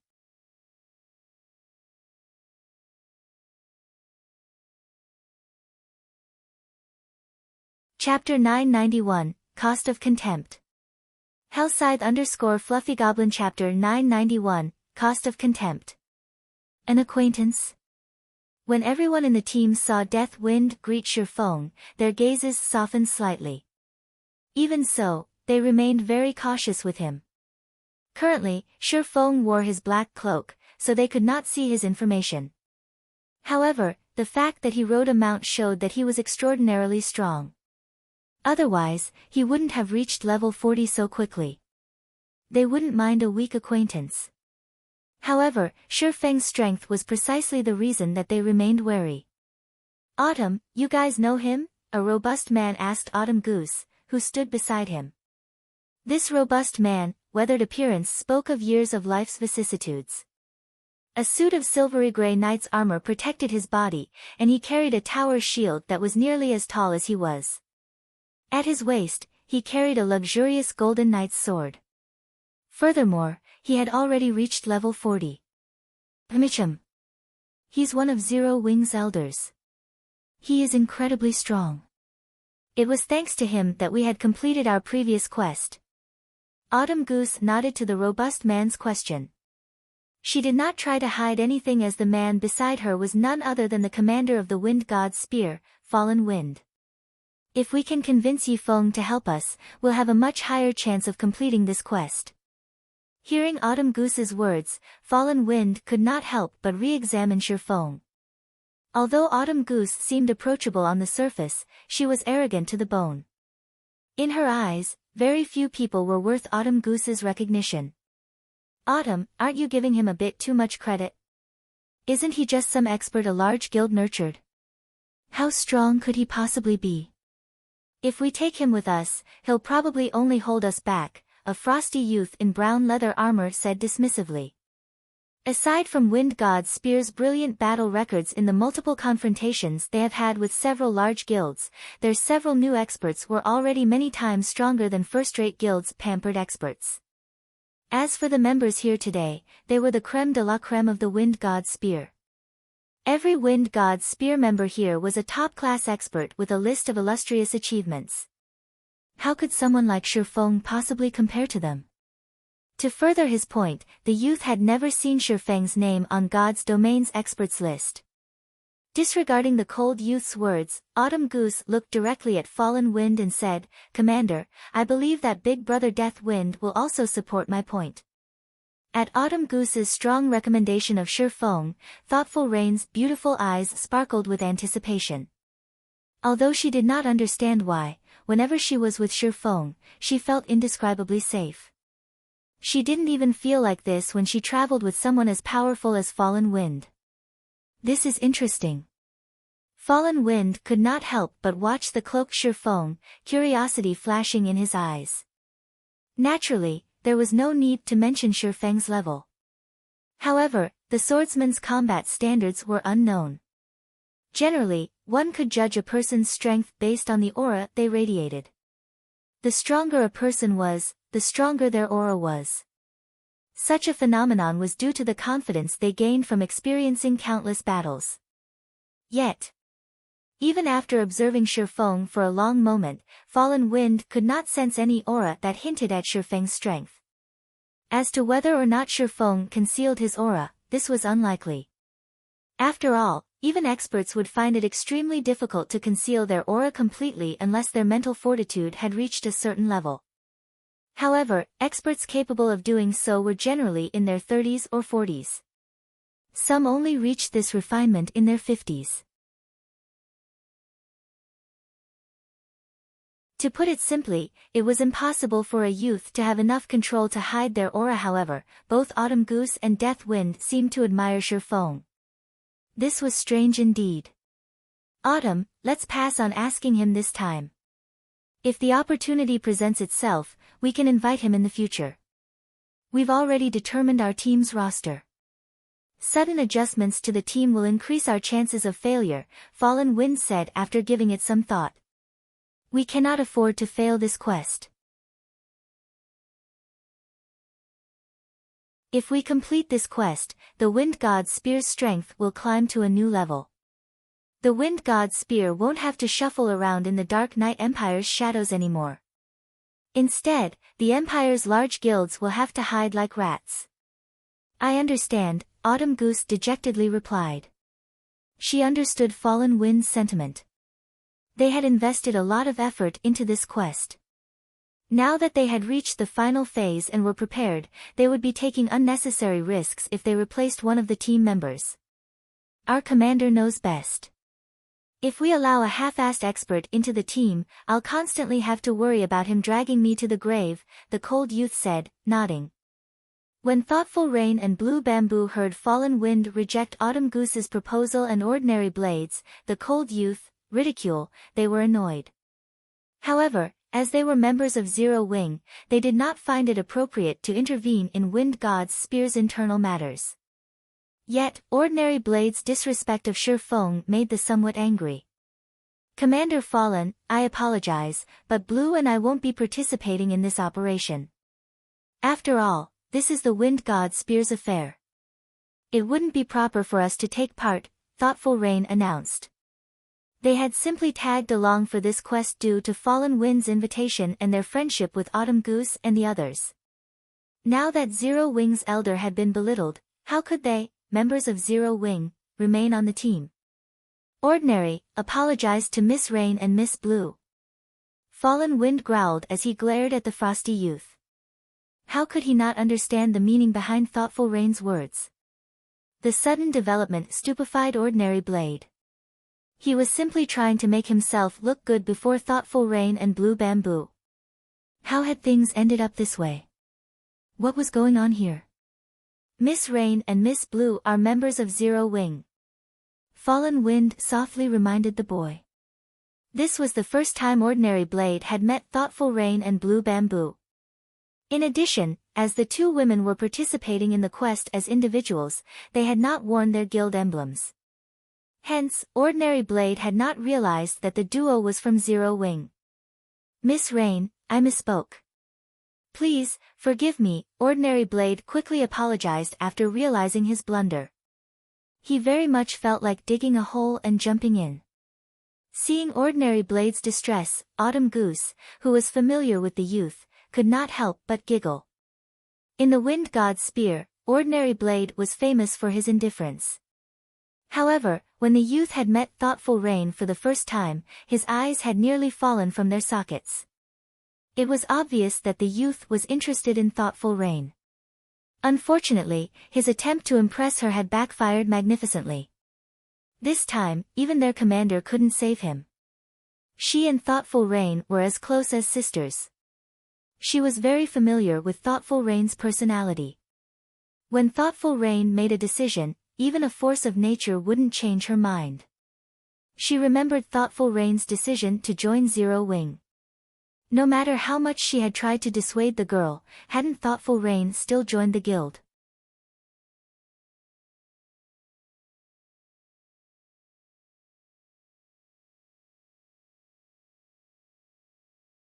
Chapter 992, Legendary Difficulty. Hellscythe_Vampirecat Chapter 992, Legendary Difficulty. Thoughtful Rain's resolute refusal gave Fallen Wind a headache.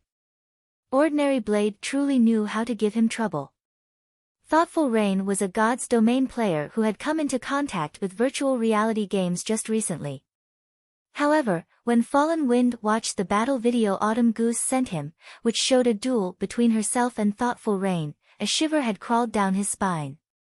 If not for Autumn Goose telling him about Thoughtful Rain's situation, he would not have even imagined that God's Domain was her first virtual reality game.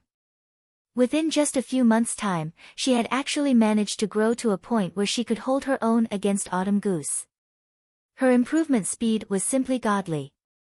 Compared to Thoughtful Rain, those players who were held up as geniuses in God's Domain were simply garbage.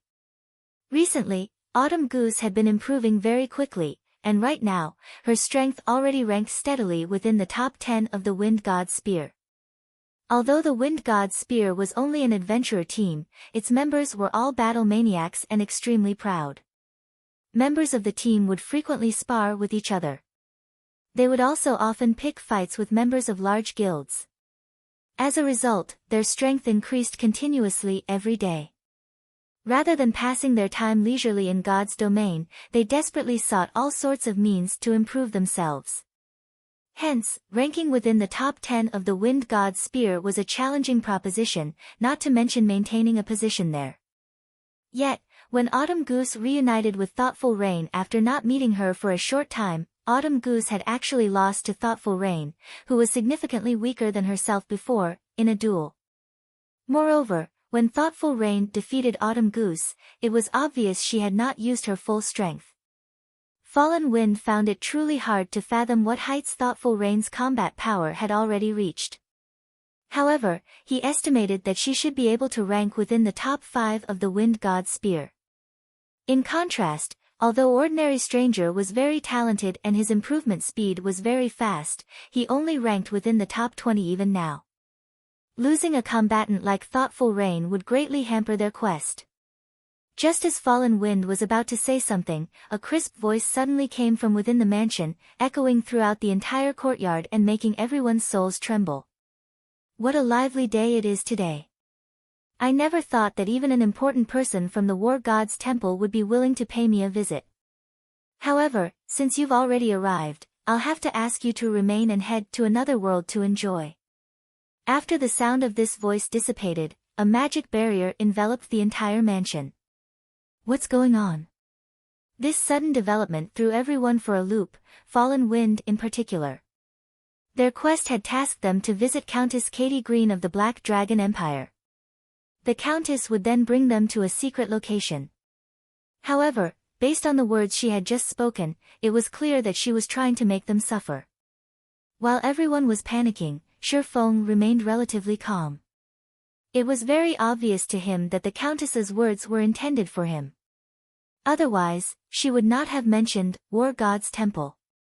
While Shi Feng and everyone else were thinking of how to deal with their current predicament, their vision immediately filled with darkness. Every one of them transformed into a streak of light and disappeared from the luxurious mansion. It was as if none of them had ever appeared there. The NPC guards patrolling the streets did not even sense the existence of the barrier magic array. What is this place? Why have my movements turned sluggish? Commander, I can't use my return scroll. Me too. As soon as everyone could see again, they discovered that the scenery before them had changed. Their bodies also felt leaden.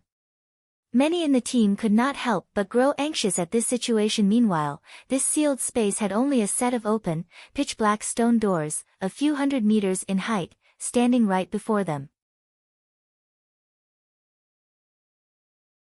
Beyond these doors was a wide and spacious passage, the walls of which boasted countless carvings of gods and demons, the images depicting the ancient war between gods and demons. This passage led directly to a towering temple in the distance. Upon seeing the massive stone doors, a name immediately appeared in Shi Feng's mind. The Trial of God. To players, the Trial of God was an opportunity. It was extremely difficult to encounter one. Previously, Blackie and the others had only managed to enter one due to luck. However, great rewards also came with great risks. Maybe it was also due to their luck, but Blackie and the others had encountered only a 4-colored trial. It was also precisely because it was only a 4-colored trial that they had managed to deal with the challenges and safely clear the Trial of God. However, the Trial of God before him right now was no 4-colored trial. Generally, players could determine the rank of the trial they were taking through the transfer gate in the outside world. However, after entering a trial, there was still another method to determine its rank. And that was the size of the trial gate. Trial gates that were around 10 meters tall signified that one was undertaking a 1-colored trial, after which came 20 meters, 30 meters, 50 meters, 100 meters, 300 meters, and 999 meters. Meanwhile, the trial gate before them was clearly over 100 meters in height, perhaps around 300 meters in all. In other words, this was a 6-colored trial, and its difficulty could rival legendary quests. Shortly after Shi Feng realized that this place was the Trial of God, Fallen Wind and several other experts came to the same conclusion. Immediately, their expressions turned very gloomy. Why is it a 6-colored Trial of God? As calm as he was, even Fallen Wind's mouth twitched involuntarily when he noticed this fact. The Trial of God was no secret in God's domain. With so many players playing the game, there were bound to be quite a few players who had encountered it. As more and more players discussed the trial on the official forums, details about the trial of God became public. After the others heard Fallen Wind mentioning the trial of God, they promptly looked it up on the official forums. However, once everyone understood what exactly a six-colored trial was, their hearts grew very heavy. "Commander, what should we do now?" many members of the Wind God's Spear asked worriedly. There were only two methods to leave a trial of God. One was to clear the trial, while the other was to give up on it. There was no third possibility. Those who died inside the trial would be resurrected and forced to continue. Those who completed the trial would be showered in glory, their strength increasing significantly. However, those who chose to give up would have to pay a heavy price. Moreover, the higher the rank of the trial, the greater the price exacted. If one forfeited a six-colored trial, the consequences were unimaginable. There was a great chance that their account would be crippled permanently. Hence, most players who encountered a trial of God would first determine the trial's difficulty before deciding whether or not they should challenge or distance themselves from it. In their case, however, they had been forcibly transported to this place. They did not even have a say in the matter. To the Wind God's Spear, if the trial had the difficulty of only an epic quest, they would still be confident of clearing it. However, for a trial whose difficulty approached that of a legendary quest, they had no confidence whatsoever that they would succeed. After taking a deep breath, Fallen Wind said, "Calm down. Since we've already entered the trial of God, what we need to do now is think of a solution to clear it. We don't have any other choice."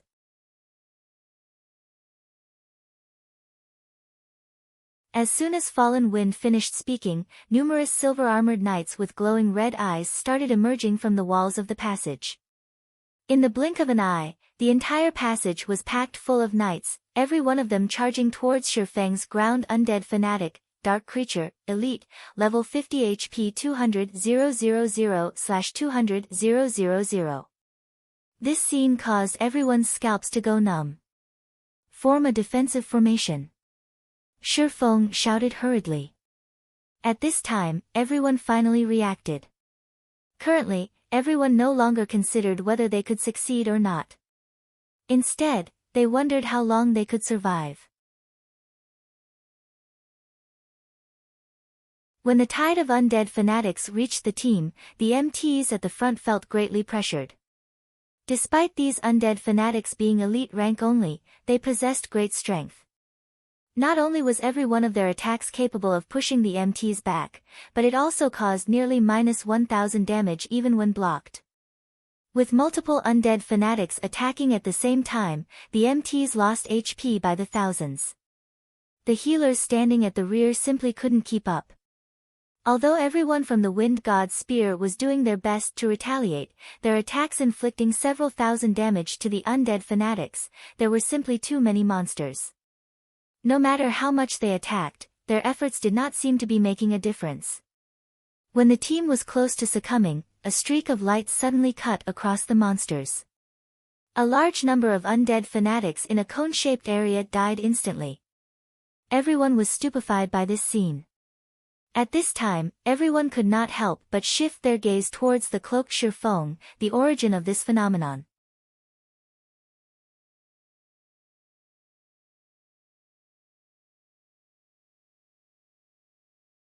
Chapter 993, Soaring Life Force.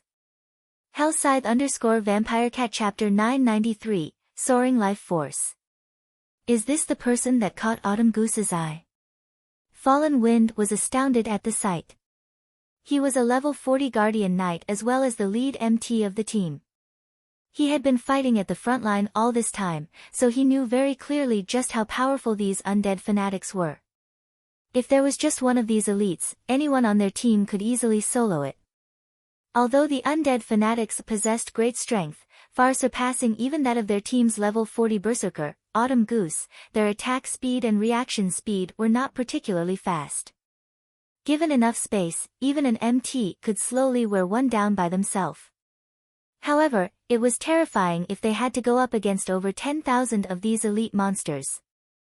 The tide of undead fanatics surrounding them gave them no room to maneuver whatsoever, so they had no choice but to clash directly against these elites.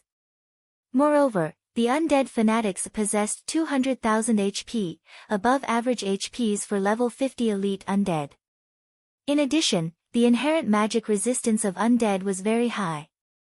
Even when someone in their team used an AoE attack spell, they only managed to deal around -2,000 damage to the elites.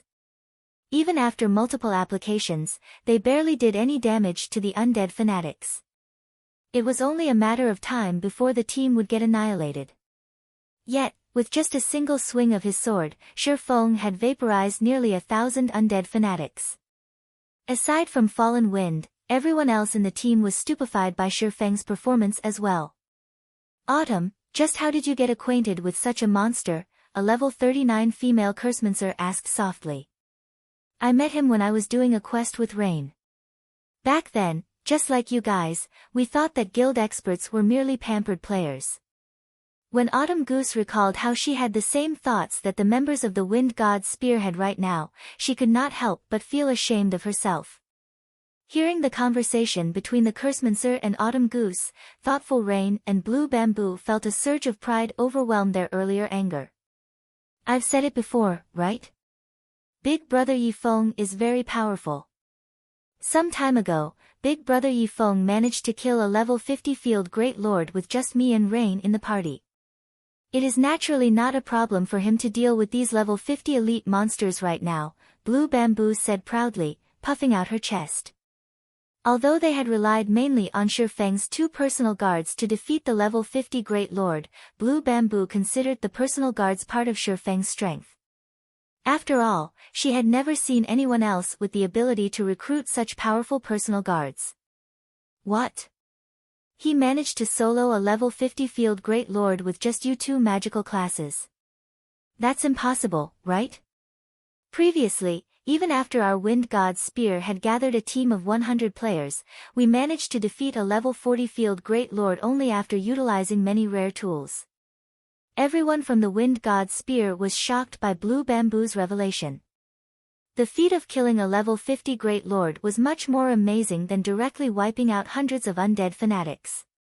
After entering God's domain, they had fought against plenty of monsters.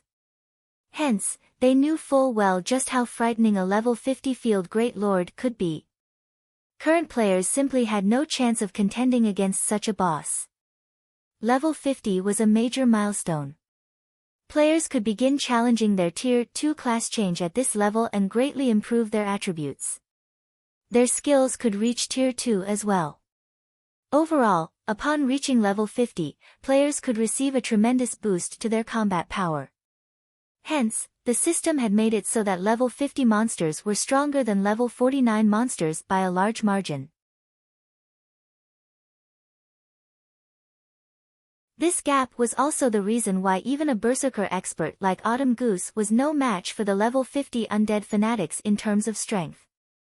Immediately, everyone looked at Shi Feng with astonishment. Meanwhile, when Ordinary Blade, who previously still felt contempt towards Shi Feng, noticed Thoughtful Rain constantly looking at Shi Feng, jealousy sprouted in his heart. Just you wait. I will definitely surpass you one day. Ordinary Blade swore to himself. He had only been in contact with God's domain for a short time. His strength was still rising rapidly. Besides, he had recently managed to apprentice himself to a martial arts master in the real world. Said master had even acknowledged him as a martial arts genius.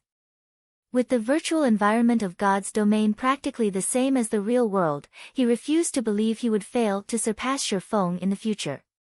We can't always stay on the defense. I'll open a path for us.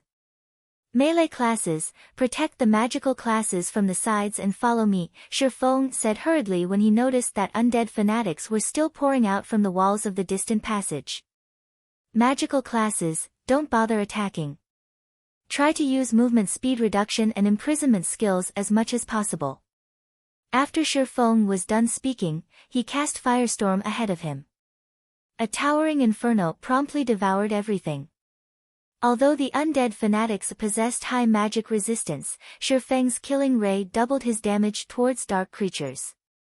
As a result, by the time Firestorm's duration ended, none of the undead fanatics caught within the range of the flames remained alive. Unfortunately, as this place was the trial of God, regardless of how many monsters players killed here, they would not receive any EXP. Similarly, the monsters here also did not drop any loot.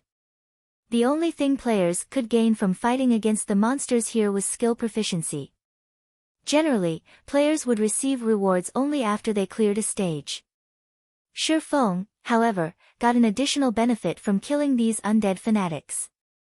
Previously, when he used Lightning Blade to kill the undead fanatics, he discovered that Icarus's heart had absorbed plenty of life force. After he had used the Holy Grail to evolve Icarus's heart, the necklace no longer required him to kill bosses to upgrade it. Instead, he only needed to kill players and absorb their life force. The only downside was the amount of life force required. Currently, he needed 5,000 units of life force to upgrade the necklace to epic rank. Although Shifeng had killed plenty of players after evolving Icarus's heart, he had also used the necklace's skill numerous times, particularly when he was opening treasure chests and killing bosses. Each use cost him 100 units of life force. He had practically used up all of what he had collected. Hence, he had never been able to upgrade Icarus's heart to epic rank during this time. However, for every 2 or 3 undead fanatics he killed, Icarus's heart's accumulated life force actually increased by 1. After just 2 attacks, Shifeng had gained over 800 units of life force. The rate at which he was gathering life force right now was much faster than when he was killing players. Following which, Shifeng activated both Defensive Blade and Thunder God's Descent. He then started brandishing his swords, executing Sword's Orbit as he slaughtered his way forward.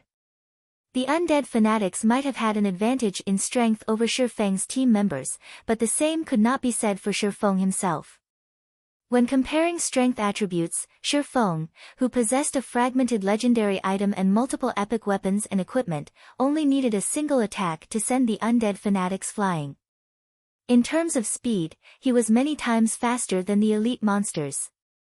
Before the monsters could even touch him, his swords would have already struck their weak points, repelling them. Shifeng was like a meat grinder when he went up against the endless undead fanatics. His swords madly devoured the elite monsters charging at him. With no exception, all undead fanatics within 15 yards of Shifeng would have their HPs reduced at a speed visible to the naked eye. In the blink of an eye, numerous undead fanatics had their 200,000 HPs depleted completely. Following which, Icarus's heart's accumulated life force rapidly increased.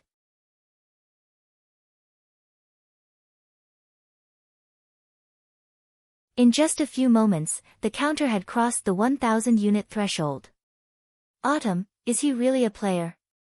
The members of the Wind God's Spear following behind Shifeng gulped involuntarily. They could not bring themselves to believe what they were seeing. You're tuning into the Blissful Bookshelf YouTube channel. We're so grateful for your support, and don't forget to subscribe to join us on this incredible journey through captivating stories. Your generosity through donations truly makes a world of difference, as it's the primary source of revenue that allows me to expand and enhance this channel for you. Thank you from the bottom of my heart for being a part of this adventure.